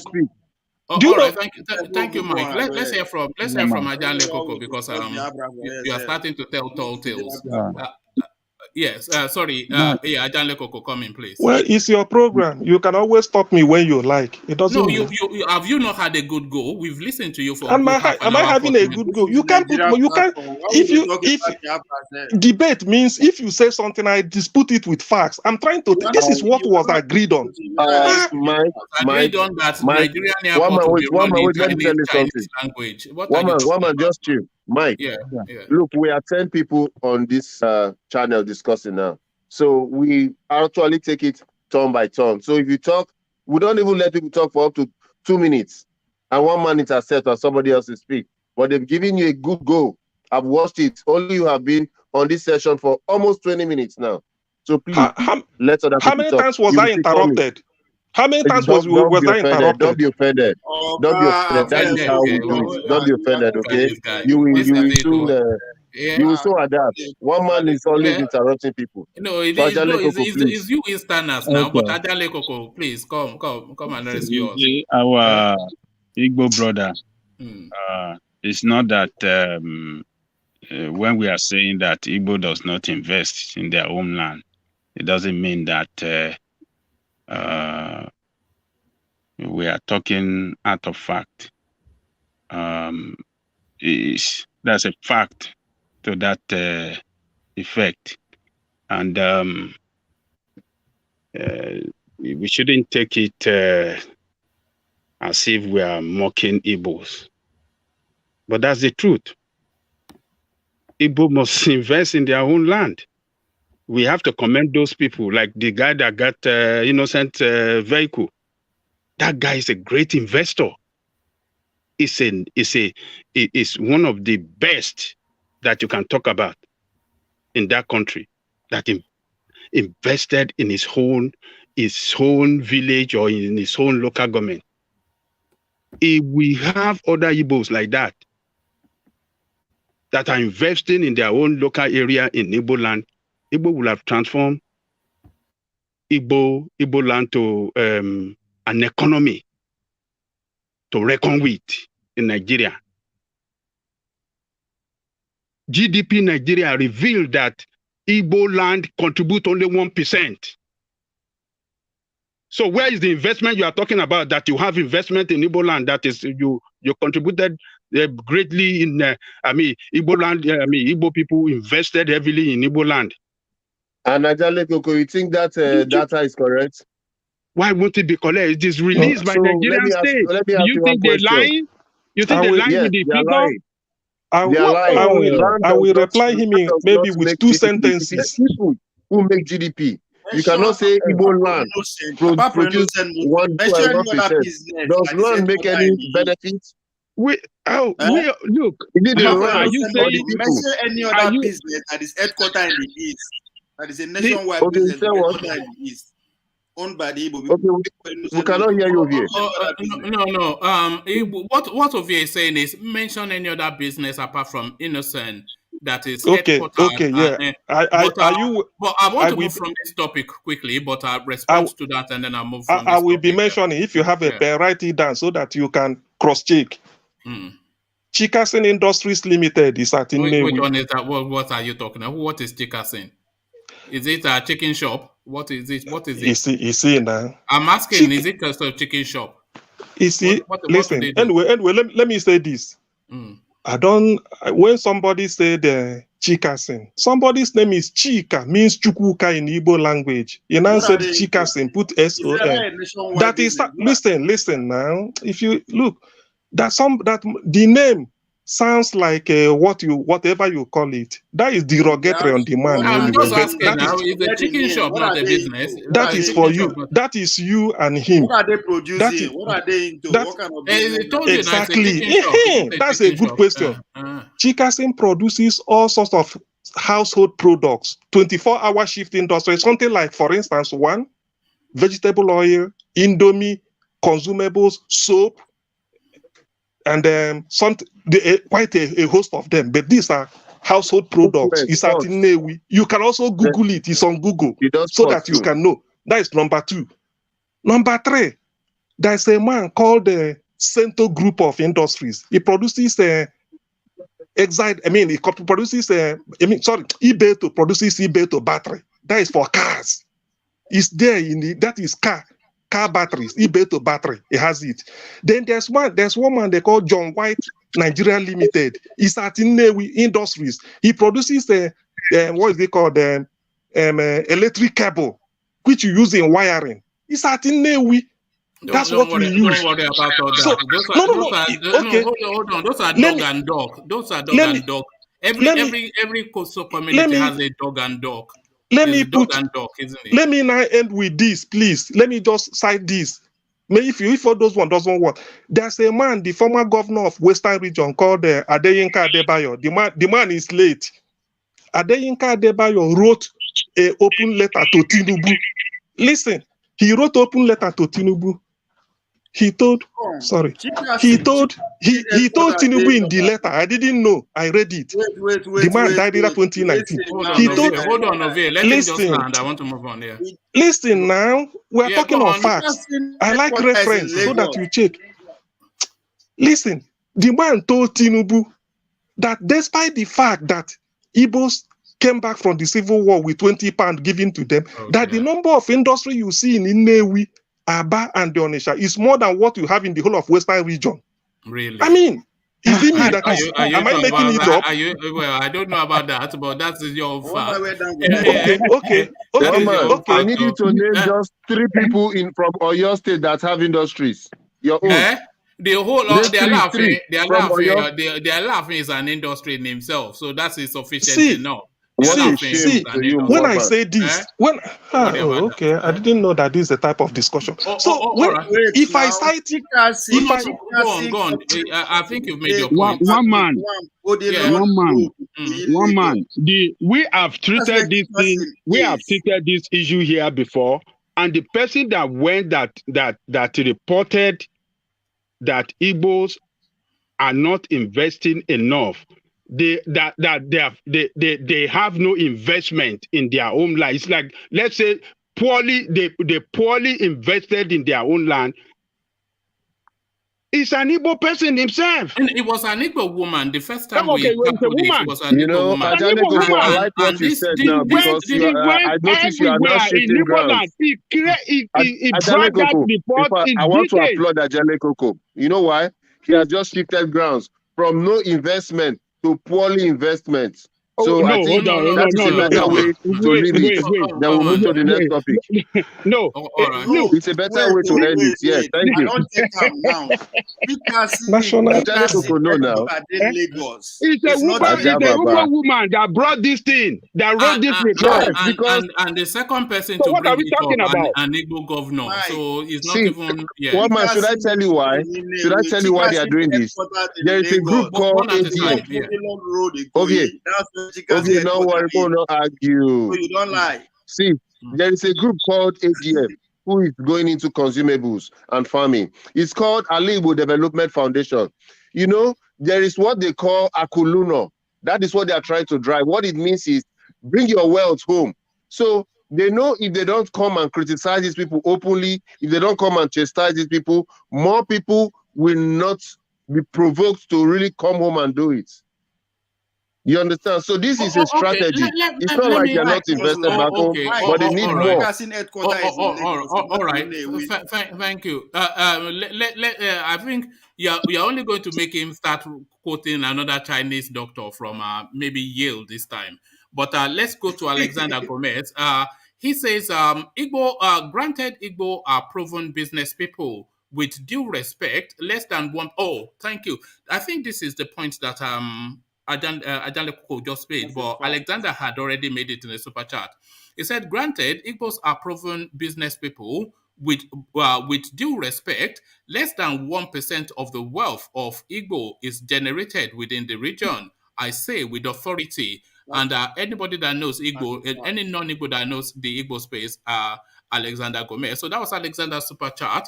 And Chris Iwago, ever cheeky, he says, one man, you just started talking in tongues. So there you are. I did tell you that I was going to start a talk. So that's me putting that in practice. So thank you for that, gentlemen. But really, it was even Dave UMAHI that said it.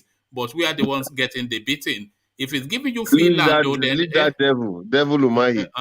Look at that. Is it a Sabo as well? Everybody is a Sabo. He's just deceiving himself, killing his people for nothing. Let him. All of them, you see, all these 5 Igbo governors, they are in disgrace, you know. It's just that sometimes they don't like talking about them because it looks like when we talk about them, we give them credit. So, you see, the Igbo people are kind of individualistic people. Buhari or were they voted in? All of them were installed by Buhari, Abi. One man, I don't know where you are driving at, but if you want me to go there, we will not leave there again today. Because, you see, the man gets into this matter now. That's what. Woman, can I say something? Yeah, go on, Thomas. Yeah, when I normally point to this thing every time, we will say problem. Igbo are the problems of Igbo. Yoruba are the problems of Yoruba. Hausa are the problems of Hausa. We are our problem ourselves. One man rightly said now, is Buhari that installed this 5 governor in the southeast? No. You guys installed this governor yourself. So anything they are doing, so be it. So that is my comment. One man. How would you say anything they are doing, so be it? What are you talking? So why are we on this platform trying to educate people? Why are you supporting what the governors are doing? Isn't it? So why do you think we always fight them? And why can you just come and say anything they are doing, so be it? Does it mean we come here to waste our time or we are talking gibberish? We are educating our people how to take this over. Count what a governor the state said. Count it. All right, let's leave the Igbo space. But before let me just acknowledge this. This is Professor Datao. So he's now acknowledging the £345 that was donated yesterday. He has now received it, and he is acknowledging that. So thank you all. So that money has now been passed on to Professor Tatao. It says, thank you to all that contributed with regards to my mom's burial, $443.13. So that is what that came to in American dollars. So I've passed it on to him via PayPal. So I will now try and retrieve it from I might well be out of pocket because I don't even know what those people will charge me, but that's it. But okay, Waman, I must say this quickly in this space. I really want to thank everybody for the token given to our brother, and I want to thank you too for agreeing to spearhead this, because when engineer spoke to you, if you had said no, we will not be having this today. So I really want to thank everybody. It shows we're a really good community here, and I want to encourage us to keep this culture going. And I must say, Ovie, what is going on? Looks like your house is burning. There's no smoke without fire. It's Igbo now. You know Igbo. You know okay. now. It's Igbo now. From the moment he opens his mouth, you already know that he has smoked something. So that The only time that Ovie is not high is when he's asleep. That's the only time he's not high. But one man, let's be honest. You're not supposed to do this online. Please, can you take him off screen, or he can take himself out of the screen? It doesn't you're a bad example. You're a bad example to the look at that. I'll tell you, say I good before. Wait till be this one. Who's speaking? It's saying you are a bad example to our young audience. Am I projecting myself as an example? Do you know that I have like about 20% 18 to 20 some 23? My demography. Mona no follow me, oh. Me everybody follow in life. That's the only way you enjoy it too. When they see Uncle Ovie puffing like a chimney, then they want to puff like a chimney too. I am puffing. I am puffing that can afford it too. Don't follow me. Look at that. This I'm still trying to figure the life out. I just find myself here. I'm trying to figure it out. You're trying to figure it out. You are not trying to figure it out, because anyway, let's leave Ovie to his own to his ways. Anyway, quickly before you continue, Ovie is offering asylum to Ukrainian ladies now. So if you know anyone, you can tell them to sign up for Ovie. Ovie is giving Ukrainian ladies asylum now. This is it. You are just after those Ukrainian ladies, aren't you? This is not your first time. Now, who is among the both of us? You are just after those Ukrainian ladies. There's this guy that I follow on YouTube. He is an American. So he loves that Ukraine so much that he moved there. And to get himself citizenship, he started to buy properties. He bought two houses, 2 apartments. And then suddenly he's forced to leave. The guy, he just wanted to make the decision that, no, they will kill me here, but there it is, it's a real thing. Because he doesn't know when he's going to go back or if he's ever going to go back. And if that place falls under Russian control, then the rules change, don't they? And doesn't even want to go there. But that is the world we live in now. Yeah. It's never going to fall. I should buy a house. I should find a place to be a prisoner. No, you do what you like. It's just my recommendation to you. See, you have touched this space. Let me tell you something now. Please, I want to tell our people, if you have anybody in Russia, tell them to leave. Something will soon happen in Russia. You see what they are doing to Ukraine. Americans are already evacuating their people in Russia. They are asking them to leave, the same with the British. So which means something will soon happen in Russia. Ukrainians are gaining ground, and they've been getting supplies of ammunition. No, don't worry about that. Nothing will happen in Russia. Anyway, you see, it's common sense, man. Hold on. The one thing that just surprises me is how long it has taken. So that then tells us that he's not going to win this thing anymore. Because for him to win it, because what the Ukrainians are doing, by my understanding, is they're using what they call human shields. They are weaponizing the people, and then they mobilize the people. So if Russia was to take that place, it would have to be like a genocidal sort of assault. And I don't think they want to do that. They will have to carpet bomb the whole place and just savage it, and they don't, because the whole thing is playing out on social media, and the Ukrainians are winning that social media space. So, but Yeah. they don't want to go genocidal, but they will have to go genocidal to win that space. And it's taking them this long now that the Ukrainians, they've showed up there. I can't see them winning that war. They'll have to negotiate something. But this is the I beginning spoke of, with a Russian this yesterday. is the beginning of the end of Putin. This is the beginning of the end of Putin. They're already meeting now. They're already talking. I think they had a meeting. They had a meeting in either in Belarus or somewhere. I don't know. No, that meeting failed. That meeting failed. Yeah, but they will continue now. They will continue because and they No, already they won't conquered the second continue largest city. because what the Russians will demand is surrender, and the Ukrainians will say no. The Russians have gone too far now to back down, and the Ukrainians, they've held too strong to give it up. So they are not going to surrender, and the Russians are not going to back down.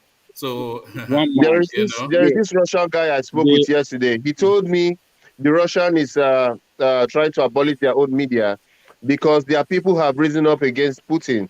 That we should not be surprised that one day we might hear they've overtaken Putin's government or that man is dead. That what they are doing now is they are doing mass arrest of people protesting and fighting against what is going on. That some of the people do not support what the Russian government is doing. No, I think Putin miscalculated, because if he was going to do this, he had to do it within just a 3-day slot, swift, sharp, but now it's 6 days, and we're seeing the numbers, and we're seeing children, and we're seeing all these things that tug at the heart. And Germany, for the first time, they've put in a defense budget. They've started to send arms. Switzerland, they've come from non-aligned to win. I think this is the first time ever they've waged sanction against Russia. Switzerland, from non-aligned to sanction. So this is the beginning of the fall of Putin if he doesn't get that country quickly. Just to comment, what is the war aim of Russia? What do Russia want to achieve? Okay, basically, they don't want NATO on their neck. Is what they don't want Ukraine to join the NATO. That's what is happening. They are trying to fight for their own security. They are trying to secure themselves against tomorrow. Because if Ukraine should join NATO, that means Russia is in trouble. They can penetrate them anytime. NATO can spy on them. Now you know we have to pray. Don't think that what is happening in Russia, it cannot get to us here. It can get to us here too. Sorry, guys. Let me just quickly. Sorry, Adele Koko. Let me just quickly insert two things. Do you know that the price of petrol has gone from £1.21 to £1.51 in the last 2 days? From £1.21, that's a 30 pence increase. One man, can I address that real quick? If you remember, on Tuesday, 2 weeks ago, I came here to tell you guys that inflation has set in, that everybody should be careful, that it's going to spread around. You people thought I was saying gibberish. I told you, I gave you guys 1 month's channel I watch on YouTube when he was saying these things. When the man is training people how to survive in times of hardship, in terms if there happen to be a war. Now inflation has moved from 7.5% to 35% in the United States. I follow that index every morning. And this is just the beginning. I filled my tank when I went out today. I filled my tank, and tomorrow I'll take my other car and fill it up as well. So okay, please, the question I want to ask is this: if the question I want to ask regarding Russia is this: if Russia, their war aim is to make sure that Ukraine do not join NATO, and so which means then why is Ukraine a sovereign nation if he cannot decide association to join on the one not to join? No, it is. Ukraine is not really. It's more complex than that. But okay, I want to tell you that it's because of the agreement they had some time ago when Russia was going to take over Cuba, and they struck that deal and allowed Russia to leave, asked Russia to leave Cuba. And Russia's own conversation was that Ukraine or countries around him are not going to join NATO because NATO has a way of spying on other countries. If you see all the things NATO has done, NATO has dealt with Iran. Libya, Afghanistan. It's true. In It's fact, true. even Nigeria here, that is why you cannot fight and anybody will You, speak for you. you see how much of a resistance the Ukrainians are putting up. Do you know why? Do you know how much in money the sort of So, military so, assistance? so, okay. 1.6, Excuse. hold on, $1.6 billion in weapons is what Yeah. the Americans have sent to the Ukrainians in the last 3-4 years. Just imagine that. Sophisticated. This is why they are bringing down the Okay. Russian planes. Okay. That was in 20, The 2019.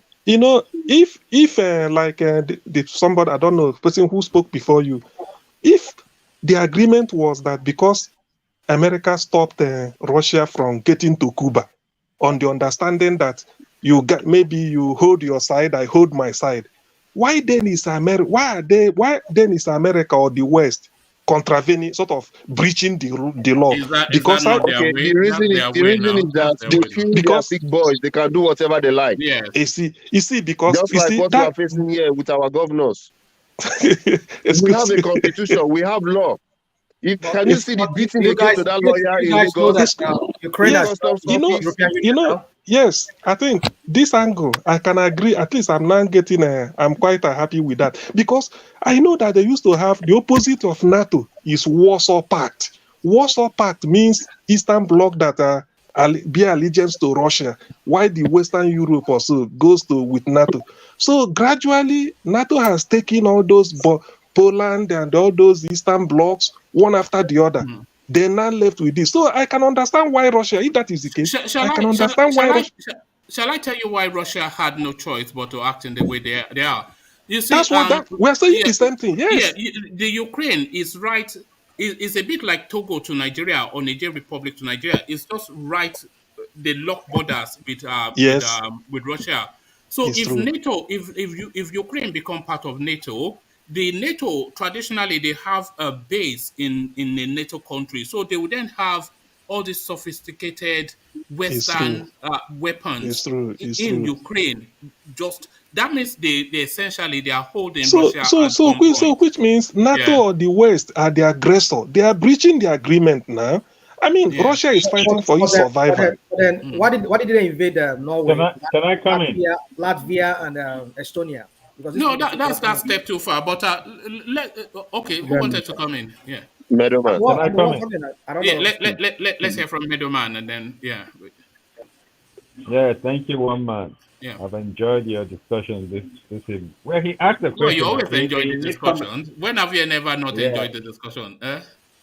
Sometimes I don't. When you talk bad of Igbo people, I don't enjoy it. No, it's okay with.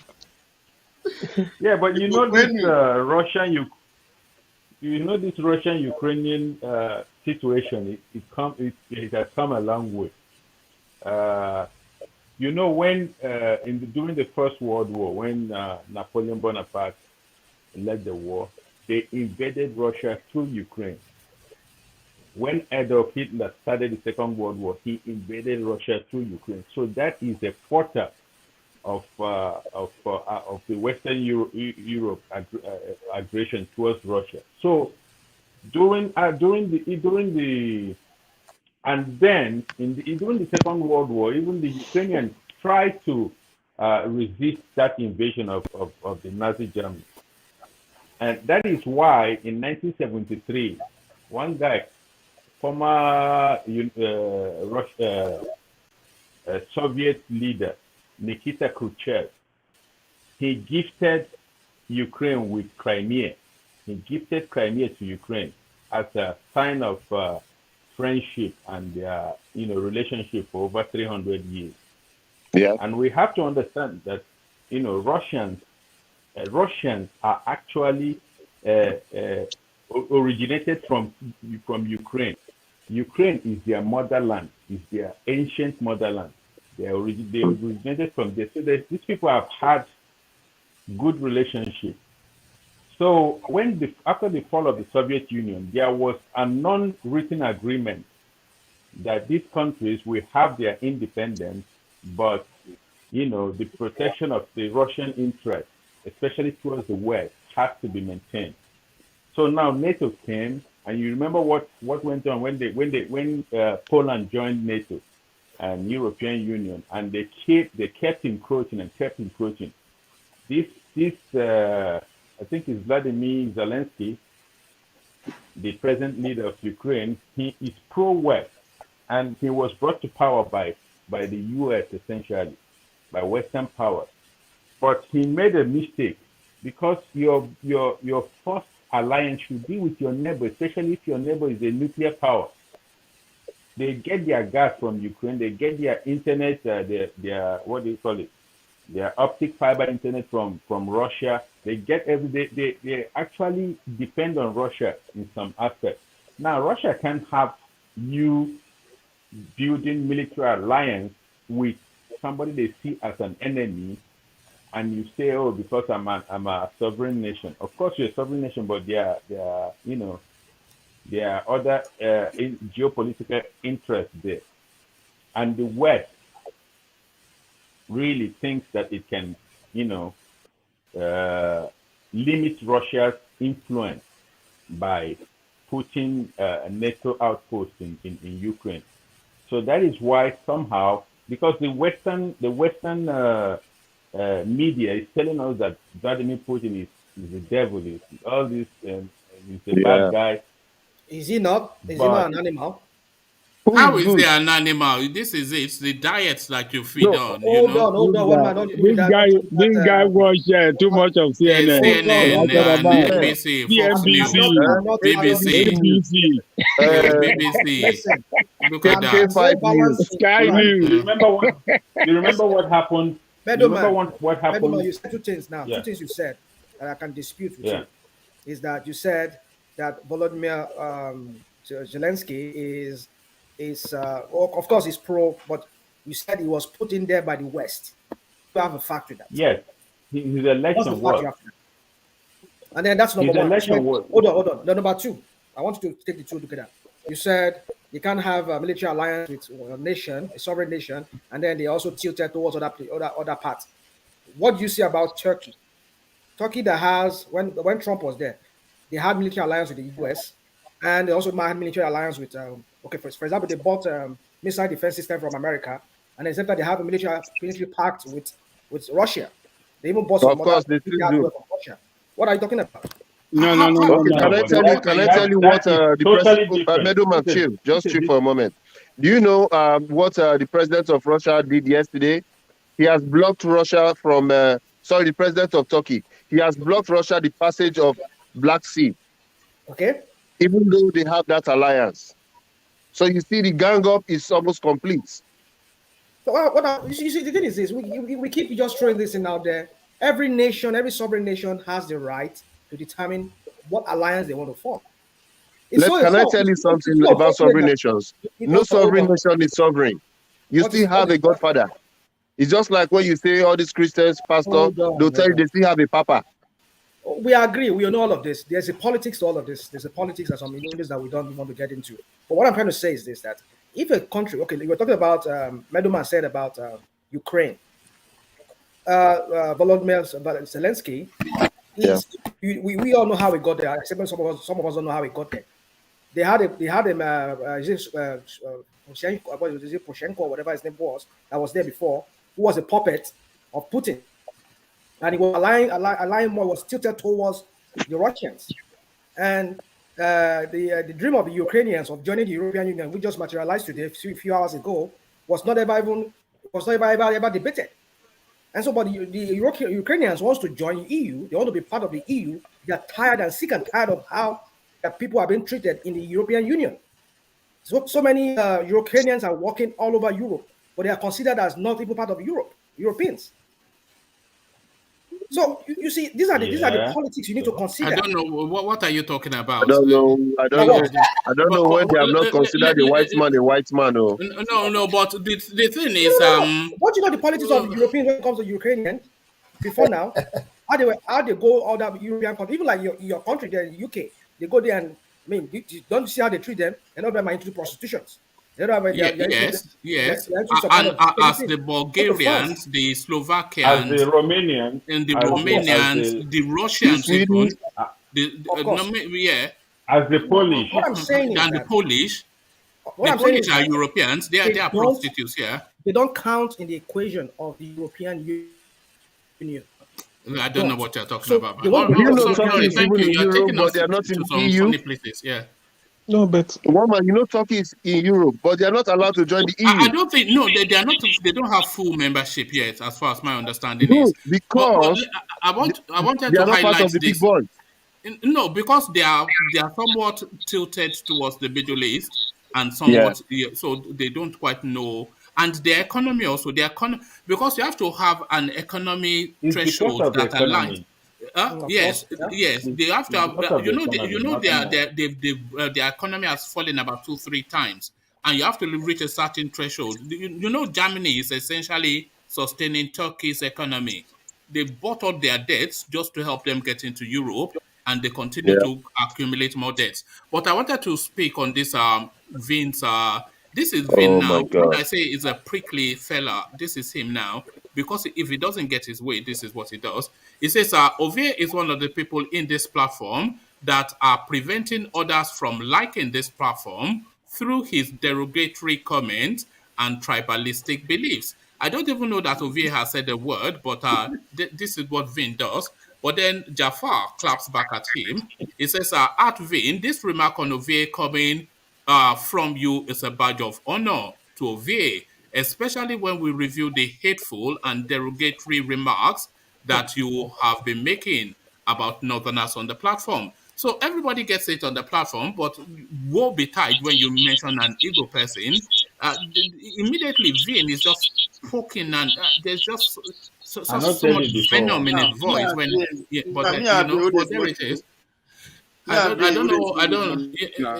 But Okay, there it is. please pass him one rap. Maybe we change I his don't mind. usually highlight comments that are not super chats, but I wanted to bring that to attention because this is what I've been saying. Somewhat of a prickly fella, you know. For one man, he has been calling you bully. He has been calling you bully in the comment Yes, section. because I'm not letting him run a narrative that does not cohere with fact and reason. Thomas, Yeah. Tatafogo will fit you well, okay, well. okay. Please, No back be to Russia Tatafo now. issue. Let's You not can see, let's Tatafogo everybody not is can just see.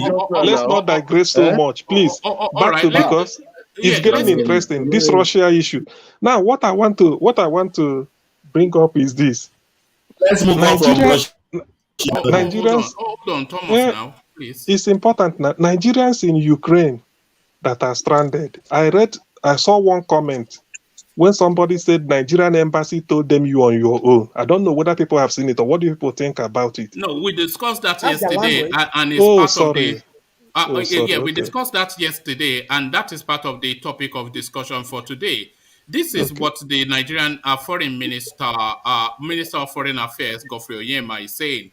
Parents Exactly. should listen. Parents should evacuate their children sent to school in Ukraine, not Buhari regime. So you are on your own, essentially. Parents should evacuate their children sent to school in Ukraine, not Buhari regime. So let's have Ajanle Koko start that off, and then we have a conversation around that. So Ajanle Koko, I wonder if you heard me read that out, and how would you respond to that?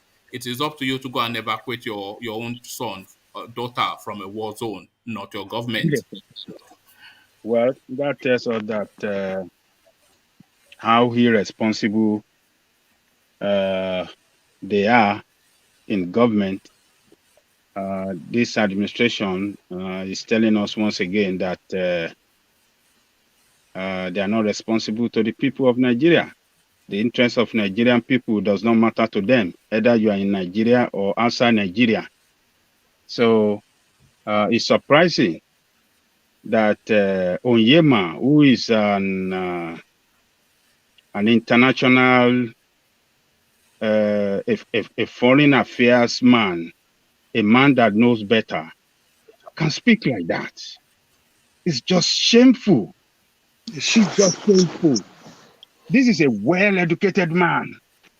This is a man that he knows better. He knows what foreign mission, foreign offices stand for. Nigerian mission abroad stand to protect the interests of Nigeria. either at good time or in the time of war. Interests of Nigerians must be protected. But now, when is their time to evacuate Nigeria, is speaking this way that you're on your own, and you have to look for a way, to get out and help yourself out. It's just shameful. It just tell us once again that these people we have in the position of power in Nigeria, they don't care for you. They don't care for anybody. They only care for themselves and their family. And that is why I always recommend it to everybody. These are not the people for us. We have to vote them out of power. We should never let them return to power. They are not for us. Ajale Koko, how is that even a thing to say? Sowore has declared now, have you? Sowore is a yam head. Forget Sowore now. We'll come to that in a moment. But how is that even a thing to say that the parents should go? Hold on. Can you hear me, Rational Mind? Can you hear me, Ajale Koko? Yeah, I'm here. I can hear you. Yeah. So I was just saying that how is that even a thing to say? I said Sowore has declared now. Oh no, hold on, Rational Mind. Just mute him. He can't hear you because his system is low. Yeah, this is it. The American system. I don't know. Is anybody still there? No, we are. But are you? Are you is the question? Are you still here? There's a problem with American internet. London calling over. Can you hear me? Over. He's talking against Russia. Russia don't jam himself. Look at that. You see, when you are talking, Nigeria cannot hold internet. Buhari no good. Look at Mr. America. And even me, your internet is a black person with the war zone. People in Medugri have a better network than you. All right. So I was just saying, how is that even a thing to say? That the parents should evacuate their children. How is that something to say? What capacity does anybody? It's not a money thing, It's a government and influence thing, because you have to establish a pathway through the escape routes, through at the embassy level, and then you have to provide the vehicle, which is the aeroplane, to evacuate these people. And this is what every other country does. So you're saying you're the one that sent your child to school abroad, and you have to go and get them out of can you hear me?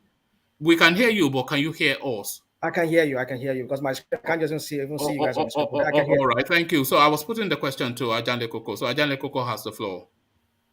Just like I said earlier, that they don't want to take up their responsibility, and that is when they will shamefully make that kind of statement. I mean, during the pandemic, COVID-19 pandemic, America evacuated American people all over the world. From all countries of the world, America make it available. They send airline to every country around the world for Americans that want to come back home to come back home without no charge. Well, they have to pay later, but they sign a document to that effect that they will pay, but they urgently evacuate everybody that want to go back all over the world. So this is just Ukraine, just one country. Nigeria is not. Nigerian state is not. Trying to live up to expectations. So they abandon the people, and it's just shameful. Most of these Nigerians in Ukraine are students. A lot of them are students. They are studying aeronautica. They are studying medicine. They're studying. They are because they go there to study hard science or useful hard science, not media studies or anything. No. Real useful engineering, medicine. So Nigeria state is a state that never. They are never there for anybody, and they will never be there except we are deceiving ourselves. Nigerian state will never be there for you. when you needed them move. They don't care about you. They don't care about anybody, both in Nigeria and outside Nigeria. Yeah. I told you this in this platform, time without number. These people, they are in their last tenure. They don't care. I've been saying this since last year. These people, they're in But their that's last not good tenure. enough, though. They don't care. It's not good No, enough. Man, they don't care. They are busy trying to see how they can still loot no, more money. engineer. This is the time for them to care more because they Care are what preparing more? for election. This Care is the time what for them more? to care more so that they can use something to campaign for people. You So see it's them not like so people that they will do it. never Come they on, man. never care at any time. It's not because election is coming. They never care at any time. That is the These problem, woman. people, I keep Engineer. saying it and I'll repeat myself. They are in their last bye-bye to us. Of course, engineer. Of course, they are in their last something. I don't know if you guys So have they ever. don't care. Can you hear me? I don't know Go if you on. guys have ever had any issue. I've been to several countries, and I know how Nigerian embassies. You see that language that Onyema used. If you really use that language, is it Nigerian government that brought you here? I've been in the past, in the 90s, when I was traveling to Europe through the desert. We've been to several embassies. When we got stranded, we wanted to take us back. Every Nigerian embassy that we've been to along the West African coast, do you know the language you tell us? China Nigerian government bring on a come here. That is the language you always say. A lot of Nigerians who are stranded in a foreign land, when they go to Nigerian embassy for help, for consular help, that is the language they use. So I'm not surprised if Onyema is using that word. So it's not just engineer, it's not just what you're saying that they are in their last leg or whatever. This is a normal thing that Nigerian diplomatic corps, their embassies abroad. That is the language they use for every Nigerians that come there for consular assistance. That, okay, I want to go back to Nigeria, I'm stranded, or they rob me of my money, and maybe all kinds of complaints. But they will tell you, China Nigeria go make carry and come here.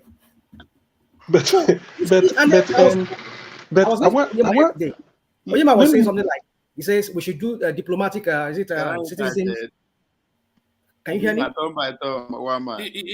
Yeah, but let's hear from Mike first, who had his hand up. Thank you, Rational Man. Yeah. But let's hear from Mike. Yeah. Yes, just to ask this question. I don't know whether some of you are aware of it. I listened to Arise News by Ruben Abati. Abati was telling us that federal government has authorized the APs and Air Max also to go and rescue Nigerians. So what? I don't know. Is he only me that had this on Arise News? Look at So that. I say, You just want to the earpiece. You wanted to look at this guy. You are egoist. You wanted us to know that I'm earpiece. quoting what Abati said. I say Ruben Abati on Arise. So earpiece to the rescue again, Abi. Alan Oyema, Abi. He said APs and Air Max. He was telling people. Why I'm saying it? Forget. Let's not laugh over the truth it. is, Why I'm that saying is the only hope we have. We don't have Nigeria Airways. No, excuse me, maybe gentlemen. they will soon do GoFundMe to go and bring those kids back. Gentlemen, why I'm saying this is that if indeed Onyema is speaking for the government that go and rescue yourself, to your tent to Israel, why then is Abati telling us that APs and Air Max has been authorized by federal government, paid to go and rescue Nigerians? So which one? No. I think that comment that the parents should take charge of their word, I think that was an aside, because it looks as though the pressure is actually, because I know that there are certain border crossings, the Nigerian ambassadors are there to welcome the Nigerian escapees. So they are facilitating for evacuation. But I think he was making the wider point that really should be the responsibility of the parents. But that's not, it looks as though the Nigerian government is acting, because I know Femi Gbadabiamila is pressuring it. I know he is always pressuring Onyema, and it looks as though they are acting in some way. That is too bad. If they should rescue them, if that is the official government line, that is too bad. What if you don't have money to do something? What do you do? Well, Buhari gave them money now. They say Buhari has voted money out for them to. Can I say something here? Let's hear from Ovia. Yeah. Good point to make, I mean, it's refreshing. Yeah, one man actually, be on the side of going with this time around.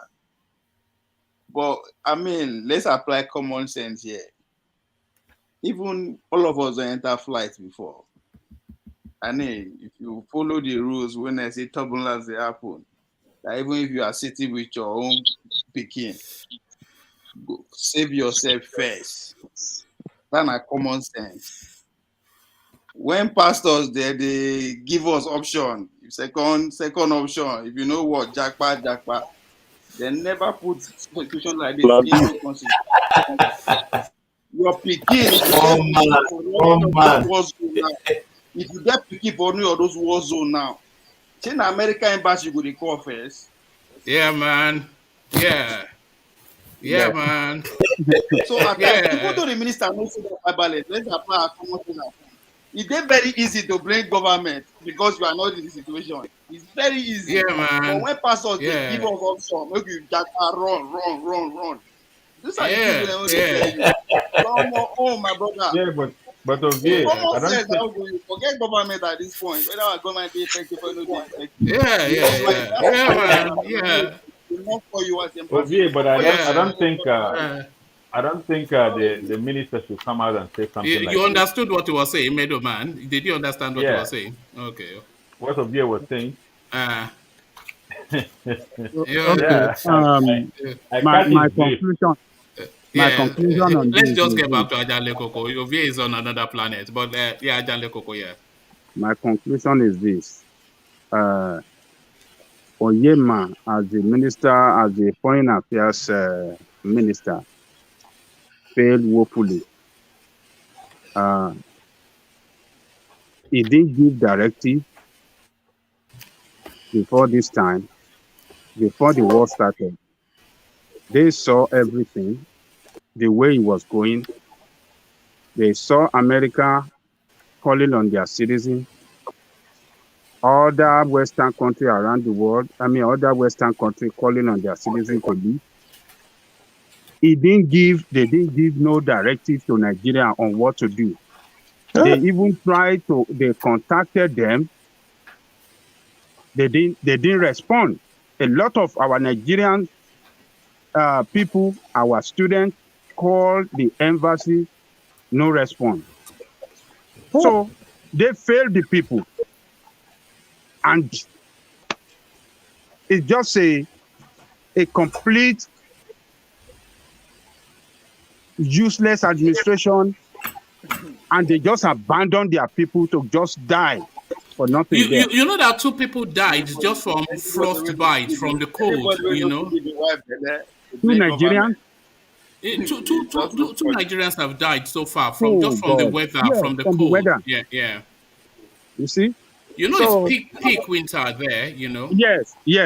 They said under the ground, in the subway where they are hiding, they said it was extremely cold there. Say it's extremely cold there. So, Oyema, people could just put pressure on him. He has to resign. He has to resign. But we don't want to get involved. Very easy to bring government, but we don't want to get involved. Anybody will not be giving white belly, na government. This is not common sense. Sorry, hold on, please. Hold on. Sorry, Ovie, is it expecting too much for to expect the Nigerian government to evacuate Nigerian citizens from a war zone? Is that expecting too much? No, it's not. No. So what is your criticism? And I don't think anybody here can categorically quote any of the government officials otherwise. We just carry headline for paper news, begin fly with. Nobody will quote it. This is what the minister said, the official statement from the federal government. He said it on television. It's not. They said what the thing that you said. He said on television that everybody should carry his cross. No, he's saying that the first responsibility for evacuation should be the parents of the students who they sent their words to the Ukraine to go and study. And so that they should. Common sense. It's common sense. No, hold on. It's common sense. So, okay, let's stay with that. So, if the parent wants to evacuate their child from the Ukraine, how do they go about doing that? Can I answer it by countering that? No, just answer the question. When they send that child to Ukraine, how did they thank do you, thank you. Do you want to answer the question? If the parents want to evacuate their child from the Ukraine, as we're speaking now, how do they go about doing that? They call the authority of where they are in school. You call the school first. If you can't reach your son or daughter directly, because that's the Right. person of contact. If Right. you cannot reach your son or daughter directly, then you call the institution where you send your child to. Right. That's the first thing you will do, because if you Right. actually want to call the embassy, you No. might be on Carry on. So walk that child back home through the parents. They call the school. Then what? The school won't be in session, man. The school won't be in session. Hold on. They call the school. Then what? I just said that You may not get anybody in the school. Can you hold on, please, Mike? Sorry. Okay. Sorry. They call the school. Then what? You ask the whereabouts of your son, the student of the school. What is the situation? So the school will be in session. I mean, there'll be people in the school administering, right? Okay, so when they get hold of the school, and the school then tell them that their child is not in the school's custody because the school is not in session and all the students have been dispersed and they cannot get in contact with their child, then what? You should know where your son lives. I'm an international student and I've been my school has been in this kind of okay. Leave the school. The boy has a mobile phone, so the parent is able to contact their child. Then what? What do you mean? Then what? Then what happens now? We're trying to get that child up. So please don't come in. Let Ovie hold the space. The parent is able to contact their child. Then what? Okay. What happens? Then How does that child get home? They will tell he or she will tell his parent the situation of things. How he was. The parents know the situation. Everybody knows the situation. Then what? How does that boy get home? That girl? No. It's not. There's nothing like everybody know the situation. Don't worry about all that. How does that child get home? Let me put myself in that child situation. I will tell you where I am, what is happening, what the thing is safe for me to do. I mean, we are talking about grown kids. They are university kids. How does that child get home? Depends on the situation of where he or she is. You don't know what you're talking. Please, mute yourself over here. You don't know anything. If you don't know, then don't speak. One man, just allow me ask Ovie. No, please don't ask him anything because he does this all the time. Let me ask. My school has been on a Let me ask Ovie. Mike, please. When I say please, then please let him dig Can himself further into the hole. Example? Can I give you a Don't give an example. Don't forget experience. We're talking about real life situations, and we're talking about human lives, and you're being flippant. You just all these casual statements that you make. The close experience. Who is better to tell you the situation of things? You that is watching on TV or somebody who's in the scene. Who is better to say that? Are you on the scene? Are you on the scene? No, I'm telling you, the child, the student, your son, your daughter should be. Okay. So how does that child get home? Is my question to you. One man.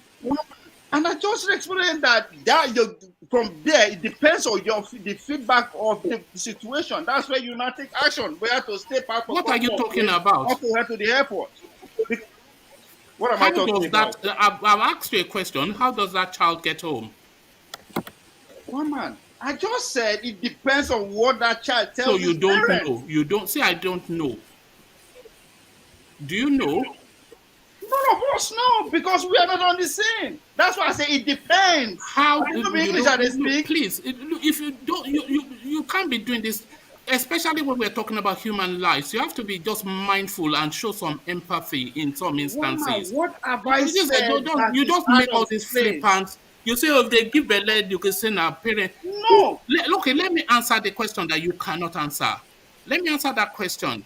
That child, you contact your child. He says he wants to get home. So he cannot, you know that there's no flights going into Ukraine or coming out. You know that. Do you know that? Yes, Do you know that?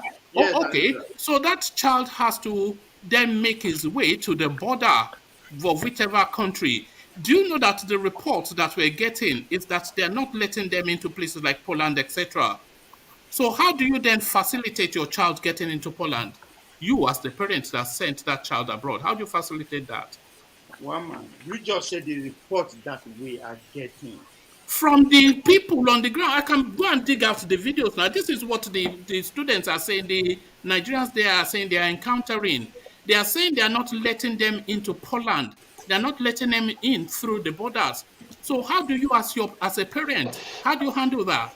One man, let's put more than just your narrative into context. We are talking about an adult in most instances. These kids we are talking about. Ovie. No, hold on, please. Let him dig himself in because he does this all the time. Dig yourself in. Go on. These kids can actually tell exactly what is happening. Right. How they are being affected, directly or indirectly. What are you talking? Look at this guy, man. Are you on this planet? Are you on this planet? Please, man, just mute yourself. You're just going to annoy people.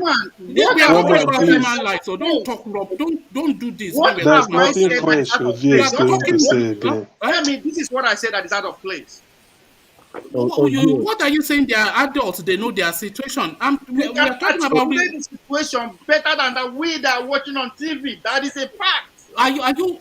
Okay, Ovie, thank you. Don't say anything anymore because I don't want to get to language that I might regret. What you're talking is completely out of skew, and it shows a lack of empathy or any understanding of anything. And listen to these two, they're being interviewed on TV. They can articulate the situation. Let me tell you, I have about 4 people I know in Ukraine. I've not been able to speak to them for 4 days. I know what my mind is going through, and you are here saying this kind of thing like politics. Let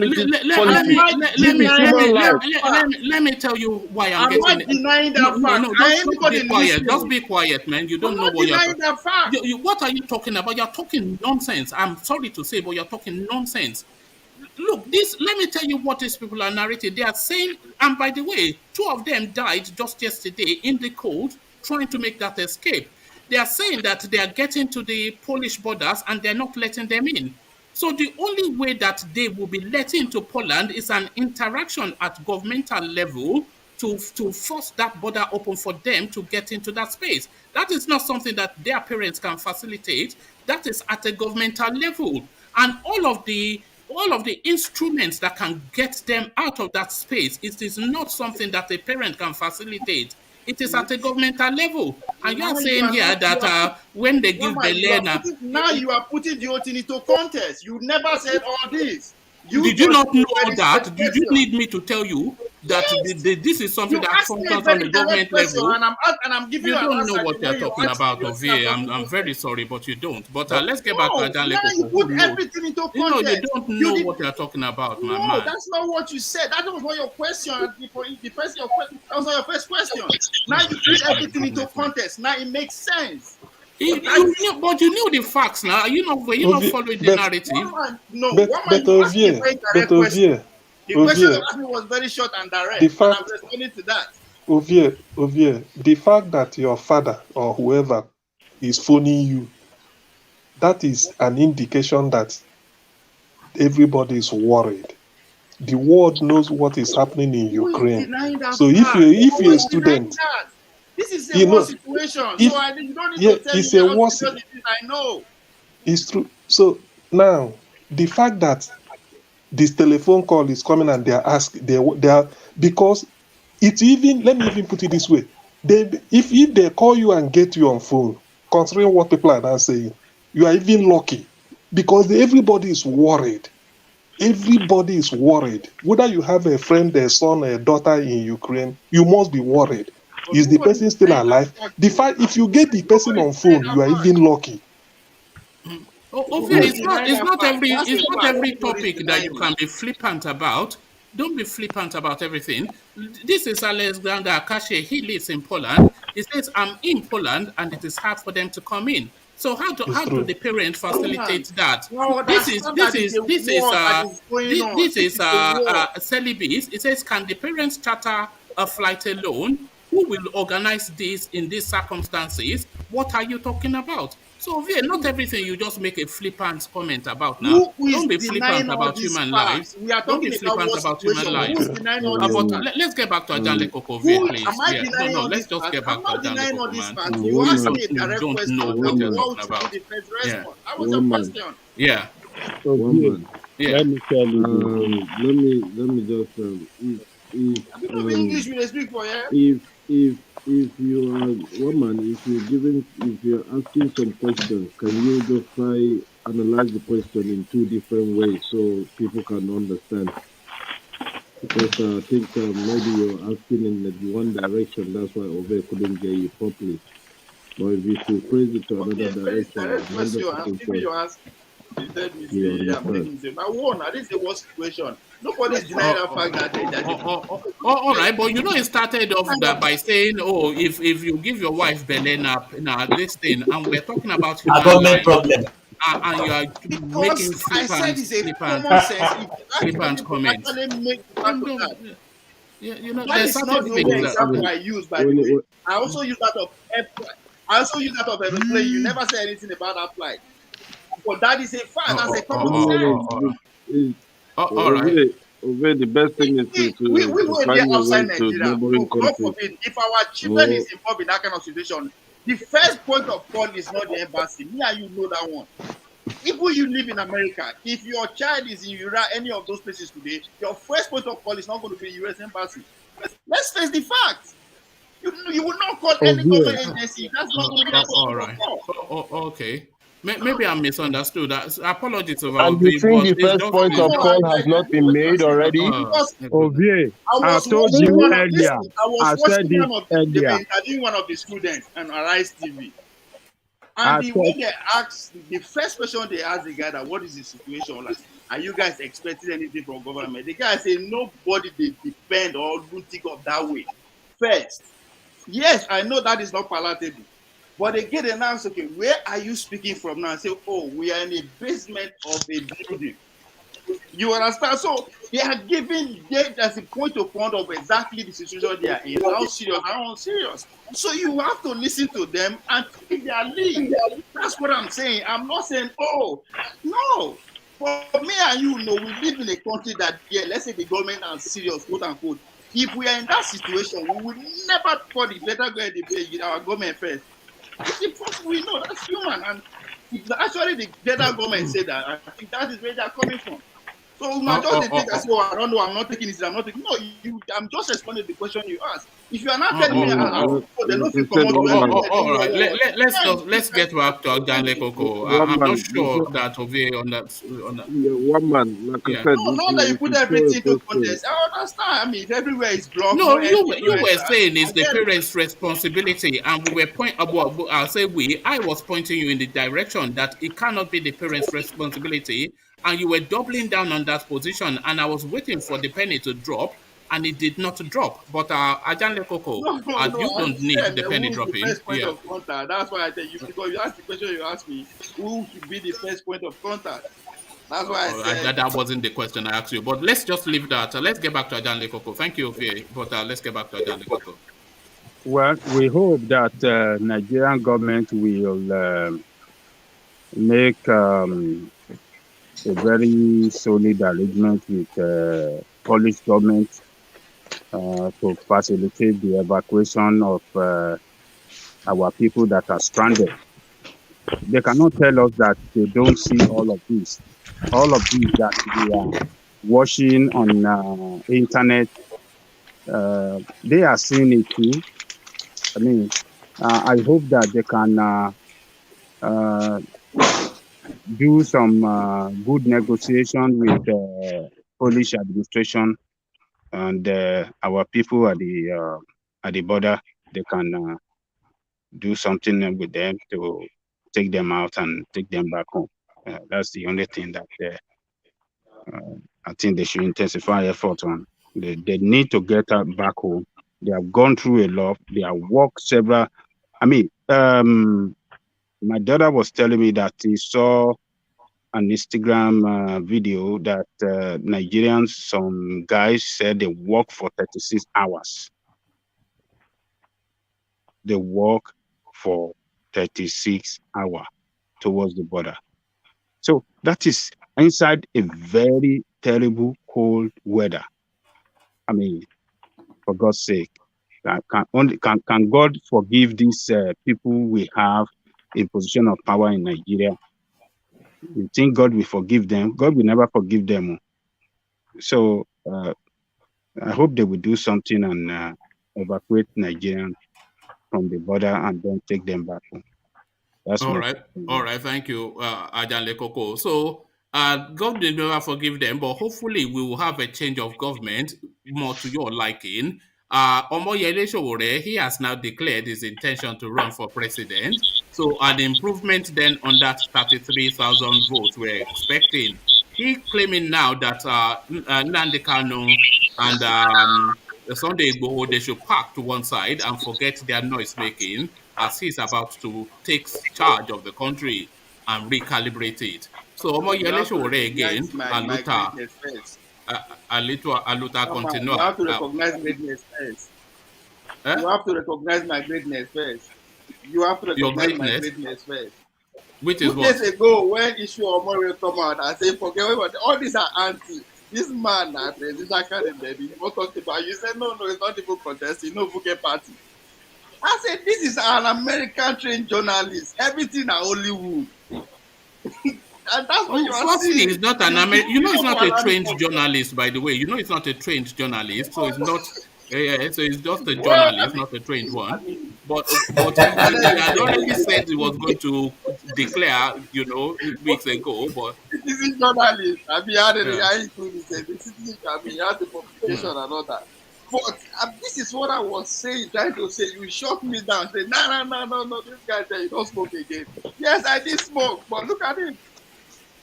He's No, okay. no, But you don't no. recognize my greatness. He had said 2 weeks ago that he was going to declare. So we knew he was going to declare.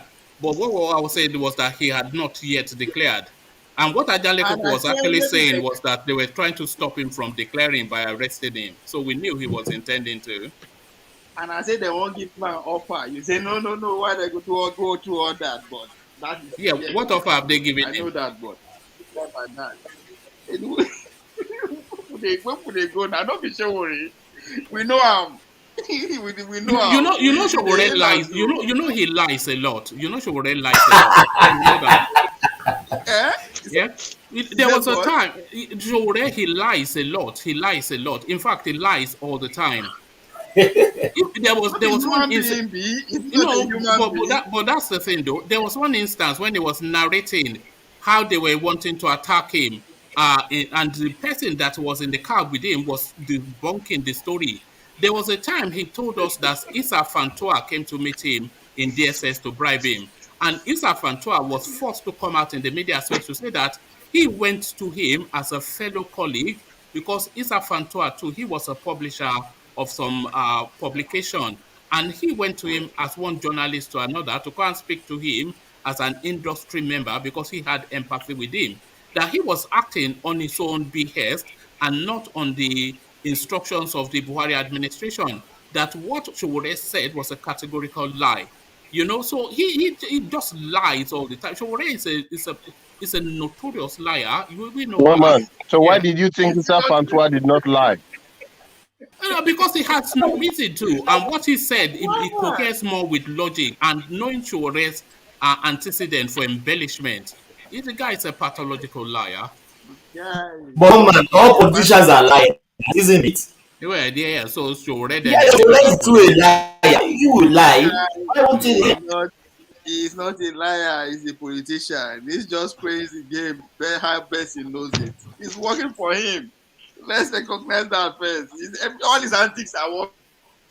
Now he don't join the race. He never finish. Yes. And he pull it up. He pull it up even better than Rocha Sokorocha. We won't go Hollywood to boy. He didn't work out. The cracker died immediately. He didn't pull anything off.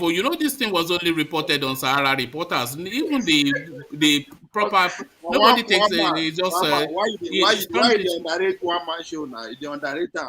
Why you go say now let's Sahara Reporter? Are we talking about it now? We will not get it. Because we are tracking Sowore here for reasons of trying to convince Ajanle Koko to drop the dead donkey. No, Drop the dead donkey. Drop the dead donkey. Ajale Koko. Candidate, I respect him for that. He's been on this man.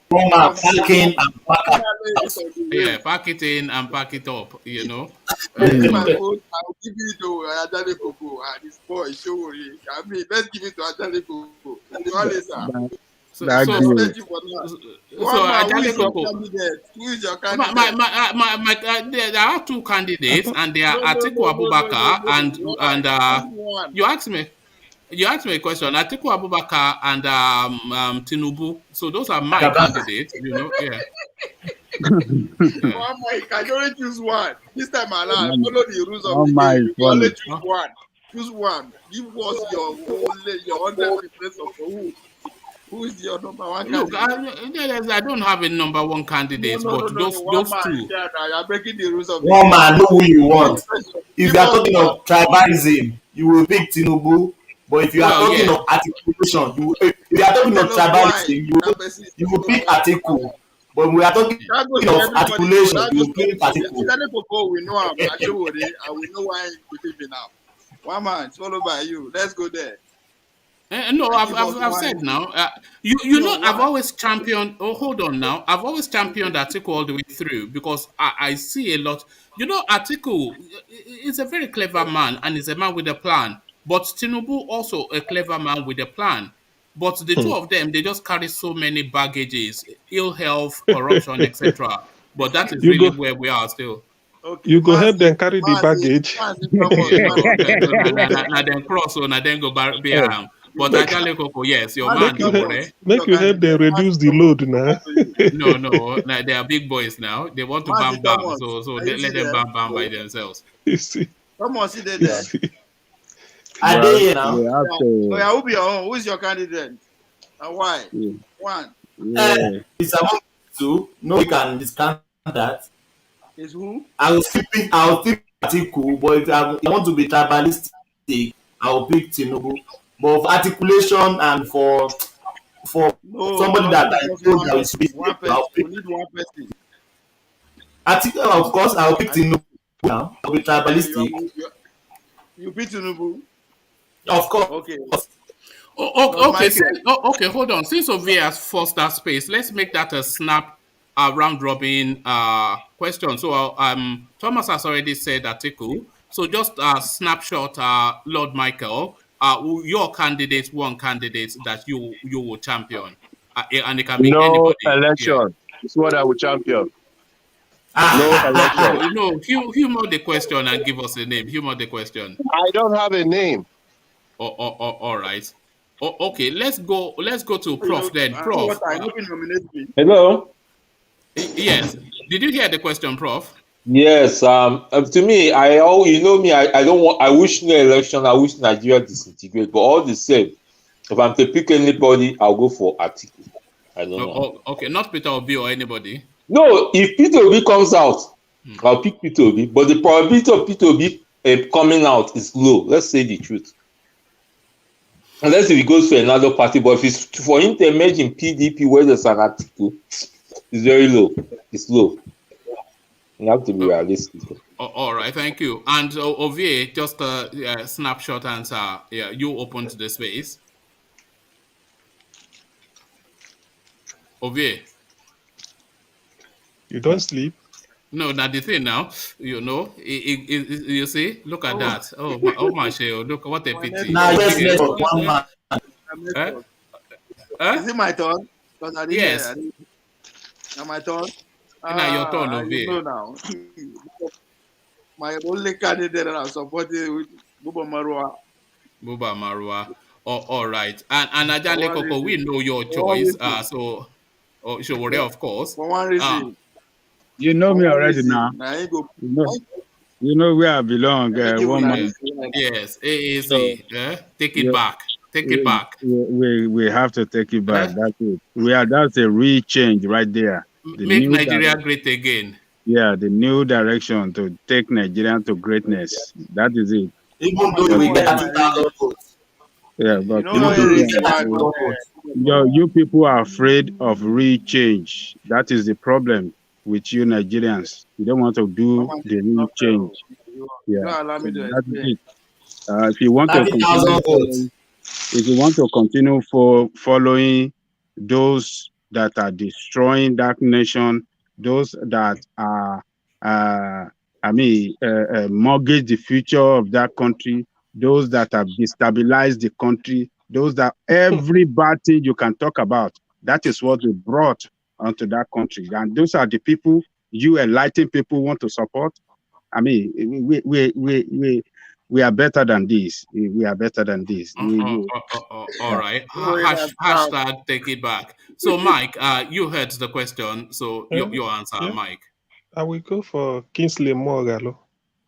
You know, I'm with you there. I'm with you there. Yeah, I support Kingsley. Kingsley. Why I said Kingsley How Mogalo many is do you that want to support one man? You said Mama, you don't Atiku, allow me give you my said reason now. Tinubu, you said Chris Mogalu. Which one you want to do? No, you know, You are Ajale you Koko, or you are your mother, or you are your mother. You are or you are your mother. Look, Yeah, but Ajale My Koko, reason, you support if my you have been candidacy. tracking me, Don't you know allow when me I to give my started, reason. I started off with Kingsley Moghalu, and then I you went see, from Kingsley Moghalu to Atiku and down to, but I'm with all of them. But you see like you said, you know. One man is why I Mogomoya. chose my Let me give candidate my Hold would on, we have know your been reason. We know your reason over here. He's a Fulani man. We know Okay. your my No, politics over here. candidate no. my On a more serious candidate issue now. On a more serious No, come on over here. We know your my politics because now. Fulani, because the Fulani. only Yeah. reason why I'm supporting him is because of Yeah. the security situation of the country and the region. All right. And that is the only man that can do it. He Okay. has done it before.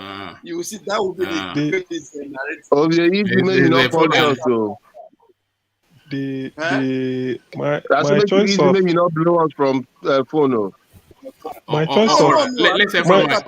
Over my here. Let's hear from Mike. Let's hear from Mike. my choice Okay, of sorry. Mogalo is Yeah. I will use him as say something they say generic. If somebody like all those what is the name? This man at African Development Bank, Adesina, those type Akinwumi. of people, yeah. That Adesina, and there is the other chap, the one that came to 2019. So these are, I reckon these people are in the same line with Mogalo. So any of them, if Adesina is coming, I can choose between them. But for now, it's only Mogalo I've seen. Why I'm saying it is that I don't care if they lose, but there's nothing that after voting on something, you feel happy that you made a choice. That's it. What it means is that maybe the IQ, I mean, where you are looking at, people are still relying on articles since 2007 through ACN down here. Ordinarily, we should be. You can't get a man of 79 or 75 to be deciding the future of people that are 25 to 30. It doesn't make Yes, sense. I agree with you. Exactly. It doesn't. So that's why I said, in fact, that additional, if the chap could be convinced, let him come, and then give him more, and two of them hold them in a debate between two of them. This is what we need. Additional can make things happen. I don't care. I'm not saying it because of he. But do you can think make it's things. strong enough? Because I See, agree with you in terms of economy and whatnot, he would do well, but there's more to it. See, one man, it is the support we give him that will make him strong. That's it. It is the support. Do you know this thing? There is nothing. Do you trust a man that wears bow ties? Do you trust a man that wears bow? Is it bow tie that matter? Is it okay? Okay, let me ask you. Okay. This thing is becoming. I know where you're heading to. The people that have been wearing agbada since, where did they lead us? Akowe, do you trust Akowe? Akowe, we just wear. The people, Obasanjo never wear suit. Yaradua never wear suit. Jonathan just once in a while. Buhari never wear suit. Where did they leave us? Where did they leave us? You see, if bow tie, why I'm saying it is that ordinarily, if you bring Morgan on one side and the additional and let them clash in a debate, you will see idea. Instantly, you know that things will change. Instantly. Okay, hold on. So if you bring Moghalu and additional into a debate, yes, the quality of that conversation, you can imagine it and I can imagine it. But Yes. let's add a third person into that mix, and then tell me if that will bring the quality up or lower it. So Adesina and Mogalo, they are debating. So we Mhm. add a third name. So you tell me if that name brings the quality of that conversation up or lowers it. So add Sowore into that too. Will it bring up the quality of that conversation or lower it? Mama, why are you doing this now? No. It will. I'm saying this guy It is a will. yam head and people don't want It. to accept it. It We are not will. being fair to What? Adesina now. Why What we are not being Sowore? fair to Adesina? Why Adesina needs to Show. be there? Adesina can just Sowore. respect Hold president. Listen. on. Let Mike Show. address it first. Yeah. Sowore will add to the debate, but let me Really? tell you how. Yes, how it will add to the debate is that Sowore, remember the type of his brand of politics. You are talking about 200 million Nigerians, or 100 and something voting strength. Some will identify with Sowore, but what matters in that type of idea is that why Sowore is bringing his idea, people like Mogalo and Adesina will be countering it, and then people will be learning from the three of them, because in the end, You know this that Sowore and Mogalo, they've had debates before on a rostrum in 2019. You know, it was a schoolmaster student sort of interaction. So you see, hold on. It was a schoolmaster student sort of interaction. So I am now inviting you to tell us who you think the schoolmaster was and the student in that interaction. I can dig it up. Of course, we will say because of people will say the master will be maybe Mogalo, Of course. So you the see, other one will be you school. see, But How did you, one man, one man, one you man, allow, I mean, one man. Mike, how did you allow one man to just push word into your mouth? Why? How did you allow him to push word Wait, into your mouth, and we are you learning just now. accepted it like that? That We are, one is his master, what is his temple? Did we you are watch the learning. debate yourself? Eh? See, How did you arrive at that conclusion, Mike? Did Ajane you Koko, watch you are that really a debate wise yourself? man. I'm coming. Eh? Ajane Listen, Koko, today I okay. confirmed You you are see, a wise man. Ajale Koko, you see what I'm saying is that why I would like Sowore to make it number 3 is this. You know, when people are listening, it is not what we think of Sowore, but maybe Sowore will like to puncture the argument of Mogalo or Adesina. But Adesina will ask him a question and then disprove, sort of reduce Sowore to where he belongs or whoever. So it will be a firework. In the end, those that can reason will now know that yes, this, because when somebody, maybe to me, hello? Yeah, who is that? So by the time sorry, three that was of them are Thomas. You debating, know Thomas now. Yeah, sorry, carry on. by the time 3 of them are debating Nigerian economy, at the end of the debate, all of us listening to it will be wiser, because Adesina is cultured, very articulate and urbane. I think Mogalo. Sowore will like to bring street wisdom, Oh, but in okay. So I was bringing going to ask you: is Sowore cultured? I know you're an honest man and you speak your mind. Is so Sowore cultured? not compared to Adesina and the Oh, well, Mogalo, there you are. You see. So not he compared. diminishes Hold on, everything you are saying. He Mike. diminishes. Yeah. Mike, why did you allow one man to just push word into your mouth and you I know. just I asked accept him it? yes or no. Now, What the do man you is mean speaking. by culture? What is the meaning? You didn't even ask him what does it mean by cultured. See, What is he referring to? And I you just understand. jump into it. He just set up a trap for you, and you just enter, No. and he just catch you like Rat, hunter where they catch monkey rat. Okay. for bush. Refined, elegant, articulate, civilized. Are these words you use to describe Sowore? Do you know why I'm saying this is that you must know that Sowore on one part is a reflection of Nigerian society. You must know this. It's a reflection of our society, because that's why Sowore pulls. You mean Agberoism? Agberoism? No, it's not. No, not Nigerian society is not that. But Sowore is. I mean, I've not seen Sowore dress like Mogalo or this additional. But where he goes, he want to bring himself to tell you that I am a reflection of the poor people. something like that. But being a reflection of the poor people might not give you, you may not have the solution to the problem of the poor people.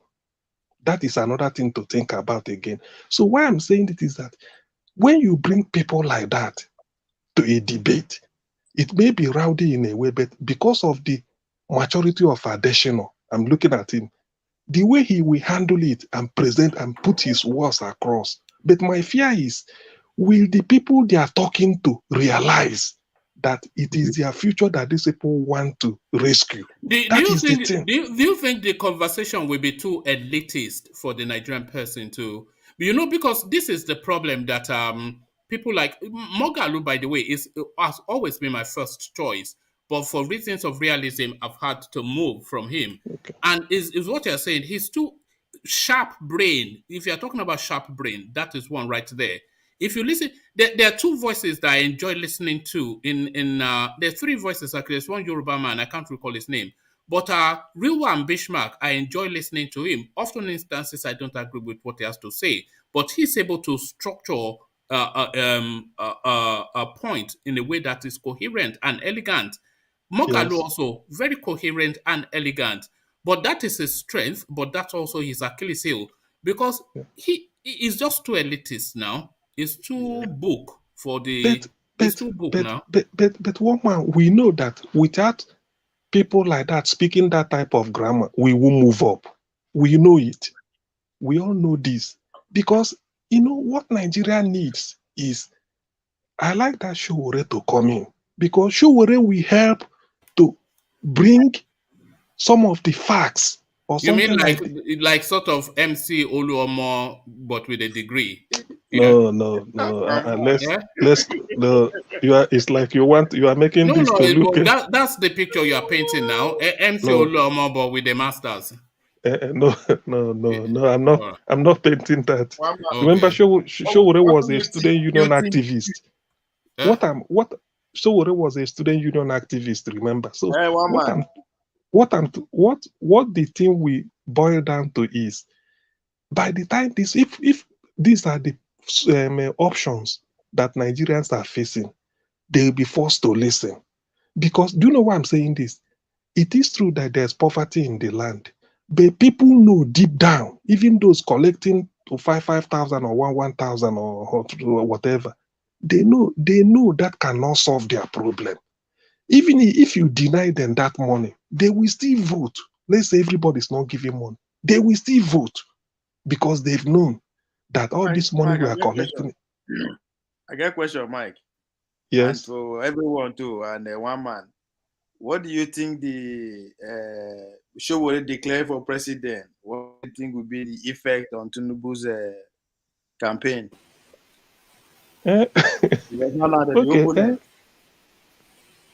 To be honest with you, do you think we affect the Tinubu campaign? Tinubu have to take carefully, because it will. He will be avoiding to go after Sowore. Do you know that I can tell you this? Shot at each other at this point. It is true that Tinubu may be coming, but I do not see the Tinubu commanding the crowd. The people may be thinking he may command in Southwest. I doubt it. Why? Why is that? This Buhari regime, since 2015, Nigerians have never suffered like this before. And the amount of bribe they've noticed, collecting money to vote, won't work. They know that Tinubu on his own, Tinubu to convince the whole of Yorubas to join him, follow him, it will be difficult for him. For the fact that since the coming of APC, no matter what, forget about some of the soil or my tribesman, most of them will say, no, we don't want Tinubu. They will tell you this, they don't want him, because they know that they will say that if Tinubu enters there, it will be paddy, and Nigerians are tired of all this. Fulani used nepotism full everywhere, impoverish everybody. Tinubu coming there, they will know that Tinubu cannot fare better. All it will take is for people from Sokoto to control him. It won't work. though he may give them money to But, enter. but Mike, what is Yeah. politics? Politics is paddy. You can't rule it out. Do you agree with me? Nigeria own the paddy then. If paddy is launching like bring somebody to come and do the work for the people. Paddy, this is the one I say paddy. The paddy, the way I understand it is the one that just chop that side and make they chop this side. It won't work again now. People know that everybody is tired. Mike, the only if Sowore become president today, now Deji Adeyanju go dey in cabinet. Na paddy, my brother. You can't do that, my brother. If we are just deceiving ourselves here. Okay, sorry. Just a totally non-political question, and this is to you, Mike. How are you able to sleep with that multicolored pillow? Wouldn't you not have some funky? Do you not have white sheets like everybody else? Why? You see, this is typically Eastern person. Oh, everything multicolored. They will wear red on top of yellow and green shoes. This is typical.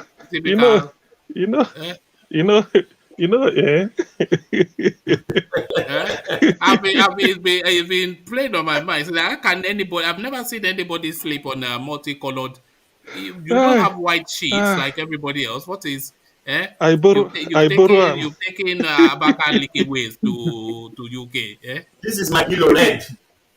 I borrow. One more. What we are talking, what we are saying. I know this is by the way. Anyway, let's laugh towards it. What we are saying, it's made the Biafra pillow. You see, Biafra to the end. But on a more serious note, I'm still saying that if somebody like Sowore or these three people we are talking, should mount a campaign, I'm telling you, they will swear Nigeria. You see, these suffering Nigerians have made Nigerians to be wiser and average. I'm telling you, that is electoral wisdom. This suffering Nigeria has going through, this suffering, poverty capital of the world, people are shouting. It has made Nigerians to be wiser. I'm telling you. Unlike before, because giving this money, it won't work again. Yeah, it won't work. Sit down there. You were not here when Baba Akure was narrating to us. But thank you. Let's get back to Ajale Koko, who has the floor. Money will always work in Nigeria, but Ajale Koko, do you agree with Mike that people have seen enough for money politics not to work anymore? Ajale Koko. It's true. Okay. No, money. Our people will still go and get that money. When it's money, they will go for it. They are very shameless people, and they don't know. They are here where they give them 1,000 and Martina in Anambra. Don't we believe that? Shameless people. They don't know that they are. They don't know that what they are doing is they are killing their future, and they are destroying themselves. They don't know. So, but some of them will tell you that, well, if I don't take it now, what is the guarantee that they will give us good governance? So all of them are going there to steal. Let me take what I can take. If I don't take it, they will still steal. So, but it's just unfortunate that let me go to my Sowore guy. Look, for Sowore to declare his intention for 2023, I think I give kudos to him. He has shown once again that he is a consistent and reliable politician. He remained in the party that he formed. He never moved away from that party. Nigerian state have molested, intimidated, imprisoned, detained, and and unlawfully beaten, and all sort of bad thing that can happen to anybody. And this guy never give up. So it tells me that he is a leader that if we people give him a chance to get to that number one position, will not let us down. He will stand up for the people. We have seen Mogalu. What do you think is a declaration with the effect we have on Tinubu's campaign? I will answer that. Okay. We have seen Mogalu has moved to about 3 parties. He formed his own party. What you form, a party that you form, you can't stand in that party. You are moving to another party. That shows that it's a person that lacks that capacity to organize and stand for what he believes in. Sowore stand for what he believes in. He never allow Nigeria to intimidate him, Nigerian state. So, for declaring today, he is showing us an alternative party to the two big for nothing party they have in Nigeria, PDP and APC. Yes. It is now left for us as people. I agree.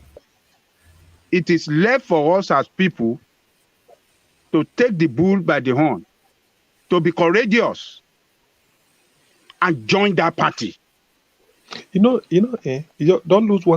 forget what we're saying. Ajale Koko, why I said money politics might not work is, do you know that if Sowore is running, Sowore won't bribe anybody to vote for him now? No. Because he hasn't got the money. The same thing with Mogalo and Adesina. So if people like this, because they don't have the money and they are not dishing out, so what are you going to do? That is the nailing money politics. Because Sowore doesn't have money. Maybe now you even go contribute to give him Okada where he go take the run around. So he hasn't got, it's not a money bag. So by the time you go to Sowore, no money, or Mogalo is not bringing, additional is not bringing, people will not, and people must vote. So yes. So the and when they are voting, they will vote for the person they believe that can do the job. That's why I said when has that ever happened before? Anything is possible now. What are you talking about? Come on. Back on Earth. Let's come back to Earth. Let's come back to the planet. Let's come back to. Let's wake up. I like So if Mogalo, Sowore, and whatever, if they are not giving out the money, and Atiku and Tinubu, they are giving out the money, who will win that election? No, what I'm saying is that. See. Come back to it. Come back. Businessman. If man get money, if man get battery, may they produce one president now with their money. You see, I'm looking at it. People are looking at you are looking at it differently. We are talking of how to solve. It's okay. Every 4 years we do the same thing. We are talking of how to move away. That's why I said Sowore candidate. What it will do to it is that it will help to diminish money politics. Because how so? Because he hasn't got money to share now. Yeah, but how would that help to diminish money? Because I'm only holding you to that space because we joked about it yesterday. In last election, Sowore got 33,000 votes. Yes, those people, but it might be there. How many he was allocated? Though it might be allocation, don't not worry, just voting. But you see, if he doesn't hand out money, it doesn't change anything. People will just ignore him and go to where the money is. But okay, you see, why I'm saying is that we now 2000 we've been giving money, and look at where we are. People will reason. I'm telling you, forget that. You know, it might not be everybody that will reject, but majority will not say, look, what is the purpose of all this? You collect money, You know, during the Shagari Awolowo election, it was bribery and corruption. It has been like that since now. So what will change now? What will change is that the suffering now is, I don't think Nigeria has suffered like this ever since that country started. Everybody knows it. So things are so bad that, I mean, everywhere. So when people now come to vote, supposing Sowore will say, I don't have money to share. You've been sharing money before. Where did he leave us? He may say it. You see, listen. He said that in 2019. He said that in 2019. Yes, now. You know, yes, let me just tell you this. Hold on, okay. Mike. In 2019, Sowore was round about I think it was Mushin area campaigning, and then he was waylaid by all these area boys. They were saying, I can go and get the clip. It says, we hear all your ideas, but you have to pay us. And they held his motorcade hostage in that space. He said he wasn't going to give money, and you know how he likes to peacock. And then he was saying, oh, yes, this is the problem. Those people, they were carrying sticks and whatnot, but they did not attack him because maybe they saw cameras. But they said he wasn't going to pass until he gave out money. He said he wasn't going to. But I think eventually somebody from his team just gave them a stipend, not the sort of money that they wanted, but they said he had to drop something. He didn't give them. Do you remember that I incident? remember that. He didn't give them. Somebody in that team he did not gave them give money. them, and they let him go. So look at that. Forget they did give money. Or I can go and dig out the clip. They didn't give them money. I remember what you are saying now. He said, I cannot give you money. I don't have to give you money. I don't have the money. They gave money. They gave money. Did you see the money? Did you see when the money? Did you see the video when the money exchanged hands? That will now be the strength of Sowore. Because Sowore will come back again 4 years later and say, last 4 years, you people asked 4 years ago, you asked me for money. I said I don't have. You people voted for somebody that gave you money. Where has that left you?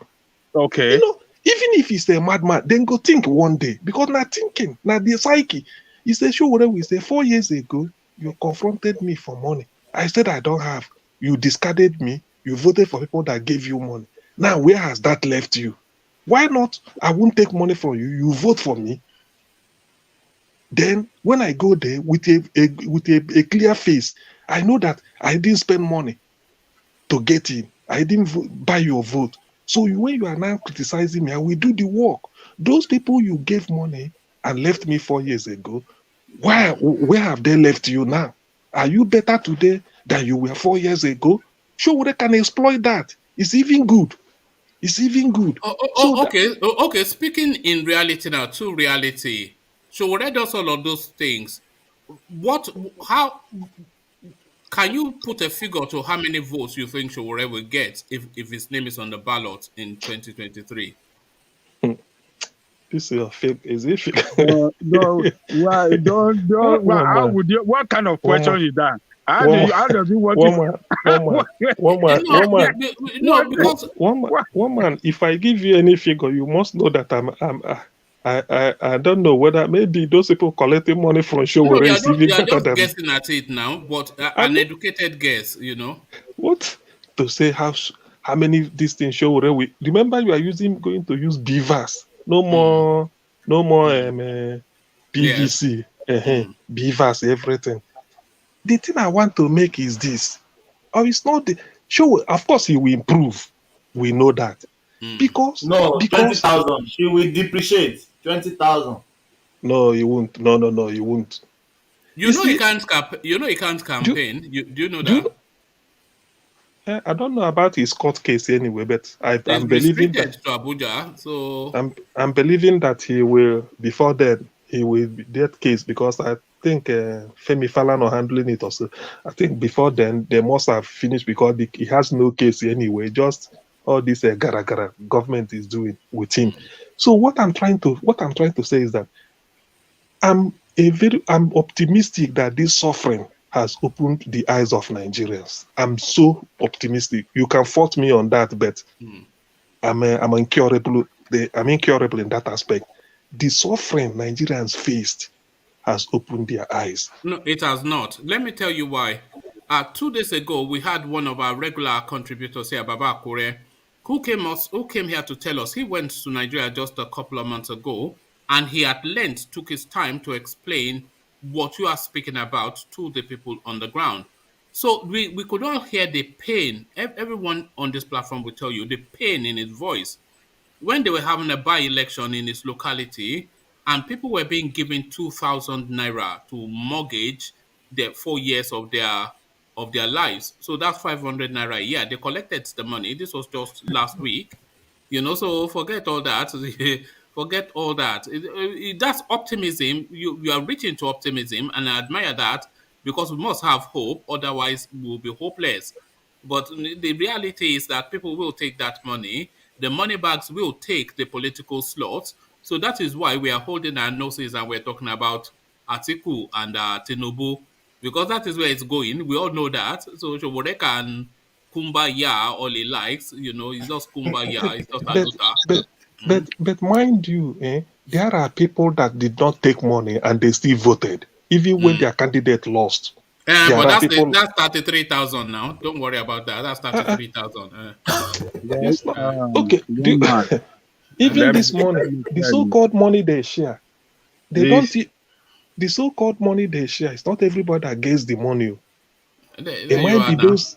Not everybody. So people still go out to vote. Okay, let's say for instance, Tinubu is going, and they say Tinubu will share money. Not everybody will get Tinubu's money, and some people will still vote for him. We played a clip on this platform just about 2-3 weeks ago. Some by-election in the East, I think it was. They were standing at that school thing, giving them 500 naira and a bottle of Maltina. We also the clip. We played it here. I saw that one. I saw it. That was forget it now. What you are hoping against? You are hoping against. 500 naira and a bottle of Maltina, and so there was even one little boy. They say if you vote, but they gave him a coke and gave him that part to give the smack on the head. Now, why is it that we Africans try to only bring out the negative parts? Why are you not talking about the one that they gave a woman money and the woman refused? That went viral. That was even showed on BBC. But that's an outlier now. That's an outlier.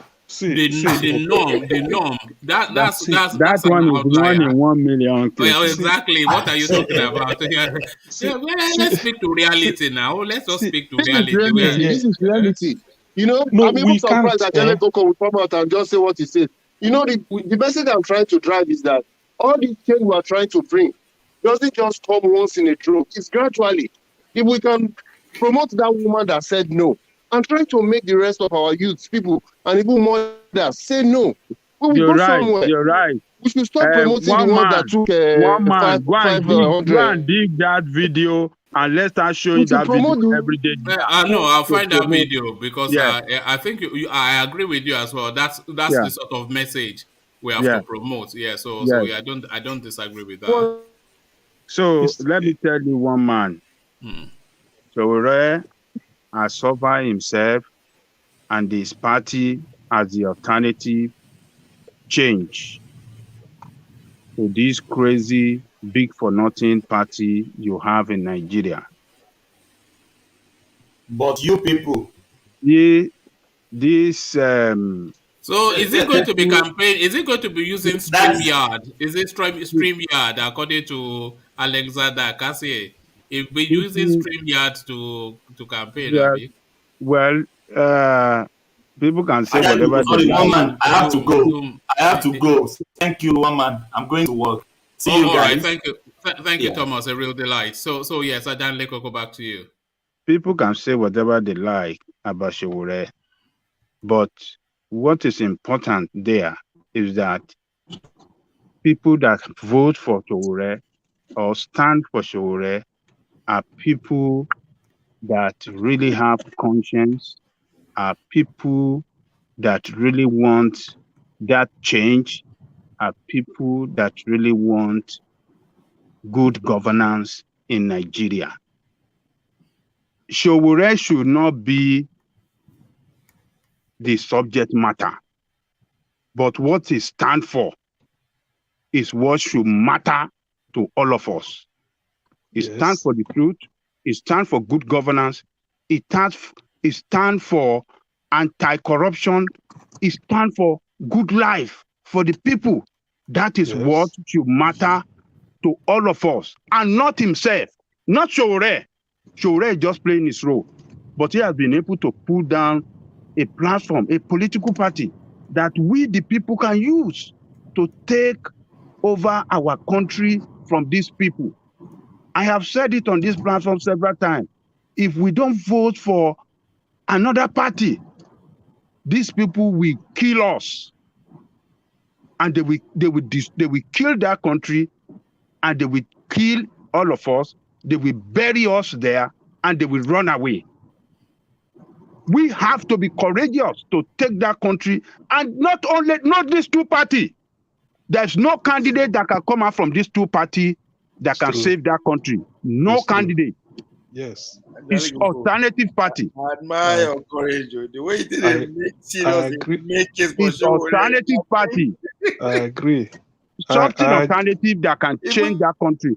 One thing that we have to know is that if we don't disrupt this system, the way this system is being run, if we don't disrupt it, then we are doomed as people. And the only way we can disrupt it is to vote for different party and kick these people out of power. Once they are out of power, then we people can start to restructure. We can start that alignment. You can see us start negotiating on how to govern that country well. That is the only way out. We don't do it. Look at the venue of his inauguration. Look at all the people are there. They were not paid.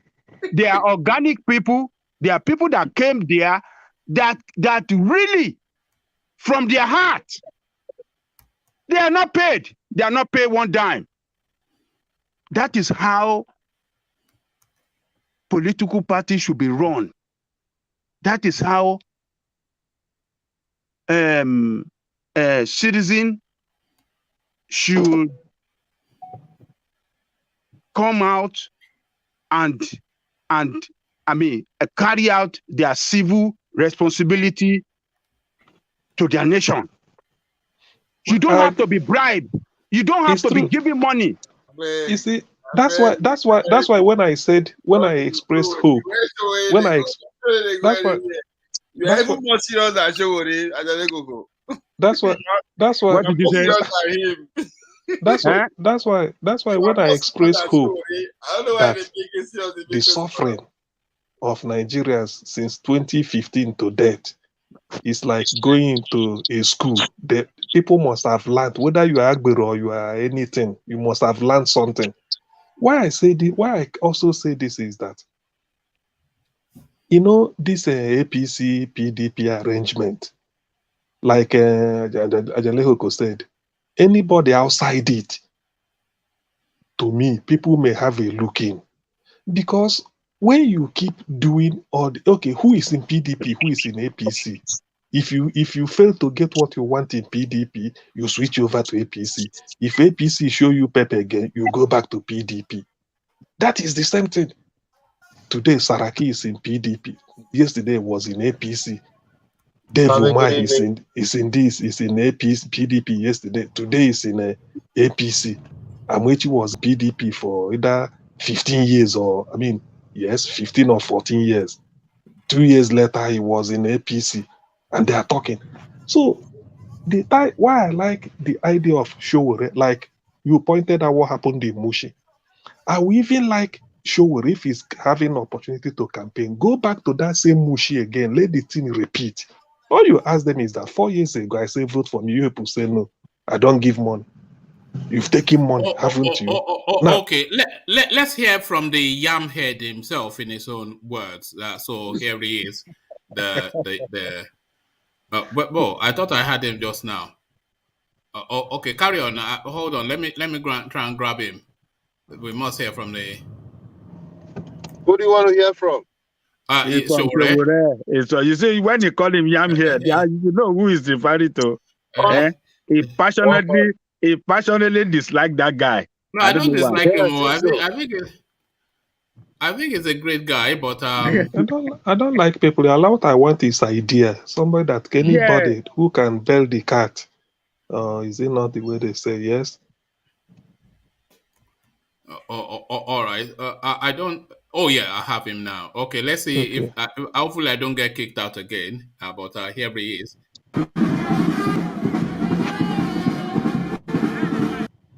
Roads. We went of what we started doing. The APC and the PDP are going to stop functioning after today. I'm not making just an ordinary declaration. Our declaration today follows the path of what we started doing in 2018 and 2019. And that was that this country is in need of a revolution. And that revolution must bring about total freedom for the Nigerian people. That was why in 2018, I moved around the nooks and crannies of Nigeria. We visited markets, schools, roads. We went to farms. We traveled by road. We traveled by water. We traveled by air across Nigeria. We covered over 35 states. Had we had leaders, the hardest farmer crisis would have been resolved in a very simple way. Had we had leaders, you will have hospitals that function today such that the president of Nigeria cannot is not to give any long speeches anymore. In fact, we are going to release a bunch of videos today that will tell you that we have already discussed the solution to Nigeria's problem, starting from security, starting from the issue of. So on and on it goes. Your man is just. You see that energy. Look at that energy. Look at it. Even one man. I've not seen. I haven't seen this video before, but now that I've seen it, it is a credit. Sowore surprised me. Mind you, those people, those crowd that gathered that's a rented crowd. That's a rented crowd. Listen, they were not paid money. Who rented them? They were not paid money. Those are do they look like Sowore people? That's one man for you now. Because he passionately disliked that guy and he's saying that they rented the crowd. Man. Listen, he's saying it again. Listen, one man. They didn't pay them money. They are not rented. This is genuine crowd. Sowore doesn't have money to rent these people. Are these Sowore people? Look at this. Are these Sowore people? Yes. They have them. Yes, they have them in the north. Mukhtar is Sowore's people. Yes, they have them. You think they don't have union leaders or people that believe in what he's doing in the north? They are all over the place. One man, the people Tinubu gave 50 million. Are they his people? No, it's the same politics now. It's money politics now. Sowore is playing people politics. The fact that Sowore has this crowd is enough. One man is trying to say Aboki cannot be Aboki cannot follow Sowore. That's what he's trying to say. That's why he says the rented crowd. But I applaud him. He's speaking like a politician. He's gradually becoming one of them. Promising heaven and earth. Look at him in a Dolce Gabbana. Where's he getting Dolce Gabbana? I predicted it. I said this man go declare. See, I'm impressed too. No, you did not predict it because he'd already said he was going to declare about 3 weeks ago. Now this was already. Why are you claiming? You don't claim credit for something. I'm impressed. I don't think Sowore has money to rent people. He doesn't believe in bribing. He doesn't even have the money. He doesn't have the money. He doesn't have the money. He's wearing a money suit. He's wearing a money suit. Wearing a money suit. wearing the money of our money suit to 2,000. You know how many people you go to reach? You know, go even reach front row. So what is there is that the fact that these people, you know, do you know one thing in message is that even if your enemy can even be listening to you, you are winning. That's right. If your enemy can have time, forget about this. At least they spend 2, 3, 4, 5 minutes. List, even if he's talking rubbish and they are standing there looking at him, he's winning. The fact that you didn't buy people with money, now when they leave, they now decide. How are you saying that? How do you know that he did not? Where we should get money to buy with EFCC? Do you know he's a wealthy man? Do you know he EFC, has backers? With EFCC behind him? No way now. No way now. No way. Look, one man, I believe you know better than that. You know that this guy will not bribe anybody. He can't now. I don't have your confidence in him, but he can't. Yeah, you know his antecedent. You know he will never. He will never bribe anybody. Where will the money come from? These are organic people right there. Organic supporters right there. They may be few. They may be few. But did you see the faces? You know that it was a 70% Hausa crowd there. But you need their vote to win. Don't you need in the front row? He put everybody. We have Hausa, we have Igbo. Those are the Hausa section there in the front row. I mean, that's the way they organize this thing to show the real faces of Nigerians. That is what he did. Even if they didn't turn up, he will still go and meet them in their house and campaign for them because he will need them to win. So the thing is that, in fact, I'm happy because it will make people. This is their fear because they knew they are afraid that it will make people. If they allow Sowore to be going around to campaign, it can turn the table against them. Do you know why they retreated him in Abuja? That's why they retreated him in Abuja. That would have been nice. Do you know the fact? Let's put it this way. Let me pose this question. Do you know that if Tinubu and the Atiku should come out and Tinubu decide maybe he no go share money, the man at the grassroots will say Tinubu bring money, but they no agree share the thing. Do you know people will say that? People will say, Tinubu and Atiku, they bring money, not those in people where it takes surround themselves, the thing no reach us. How can Baba Tinubu bring money? Because they feel that he has money, therefore he will bring. But if Sowore, the way you are looking at him, and he was able to organize this type of crowd to declare they are listening without being bought, because I'm sure they will come buy them. He doesn't have the money now to go and buy with EFCC where they follow and knows so that they go see something to charge them again. So all those things. And Mike, you know these people there. They are equally like Sowore spirit.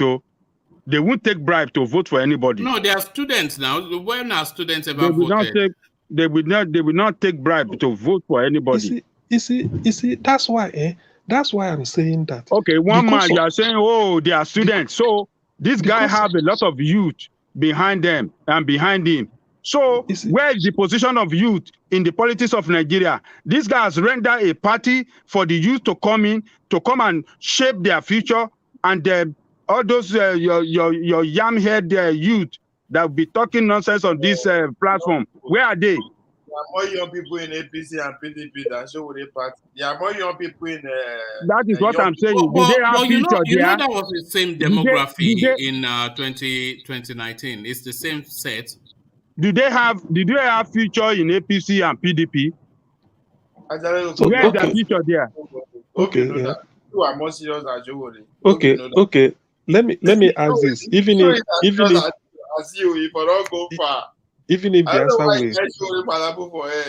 may not be what I think. Do you people not think that the suffering of 2015 to now, Nigerians hasn't learned anything from it in terms of voting election?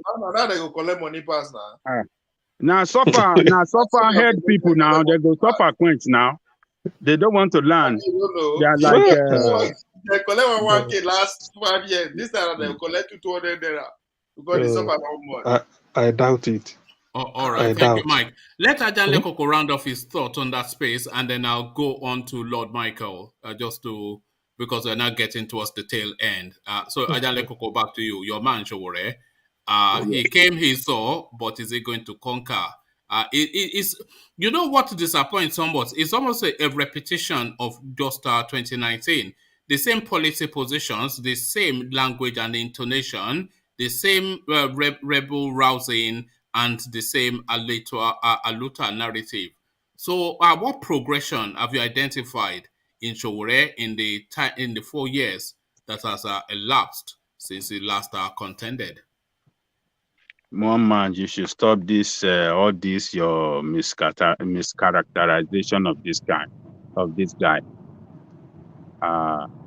Like I said earlier, he has offered an alternative party for Nigerians to come in and take their country back from these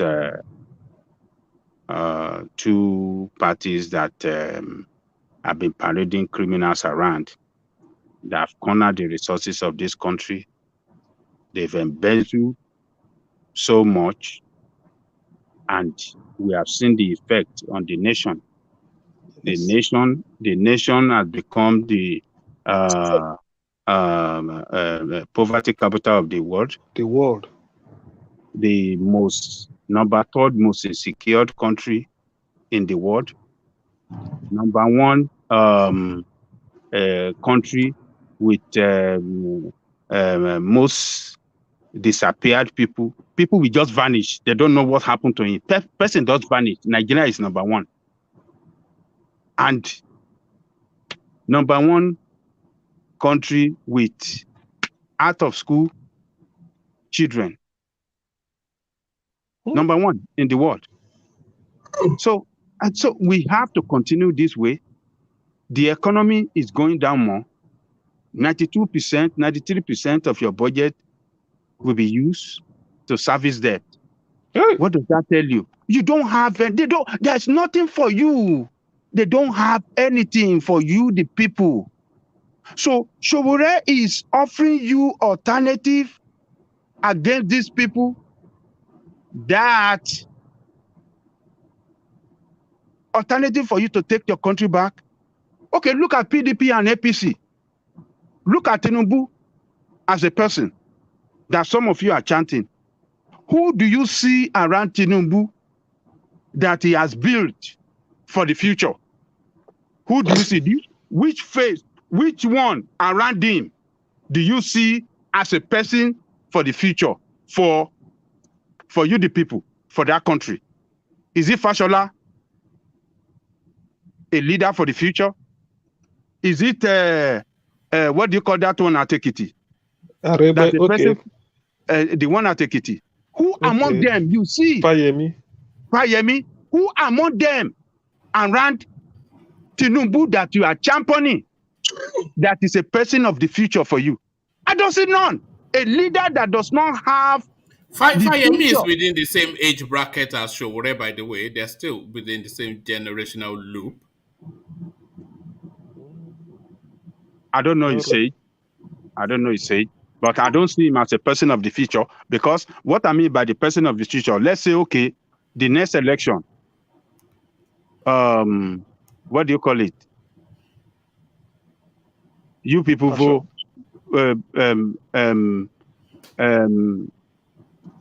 get Tinubu in there as the president, and he spent 8 years, and the power going to go to the north for another 8 years. That is 16 years. You think those people will be relevant? Are they still going to be relevant to lead you? Obviously not. So it is these people, youth, if you gather yourself around Sowore, that you can be relevant for the future. You can be leader of the future. You can be leader today and be leader tomorrow and be leader in the future. It is the Sowore party that will give you that power, that put you in that position of leadership, not these people. All right. Ajale Koko, we will, now that Sowore has... I'm not PDP. I'm not Atiku. Who do you see around Atiku that is the leader for the future? None. I don't see anybody. Ajale Koko, Black League, he said something here once that I sort of took, He was saying that it is not the age of the man, but the age of his ideas. So it is so that holds true, especially with somebody like Atiku.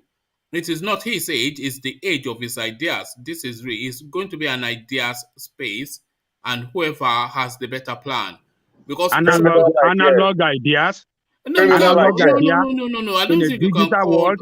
No. You can't call Atiku analog. No, they are all. Is it is not a a failure? well-traveled, sophisticated man. It's not Buhari It's now. It's not just Buhari. travel for himself. Does it travel for the country, for the betterment of the country? Does the traveling not expand his mind? Look, these people, look, it is the party. Let me tell you, woman, I've said it here several times. It's the party that govern and not one person. APC has governed Nigeria. We have seen the way they govern Nigeria. It'd be foolish of Nigerians to say they want to vote for Tinubu. It'd be foolish of Nigeria because voting for Tinubu, you are voting for APC again. What if it's hold on. Yes. What if his policy thrust, if it rhymes with what will propel the country forward? What if what he says he's going to do, it rhymes with what the country feels will propel it forward? I don't see anything that they can do that they ought not to be done for the past 6 or 7 years they are there. They run the government together. Tinubu has never been in government. He's part of. He's a leader in APC. Tinubu drives policy for Buhari administration. Is that what they're saying? Let me tell you, it's a national leader. I can tell you how. He's the national leader of APC. It is the ideology of their party that govern the place. It is the policy of their party that govern the place, and they have failed the country. So all of them should be held responsible. He was there. Fulanization is an APC agenda. Is something that the APC party agreed. They agree. Yes. They agreed to fulanization. Agreed to fulanization. Yes. They did not. What did he say when he went to Fatorati home? Godfrey Oyema agreed to fulanization. What did he say? What did he say when he went to Baba Fatorati house? When the Fulani herdsmen killed that Baba's daughter, he said, "Where is the cow? Where is the Fulani that said kill the thing?" What did he do on Igogon when they killed 56 people? Did he issue a statement? Did he say anything? So it is the policy of their party. It is the agenda of their party. The country. He is part of it, of that agenda. He supported it. He never took against it. How does it serve to Fulanize Nigeria? How does it serve him? How does it serve Fayemi, Oshibanjo, Ngige, Godfrey Oyema? How does it serve them to Fulanize Nigeria? We have to hold all of them together. They are in the party and they govern the place together. So they fail the country and they cannot be voted for again, except Nigerian people are stupid and are doomed people. That is anybody that is doomed in his head that we vote for APC or Tinubu. That's my own opinion. All right, thank you, Ajanle Koko. Let's go on to Lord Michael. And Lord Michael, to that space that Ajanle Koko just left, Sowore declaring, is it just, because what really, I won't say it's even disappointed me, but what I was looking to hear was some sort of evolution in his narrative. And I did not hear that at all. It was essentially rinse and repeat. All of his policy positions, I will turn Nigeria into a construction site. The youth will be employed through construction. I will give stipends to the unemployed and soft loans to the small to medium. Just the same things he said in 2019, rinse and repeat. So I did not see how he has evolved. I did not see any tweaking of his policies. The only addition I heard was him trying to speak to the IPOB space, asking them that Nigeria will apologize to the Igbos, etc. So that was the only add-on that I heard. But that had to be added because there's been a real spike in that space in the last 4 years. So it's just rinse and repeat. One trick pony. Just play it again, Sam. Just the same old song. Omoyele Sowore.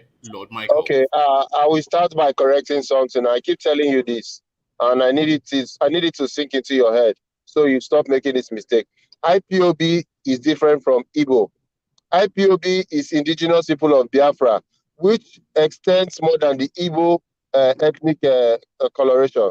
So he's talking about the Igbo, not talking about the IPOB. Then for sure, what I will say is that I have seen that the man's motives, the man's coloration about him trying to rescue the Nigeria from the criminals have not changed. That is why he has not changed his speech.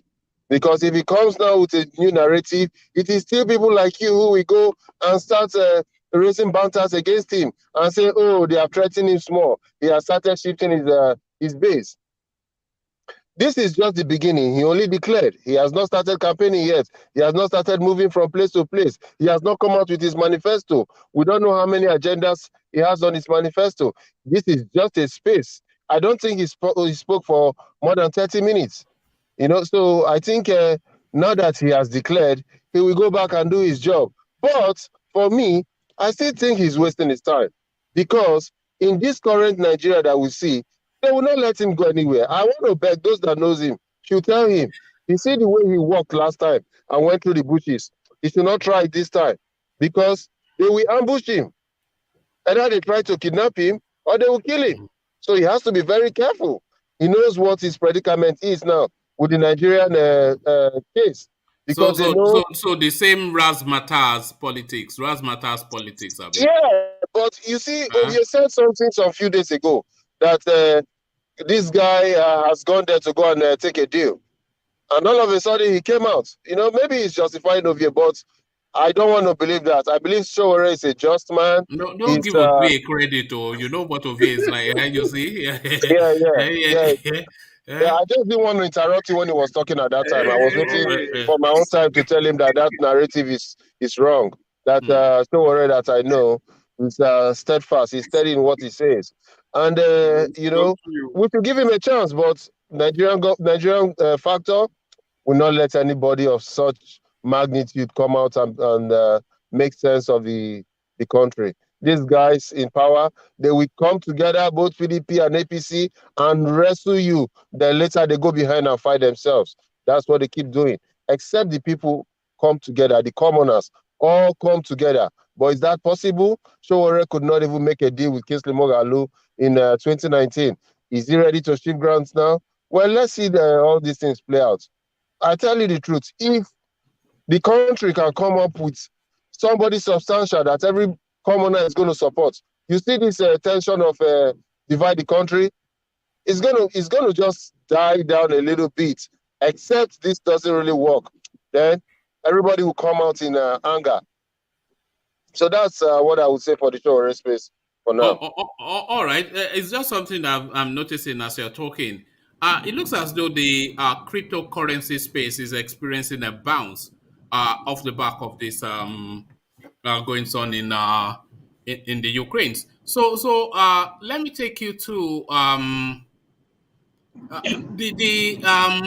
the National Assembly. They've rejected this policy that they were trying to insert in the constitutional amendment to give the Senate leader, the Senate president, and the House leader and their deputies pension for life.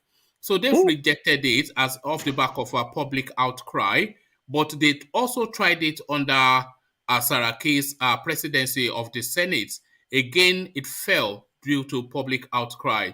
So pension for life, but for what? You know, is it that the looting was not enough? So what are you making of this pension culture in governance in Nigeria, Lord Michael? Well, I didn't really hear you because I think I was in a bad network area. But if you want to talk about pension, the pension scheme has always been a scam. You know, I want to remember when my mom was paid her gratuity, what we calculated for her was different from what she got. And we fought it. We were able to recover some extra half of what she was supposed to get. But, you know, there's always a wishy-washy, an insider in the civilian space who help the criminals in the pension board, help do this mathematics and scam people. So it only takes the will of God and the effort of man for us to come together and start fighting these things. You know, there's a lot that is rotting in this country already, and it will take so much to fight it. That is why some people have already given up hope from this country. But, you know, I don't want to hold the government to everything. Let us begin to tag names to these things. Hold the people who are responsible for this. I'm not advocating for a jungle justice or a lynch of anybody, but you know, it only comes natural that when you begin to hold somebody who does this wrong and deal with him severely, the next person there will not dare try to do it. But if we leave these guys to keep rotating themselves, all we got just gonna see is a continuation of every mishap that the Nigerian citizen has received. Oh, all right, thank you. And Lord Michael, Dave Umahi of Ebonyi State, he's offering hectares and hectares of free land to entice his clansmen to bring their money back from all over Nigeria to come and show some sort of footing in their own space. Free land and incentive in Abakaliki prime area. So what are you making then of this reluctance, Well, almost resistance of the Igbotics to invest in their own yard? What are you making of that, the Igbotics?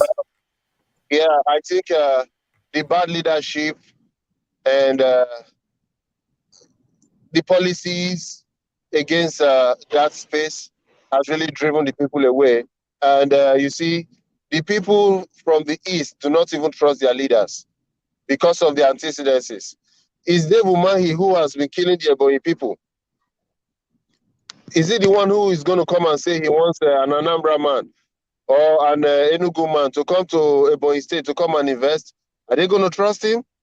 The first thing we see with the Igbo space is trust. So for me, Dave Umahi, it's not even, I think he's just paying lip service to it. So it will look like he's making an effort. Maybe very soon you will hear that Dave Umahi is declaring for the presidency space. So he's trying to buy himself some public opinion. So people will look at him that this guy is talking to, oh, he's our son. You know, for me, Dave Umahi, like he's popularly called Devil Umahi, you know, if his own brother can quit an alliance with him in terms of Ibubagu, that should tell everybody who that man really is. So I think he's just saying Can you name a governor that you like in the East amongst the Igbo states? Is there one that is fit for purpose? there is no one I like presently, but maybe I'm going to like Soludo. Maybe with what he has been doing around the place, making statements and making promises. I hope he can keep to his promises. If he can do that, then Anambra State will be a new model for Nigerian governorship space. But right now, no. I tell you the one that really got me excited, but of course they quickly cut his feet off. It was Emeka Ehidioha. I really liked that guy, but very quickly they cut his feet off, you know. But Yeah, that's yeah. me So too. Me too. yeah, I really liked him, you know. But so Lord Michael, the African journalists, they are highlighting some obvious racism that they've identified in the reportage of the Ukrainian crisis.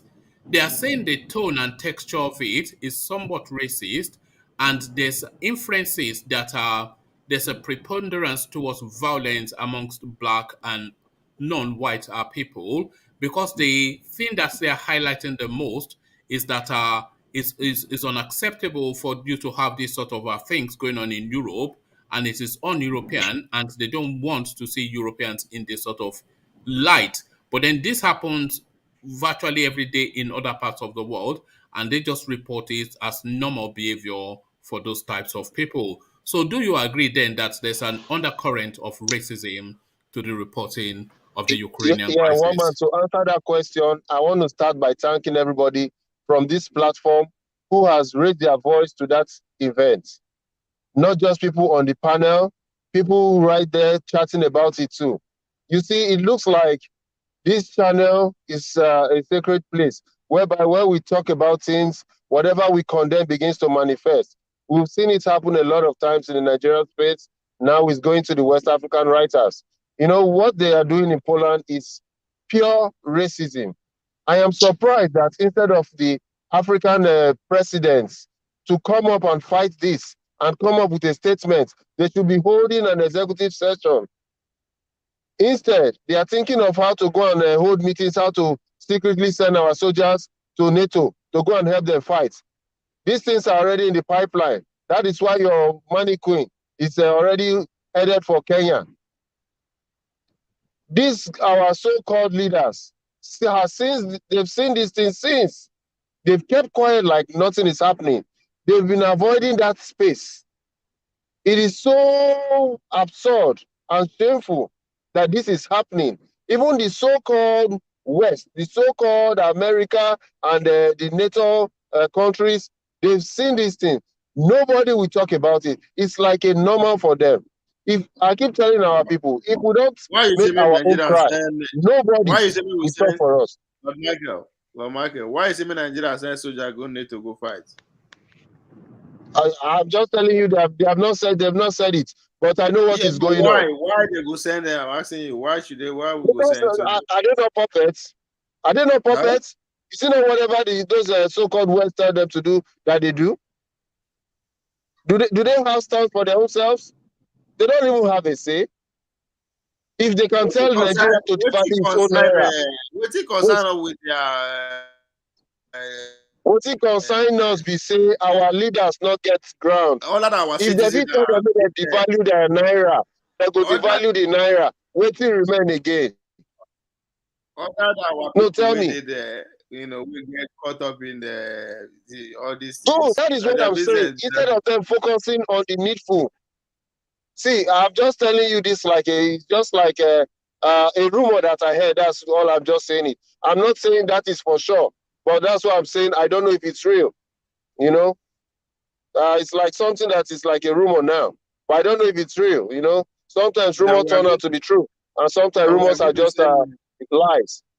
That we are going to send men to NATO. They will not come out and tell you now. If they don't send people, they will send alliance. BUHARI can even give them 100 barrels, so I'll be 100 million barrels. You don't read the official to support. You don't read the official communication for federal government regarding these things when they go on. I don't trust our federal government. I don't trust the one bit.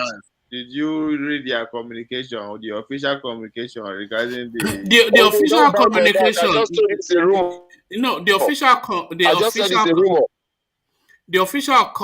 communication of the Nigerian state regarding the Ukrainian crisis is that they condemn it in totality, one, and they are going to apply sanctions following the directions of the United Nations. So once the United Nations agree a universal sanction, the Nigerian state will sign up for that.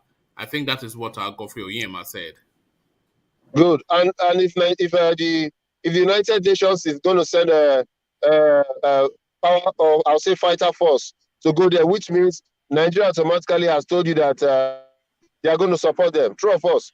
No, it's a matter of pick a side now. So you have to pick a side so that on the other side. And that is what Nigeria has not done yet. Nigeria has not picked a side. That's yeah. Nigeria has not what? Nigeria has not picked a side. They have. Did you not hear what I said? They've condemned it and they've signed up to apply sanctions. I read it out in the morning session. They've condemned it, one, and then they've signed up to apply sanctions as directed by the United Nations. So, Ovie, you see, out of every rumor, there's an element of truth.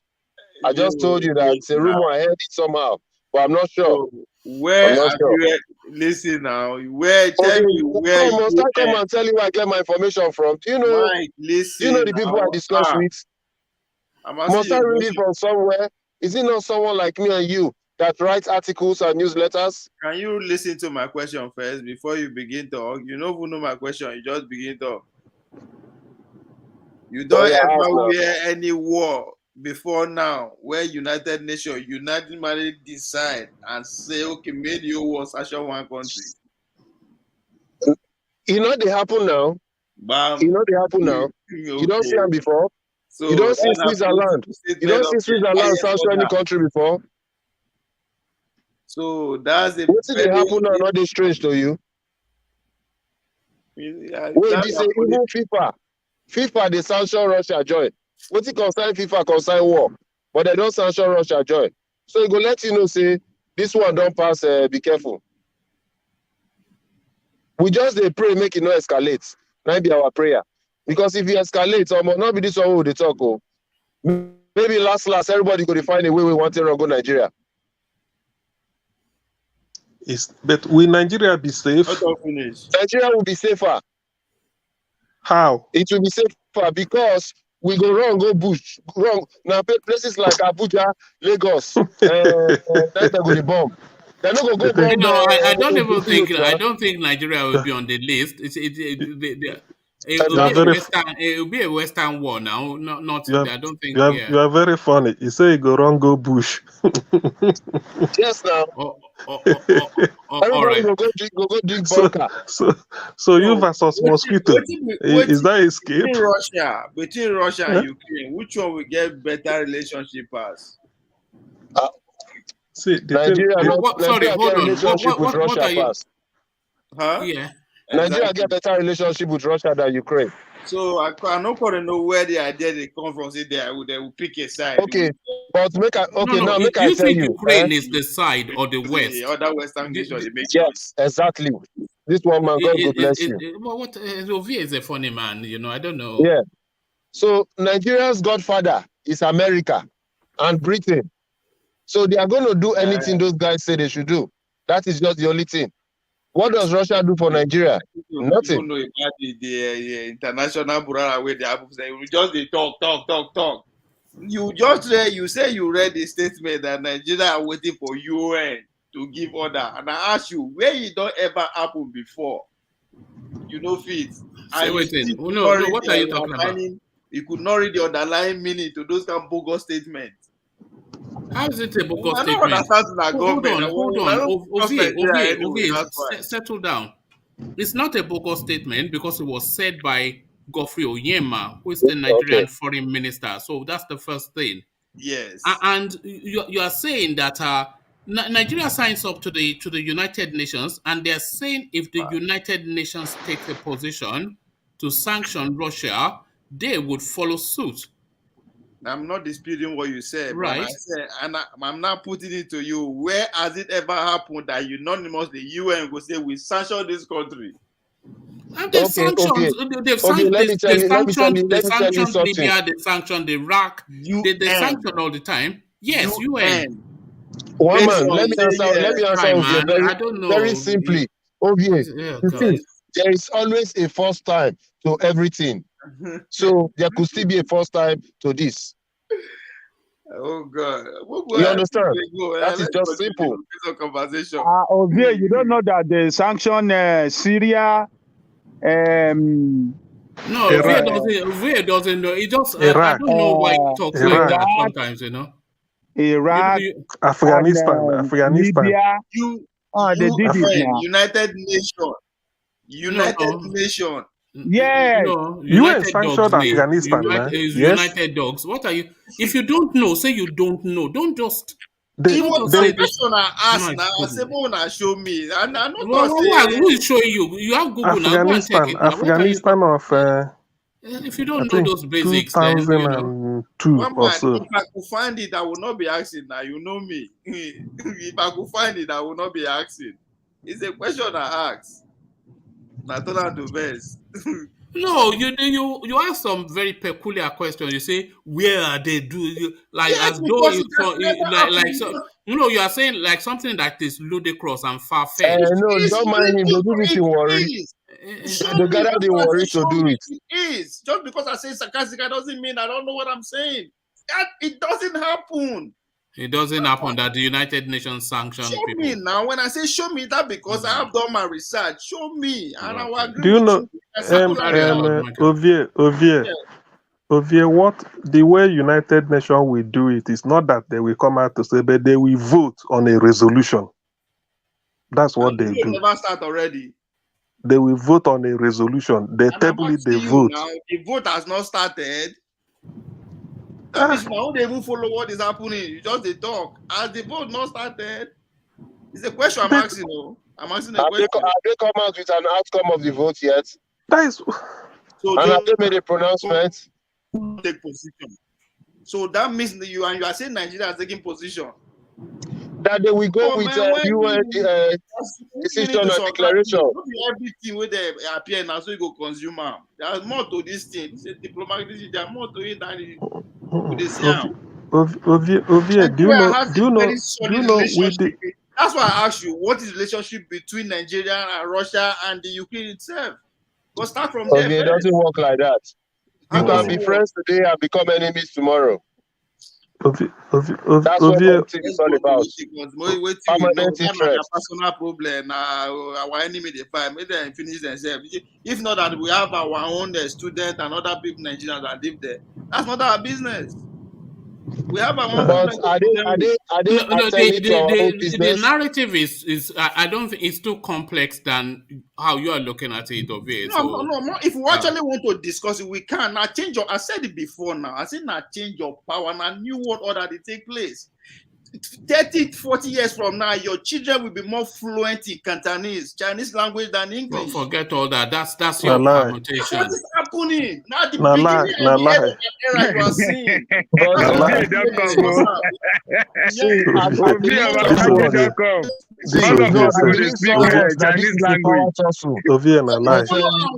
Somebody's going to change over. I don't know about that. Municipal was actually asking to go and read one book. There are more books like that. Not be today case now. This not just ice skate. Wait until Chinese start their own, and it's going to happen soon. Now the decider be that. No. Hold on. Ovie, hold on. It is widely speculated that China will use this window to move into Taiwan. So don't come here tomorrow and say that you speculated it. This is something. I'm saying it's part of the plan. So what plan? Don't just forget. That's why I say, sorry. Thank you. Let's just hear from Lord Michael, man. It is beyond you. Is really the thing. You just reach and you grab at sparkling things. And you just present it. Lord Michael, please. Yeah. My dear brother. Yeah. I agree to you. So, like what I said, it's a sorry situation that instead of us looking out for our own brothers and sisters who are there putting our mouth into what they can just snap their fingers like this and we are no more. So our government should try and see how they can look into the matter. In fact, what they should even be doing now is a diplomatic route with Poland and every other country around Ukraine, so our people can have a safe haven. And they can also even look at our airlines. And in all these countries that are around Ukraine, they should make them available and stand by that any of our children who wants to come back should be able to come back, because these are the people who will go out there, school, travel around the world, work, come back to the land and invest. These are the people who will buy land and build structures. These are the people who will make money. Even some of them are students. They even work and send money back home. So the Nigerian government, in their mischief, should still have a sense of humanity and find a way to bring our children back home. So that's what I would say on that. All right, thank you, Lord Michael. And just to answer the question of Ovie and Celibi is, at the moment, the United Nations are active sanctions against countries Afghanistan, Central African Republic, Dominican Republic of Congo, the Democratic People's Republic of Korea, Iran, Libya, Mali, Somalia, Sudan, and Yemen. So, and organizations like, of course, Al-Qaeda and ISIL. Terrorism. Are they accusing Russia of terrorism? All these countries you mentioned, go and read the reason why the UN is coming with that resolution. One man, now international community. Are you moving the goalpost? You said the United Nations, they don't have Okay, what do sanction they against talk people. Based again on now? what is happening, I said, based on all the wars that No, you don't know what you're Ah, you never know I what Obie. you're said, talking based on about. all the You wars you that said happen. the United Nations. They say, well, go show me where it don't happen. So now Yes, you based think on the so previous you are now war. are you now moving the goalpost again? No, I Because did that not was move you see this I guy. said, It's a never-ending based on, story. Is a He will go just keeper moving he will just goalposts? continue I'm not to English with this. you know I you said, based on the hold on previous hold wars, on hold on hold Obie, on the Ovie, goalkeeper. hold Ovie, on hold on Ovie, Ovie, I Ovie, thought hold you on just said you one are a moment. sprinter. in Just a Yoruba minute, land, just a minute, please.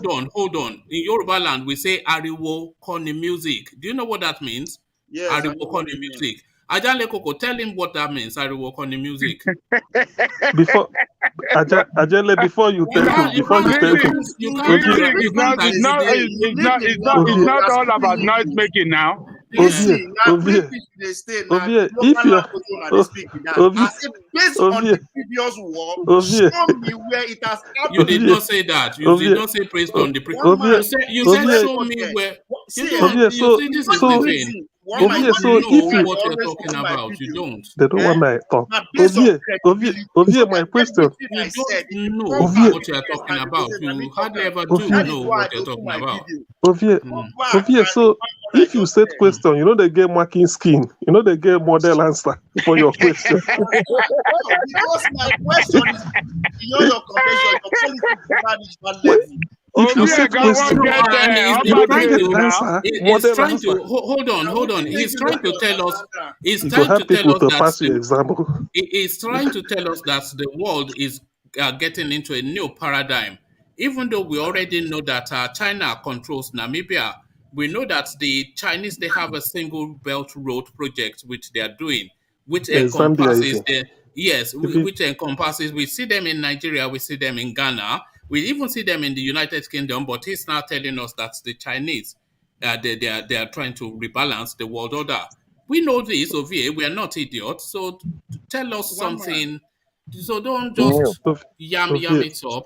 Ovie, so one if you man. set question, Yeah. person no go fit pass your exam. Which one be? You go ask us Yes, question.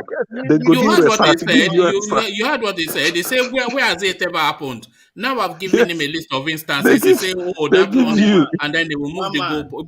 This rational mind does Again, that as I well. will tell you the reason why they leave video open now because of credibility. You understand? You can always come back and say you can point everything I say to the face. Even your When boy, it's right? bad, Even your boy Jafar, he's telling you, but you will still continue to run. that what? Read what he said Oh, now. That he said, United Nations organization sanctioned Iraq under Under Saddam Saddam Hussein, Hussein, even what were before they the American accusing? occupation. yeah, What but were they? your question was that when has the United Nations ever sanctioned One anybody? man, That was for your God's question. sake, we are educated people. We are speaking English, to which is your own native language. No, We Yoruba are is my talking native something about language. war. We now ask questions based on nothing. They say there's no smoke without fire. I say based on the previous wars, where has it ever Okay. happened? That Come was off my it, word man. exactly. Obie, wait till they talk And it's again like now. you're Where speaking Ah, exactly? English. Okay, what is see where your you talk before is different. Oh, what is your okay? What is your Go back point? What now point You are and go you? No, hard no. to listen pass now. Ovie. Okay, Read hold on, If my Mike, Ovie please. na question. lecturer, you go hard Okay, to pass in course. what You is go your hard. point?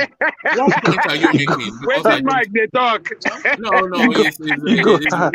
Ah, welcome to VS you go World, hard. Mike. Make I told you, Welcome to VS I World. told you, the now, way now, United Nations works is Hold on, Mike. Let make Ovie have the okay. floor.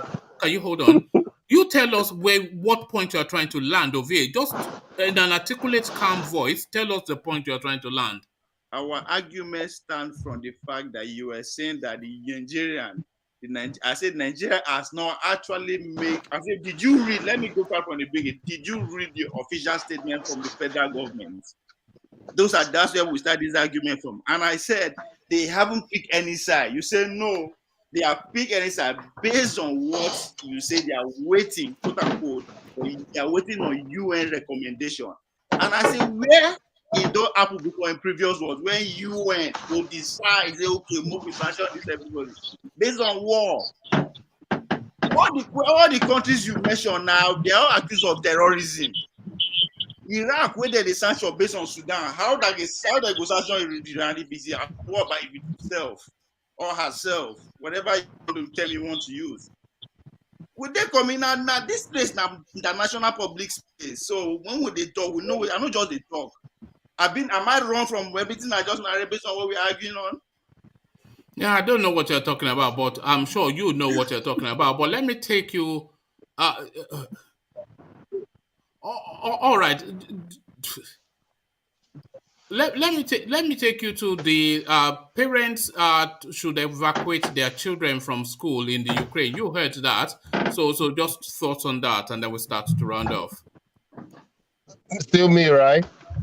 Yeah, no, VA. Let's go to VA because we're now in we're in deep hours now. Yeah, I think we touched on this before, where I said when you said that the federal government said that parents they're on their own, to paraphrase and put it in kind of way, like right? And I said that's if that is actually a fact that is coming from the government, that's a common sense. And I went ahead and I said this is why because if it happened to between me and you, the first action we would do is to reach out directly before we even think of government. That is, whatever. I think we talked about this before. Okay, and Umahi was Lagos-based computer village merchants with free land.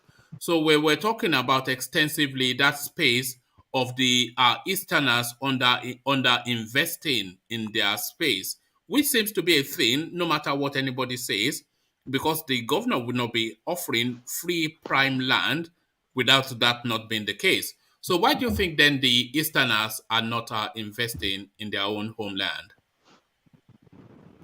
Why are they not investing in their own land? I mean, the economic base of that region, it's pretty much nothing to write home about. I mean, what's the source of their earning? How the ISNI is what? So, and this is still based on them. They all, I mean, somebody was giving them as far as saying that they are the 5 tribes of the world, that they are everywhere. But that is the residual effect. Everybody don't come up for house. How the house will make sense? Or how did it develop? And that's exactly what's happening. You find more Anambra people in Maiduguri and Kanu than Anambra itself.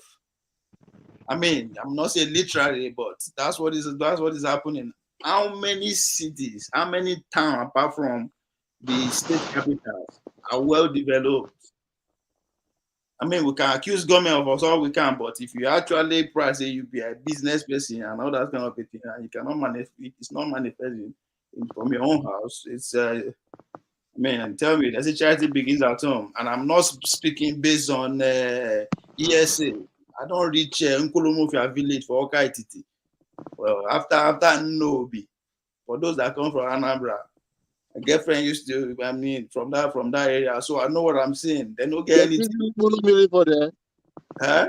They're not giving Burumiri. Man, that's story, How long ago, Ovia, I know the place you are talking, Nkolofia village, Oketiti, Idemili, I know. After no, you are right. I know now. Then the next Ichida Ibuku, it's my area. I attended St. Joseph Secondary School in the town Oketiti. Now, what I want to say is, when was that you visited there? Because you are talking of development, so that we know if it's of recent. I will tell you that. The thing about it is that this 2002, 3, 4, 5. Okay, 2000. Okay, well, it's still pretty. It's not this. All you see then are just a mansion, private houses, just nothing, reasonable that the people can actually do to, either recycle their income or generate their income. The farmer. So, yes,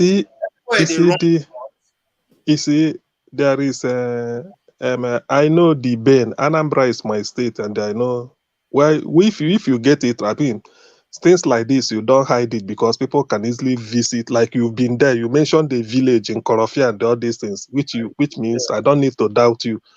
The thing about it is that in economy, for it to move, one thing about the cost of living before, I don't know whether they have to address it now, is pretty a bit on the high side. And there's a reason for that, but particularly retail business is on the high side.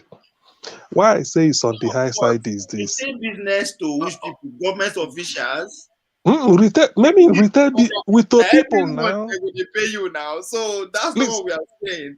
You pride yourself as the number one businessman around the world, but if you come house, you could struggle to buy something that you pride yourself that you are buying and selling because Listen, you are still not a businessman. Is buying and selling. Listen. What we call the producer of that product that you are buying and selling?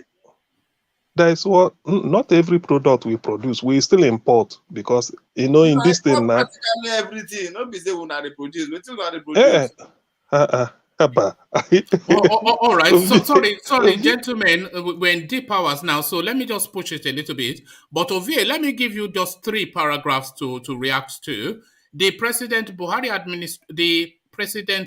government has said Nigeria is ready to sanction Russia for invading Ukraine in line with the United Nations resolution to adopt and impose sanctions on the country. On imposing the sanctions, this is going to be a collective action. The United Nations has to act, disclosed Nigeria's Foreign Affairs Minister Geoffrey Onyema in an interview with Channels Television on Monday. He said, "We are going to act and engage within the framework of the United Nations. So, if the United Nations adopts and imposes sanctions against Russia, we will comply with the United Nations resolution." So that is the Nigerian proposition to adopt whatever sanctions the United Nations imposes on Russia. So that is the position according to the Foreign Affairs Minister Geoffrey Onyema. And I say that's a political statement. Well, that's a position. That's it. That's somebody just like, yes, now person know they say no or yes be that now. That's a broad political statement. We will react based on what the UN resolution. We will, but let's wait. So how long? And we know that is not going to happen. That is the position. You may say it's not going to happen, but if it does happen, then that is the position. See, let me say something real quick. Oh yeah, do you know what the danger that statement alone puts Nigerians living in Russia? That statement alone, that you are going to hit to the enemy's core. Do you know what it does to your people in Russia? Sorry, Lord Michael, I've been Lord Michael. That's why I asked that question. With the relationship the Nigerians have with the Russian people and that of the Ukraine. I asked question. I asked it deliberately. So we might disagree with the federal. Anyway. Hold on, Mike. No, please, Mike. Let's just hear from Ovie now because we are 6 hours in. So let's hear from Ovie so I can start to round off. Yeah. So Ovie, we might not be fan of the government. We might not like the government, but they know they are every step they are taking is deliberate. They know if they come out and make a blunt statement, it's going to affect our citizens just as we are saying it. But they have to trade very carefully. But based on that, you have to go to the trade relationship, the diplomatic relationship, the military relationship, and all that. All these things have to be put into consideration. When was the last time Nigeria, Russia, they negotiate arm deal and all that? They have to be put into consideration, regardless of waiting with the UN, which I know the US will not just come out and say, the whole world should come against Russia based on what is happening. It's not going. That's why I say it's not going to happen. Those are political statements. I will say the same thing if I did the president's issue. I'm not going to come out and say, boom, this and that. I will. That is not. Hold on. That is a side being picked. That statement. Well, maybe that is not a. Do you know that is not a non-aligned statement? That is an aligned statement. And they have aligned with people that are opposed to the Russian position. You can't say that's not a neutral position. No, that is a side taking. I don't think you should conclude because since we are still waiting for the UNs to issue. No, it doesn't matter. It doesn't matter. It doesn't matter. Whether these, you have to understand what is going on over here. Okay. There's a situation going on. Russia is seen as an aggressor against this sovereign nation. this is the narrative that's been painted by the West, by the way, which might not be the totality of the story, but that is the Good. narrative I'm being glad painted. it's yes. Okay, yeah. What do you mean? Everybody knows that, so it's not everybody. No, I wanted to say that that's Yeah. just a one-side view of the whole narrative that. No, everybody knows that. So everybody knows that. So, but that is the narrative that obtains. So Russia on the one side saying they are fighting an encroachment onto their space, but the rest of the world, which what they describe themselves as, are taking this position. So there are two sides. So if Nigeria is saying that they are going to sign up for a sanction, that for whatever sanction is imposed on Russia, then they've taken a side in that divide. So it doesn't matter if sanctions are imposed or not. They've nailed their colors to a particular mast in the divide. So that is not a non-aligned position. That is an aligned position. So forget the sanction if it happens or not. A position has already been taken, and it's an anti-Russian position. Well, for the sake of time, I totally disagree with you, but No, go on, disagree. Let me hear how that because I still don't believe that Nigeria is taking a side. Okay, how so? I mean, okay, now maybe I might be thinking it too far. Do Nigeria have the power, or have the leverage, have the sovereignty to actually take any sanction on any of those countries if they want to? Today or not? No, it doesn't matter. You're not getting that. I told you to leave the sanctions aside.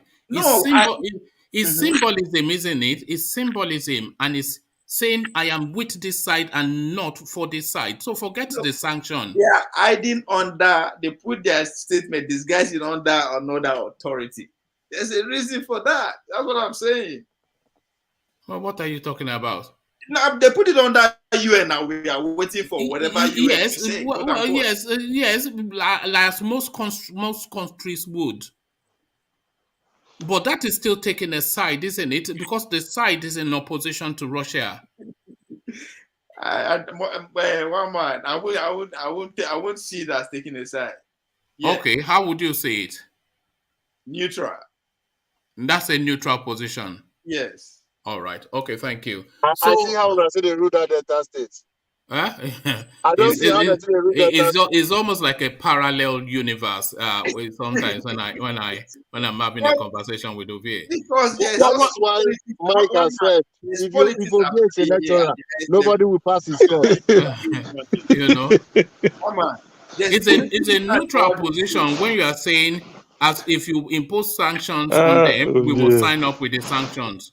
And that is a neutral position. If that's a word there. Forget the if now. You're not dumb now. So why do you talk like this? You're not dumb. Okay, do you know what neutrality is? He doesn't understand anything. He just thinks it's been. I don't know what you think you're being. Let me tell you, you don't understand a lot of things. No, that statement is there for us to interpret. It's not. No, it's not there. It's a black and white statement now. They said they. What did they interpret inside? I don't understand. Let me say to you again. They said it's written in English, in Chinese. This one not the Chinese language. They will follow the sanctions against Russia. Yes, they will follow the sanctions against Russia. So forget the if. Forget the if. I will not. No, come on. Now English will they speak now. Oh, all right. I won't forget the if. Oh, okay, hold on to the if. What are you making of the if? What are you making of it? They have not taken a position. The UN has not taken a position yet. That's what it means. Right. We agree, say yes. Now US they control UN. That's a fact. We know that, but they still have come out categorically and say this is our position. I don't think you don't understand it, but it's a shame that you don't. No, because I was hoping that you would. But you are looking at it from one angle. I'm looking at it from what is being said. Politics is at play here. You know that politics is at play here. Politics of alliance going forward. Where is the whether we like it or not, US is still in charge of the world. But for how long more? So every decision you make now, you have to put that at your preview. Is this authority going to stand for how many years more? You think this our Aboki leaders know the reason along that line? You know the other hand, our government, that's the problem here. You think we are just Why you no No, go no, underrate please, government? Mike, just hold on, Mike. I want to hear what this guy is saying. What are you saying, my man? What I'm saying is that the world order is changing. This is the beginning of an era. We know that the world order is changing, so don't say there's nobody. Sorry, Mike. Do you know that the world order is changing? What do you understand by that? Well, to me, my layman's or my level of understanding about a new world order changing is that there should be a concerted effort to diminish or to balance the power of United States over world affairs. All right, thank you. So that And just sums it up right there. So the exactly, world order that we had just for ages and ages was the United States using the vehicles of United Nations and nation, NATO to overrun the world. exactly, So over the yes, last 30 years thereabout, China, through economics and now military potency, they've come exactly, now to become one of the strongest economies in the world, and they yes. are using their finance and influence to penetrate deep into the world. Russia Particularly in also, Africa, yes, particularly in particularly, Africa and in yes, really in the whole world. Because if you go to the Caribbean, they are heavily present there as well, and in Asia yes, too. So we're seeing that, and then Russia also is ratcheting up its influence in the world. So the world spot order on, is changing. So we know that. So don't spot say on, spot we all on, know spot on. this, okay? One So man, What is spot saying, on. what is happening is part of the Don't question. yam One What I'm man, trying yam. to spot say, on, what spot I'm This on, trying to guy say, spot what just is on. he just happening, yam yams what I'm trying like to he say is knows that what something is and he happening doesn't in know. Ukraine. I agree with you, No, what I'm small trying one to say man, is that spot on. where is the connection between what is happening and what you just narrated? Because it's connected. You are leaving it Oh, oh, oh. aside. It's not an isolated on its own issue. No, it's all linked.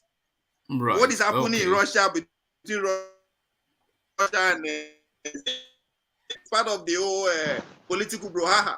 That's seeing it from.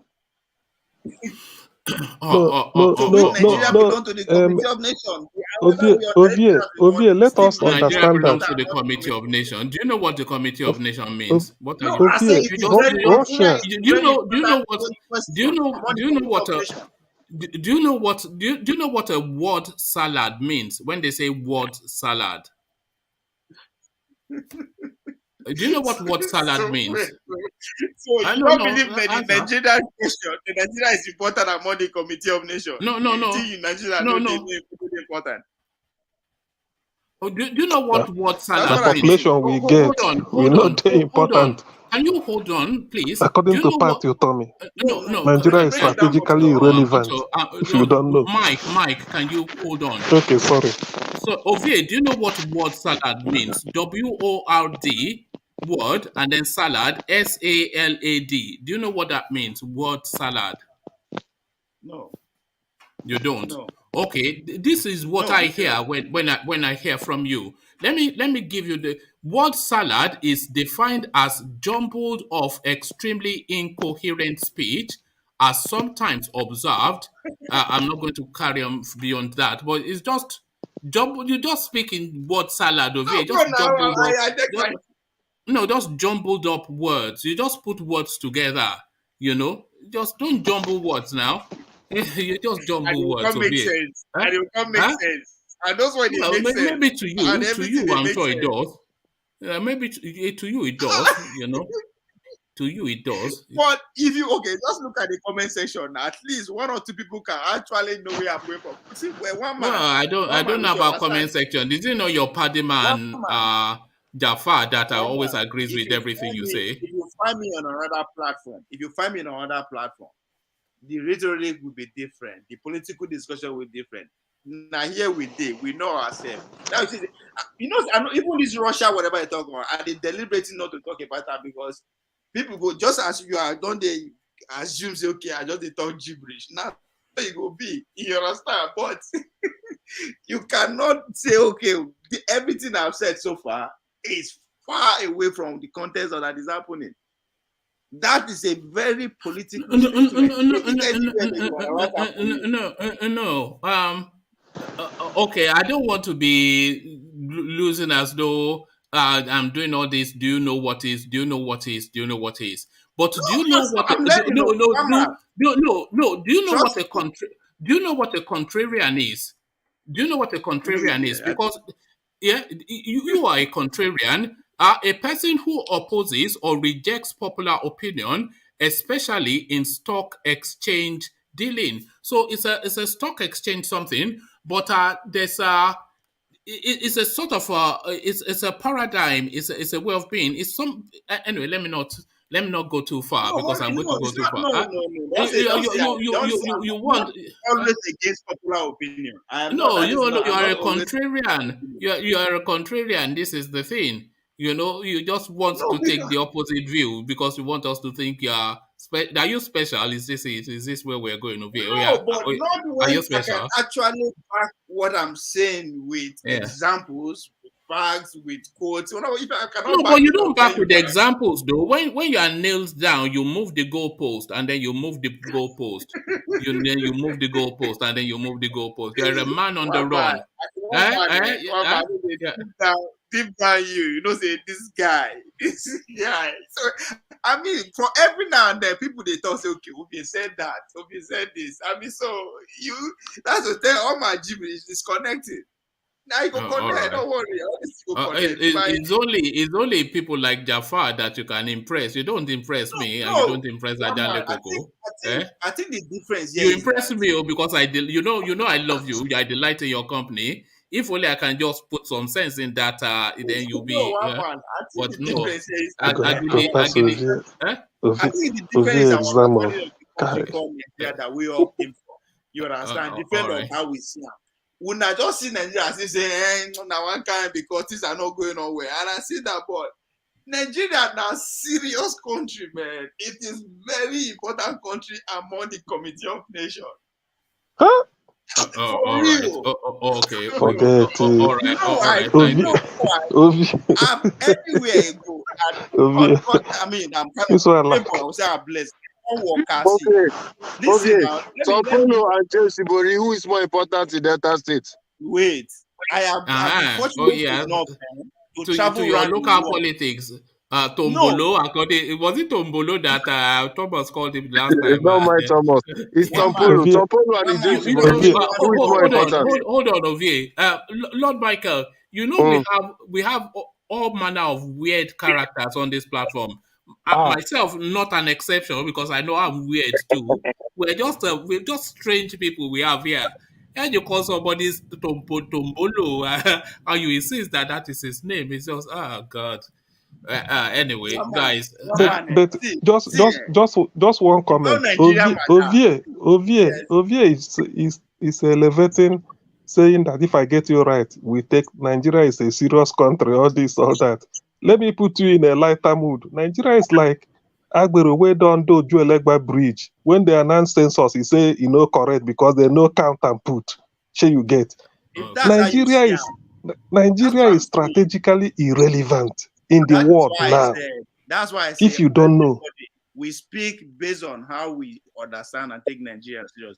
I've been privileged to work out for this world under Nigerian envoy. What I mean is, till only when they come US for school, now I don't go stand for embassy.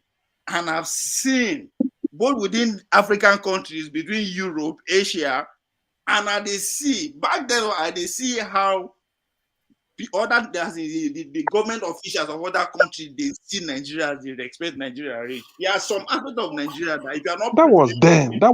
All right, gentlemen, we're 6 hours 20 minutes into it now. So by the time we reach six and a half hours, I will shut it down. So just quick closing remarks, no more than 2 minutes to everybody. So we'll give the first 2 minutes to Mike, who joins us, but only on the promise that you join us again because you've presented yourself very well and I've been monitoring the comment section. They seem to delight in what you have to say. So Mike, just a short 2 minutes closing remarks from you, Mike. Well, my 2 minutes closing remark, I'll use it to touch on APC PDP issue, which is when Ajale Koko, Ajale Koko, what he said about Sowore and all this. I use it for now. I'm leaving out international politics of Ukraine and Russia. That one can stay for now. You see, why I'm so wedded to the idea that 2023 Nigerians will be wiser, not only because of the suffering of since 2015 to date, but you must understand that, for instance, APC, if you vote APC like they did in Benue State, you end up with a refugee camp, which is what they didn't bargain for. Then PDP is not an option. So I still believe that if Sowore and the people like Mogala and all these people should stand on the podium, Nigerians will have a change of mind. I'm telling you, I'm quite happy. I'm quite convinced about that. The so-called money politics, that money is having its own set by date, or what they call it, expiry date. Nigerians won't be going for that money like before. As things stands now, they've suffered enough or more than enough, and as a result, they will now look and say, look, why should we be doing this mistake every 4 years? Nigeria is calling for a fresh idea, and I wouldn't be surprised if Sowore like that, because with what I've seen, the crowd, what you showed us, one man, he hasn't got money to throw around, so whoever he wins, we win more people. So let me stop there and give other people the chance. That's where I want to conclude. All right. Thank you, Mike. Please join us again whenever you can. We're here every day. So from Mike, we go on to Ovie. Ovie, your words. Just very short, 2 minutes, Ovie, ladies and gentlemen. Those ones we carry Russia and Russia and Ukraine matter put for head. Muku now also think say there are people on the other side who are making billions of dollars in the name of armory. That aspect say Muku na no overlook out. So at times when I talk, I say, oh, I don't get emotion, I don't get pity, people are dying. It's a game. Politics is a game. It's a game of life and death. Now people go die because now people they play out. As I see talking, when pastor time for put on the shout, say, "Could I escape, leave Nigeria, go other country?" That second option, and give time or new. They hate the pastor. Now where it is, now no call that pastor may use in private jets. Of course, now goes in is not a government official. Why? Waiting in be if no be leader. So at time, could that the reason Nigeria is what it is because of me and you, our action and inaction. We can they here complain, no, I will look at the only country we get with that. And I'll keep saying it. Nigeria did very important among the Committee of Nations. Like it or not. On that note, I say, Kwale. There you have it. Ovie, ladies and gentlemen, he is back on Magbaje, the superstar of the platform. You think it's Igbo talking, but it's prophecy. Just wait, you will see everything Ovie said. It will come to pass. Ovie, the prophet. Thank you, Ovie. So from Ovie, we go to the might, that is Lord Michael. My liege, your words. My dear people, we don't come again today as it be for our regular program. One man went to mow. I want to start by thanking everybody waiting for comment section. They give us brain, they tell us say we do this one right, they tell us say we not do the other one right. Now be the power engine we get for this place. Then to all my fellow panelists, especially Mike. You know, when you first come, you the one verse. I tell you, say, make you calm down. But last, you see him now. You can't enjoy the whole thing. Already today, one day, you don't come or you don't already turn superstar. We they wait to see you another day. Then my word to my word, people will be saying another year word. We don't come again, no. We don't they draw on a hand for ear. When I see say on a president, don't they want to go they put on a leg for outside. Make everybody day in corner, make on the plan on herself well, make una not put on herself for trouble, make una believe what una believe in. Those of una way feel say now to follow somebody will go lead una to the right path in the name of president. Una man Sowore don't come out to make una support them. Then to those way feel say they don't need all those kind of level, so they want to divide the country. Make una just follow.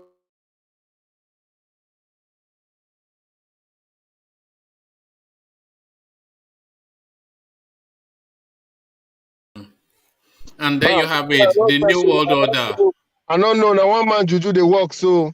No, it's the New World Order now. The Chinese that are taking over according to Ovie. So when the Chinese take over, this is... just round up quick.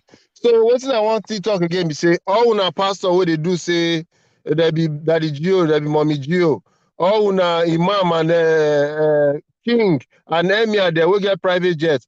Time don't reach one go show na self. This na the time when I go use na private jet, they go bring una children away there for that place. So this na the time when I go to talk to other kings. Una not just be king for ordinary mouth. Make una begin to talk to the one with the Saudi Arabia, the one with the Ukraine, the one with the Poland. All those people they still get royal families too, even the one with the for England. Make una fight for our children, no, because this thing wanna see us on a trap. If all our people die for Ukraine, would they come for una? Una go no say we not they play again. My dear people, make una take a easy o. As I dey talk, make una support each other. Then tomorrow we go see again for here. Before one man go using juju carry the network, make I finally go. We go see tomorrow. Thank you, everybody. Bye-bye. All right, thank you. So the masterful Lord Michael. So from the masterful Lord Michael to the might, that is Ajanle Koko. The final word as ever, Ajanle Koko, just condense it into a very short summary. Ajanle Koko, ladies and gentlemen. Thank you, woman. I want to thank everybody that came on the platform this evening. Your contribution are quite meaningful. I would like to thank our new brother that came on board today, Mike. I believe he really enjoyed himself throughout the session, and I really like his contribution, and I would like to encourage him to come back, be part of the family of One Man Went to More.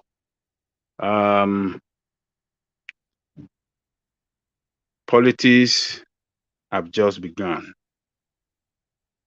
since Sowore have declared his intention to run for the most exalted position in the country, the position of president.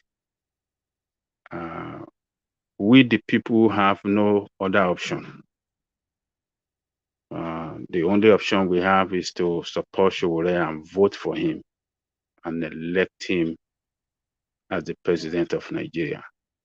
That is when the people will take their country back from the criminals in power that have been parading themselves around the corridor of power, that have looted the resources, that have rendered Nigerian people useless.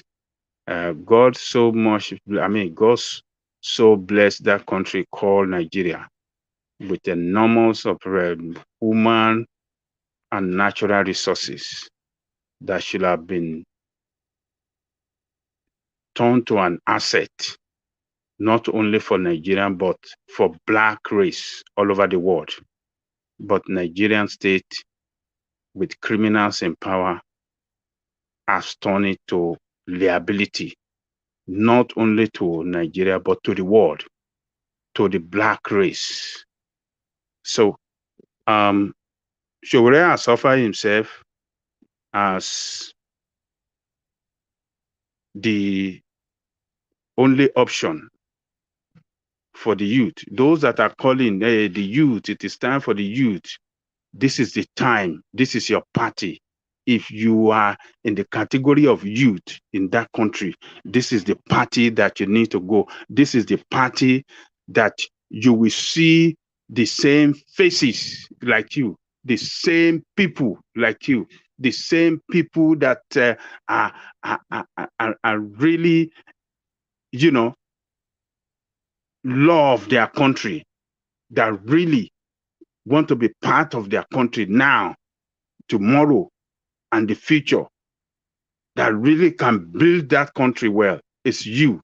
It is time for you to go and join that AAC and vote for AAC. So we cannot miss it this time. If you miss it this time, we miss it forever. Everybody needs to get it right.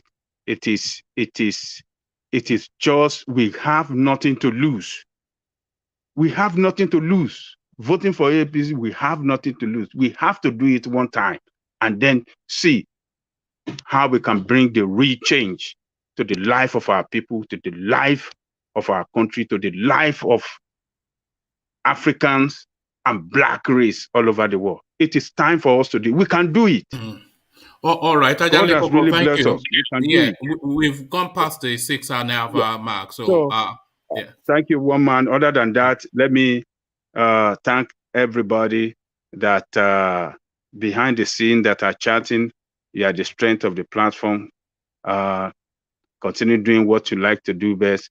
And to our listeners all over the world, please like, share, subscribe, and hit the notification button so that anytime one man, the real one man that we know as the Eagle, anytime it's coming on live, you can get notified. And I believe one man, the real Eagle, will land again tomorrow, and we will continue to the struggle. Thank you, one man. Thank you, Ajanle Koko. So thank you, Ajanle Koko. We've really pushed it for the time today.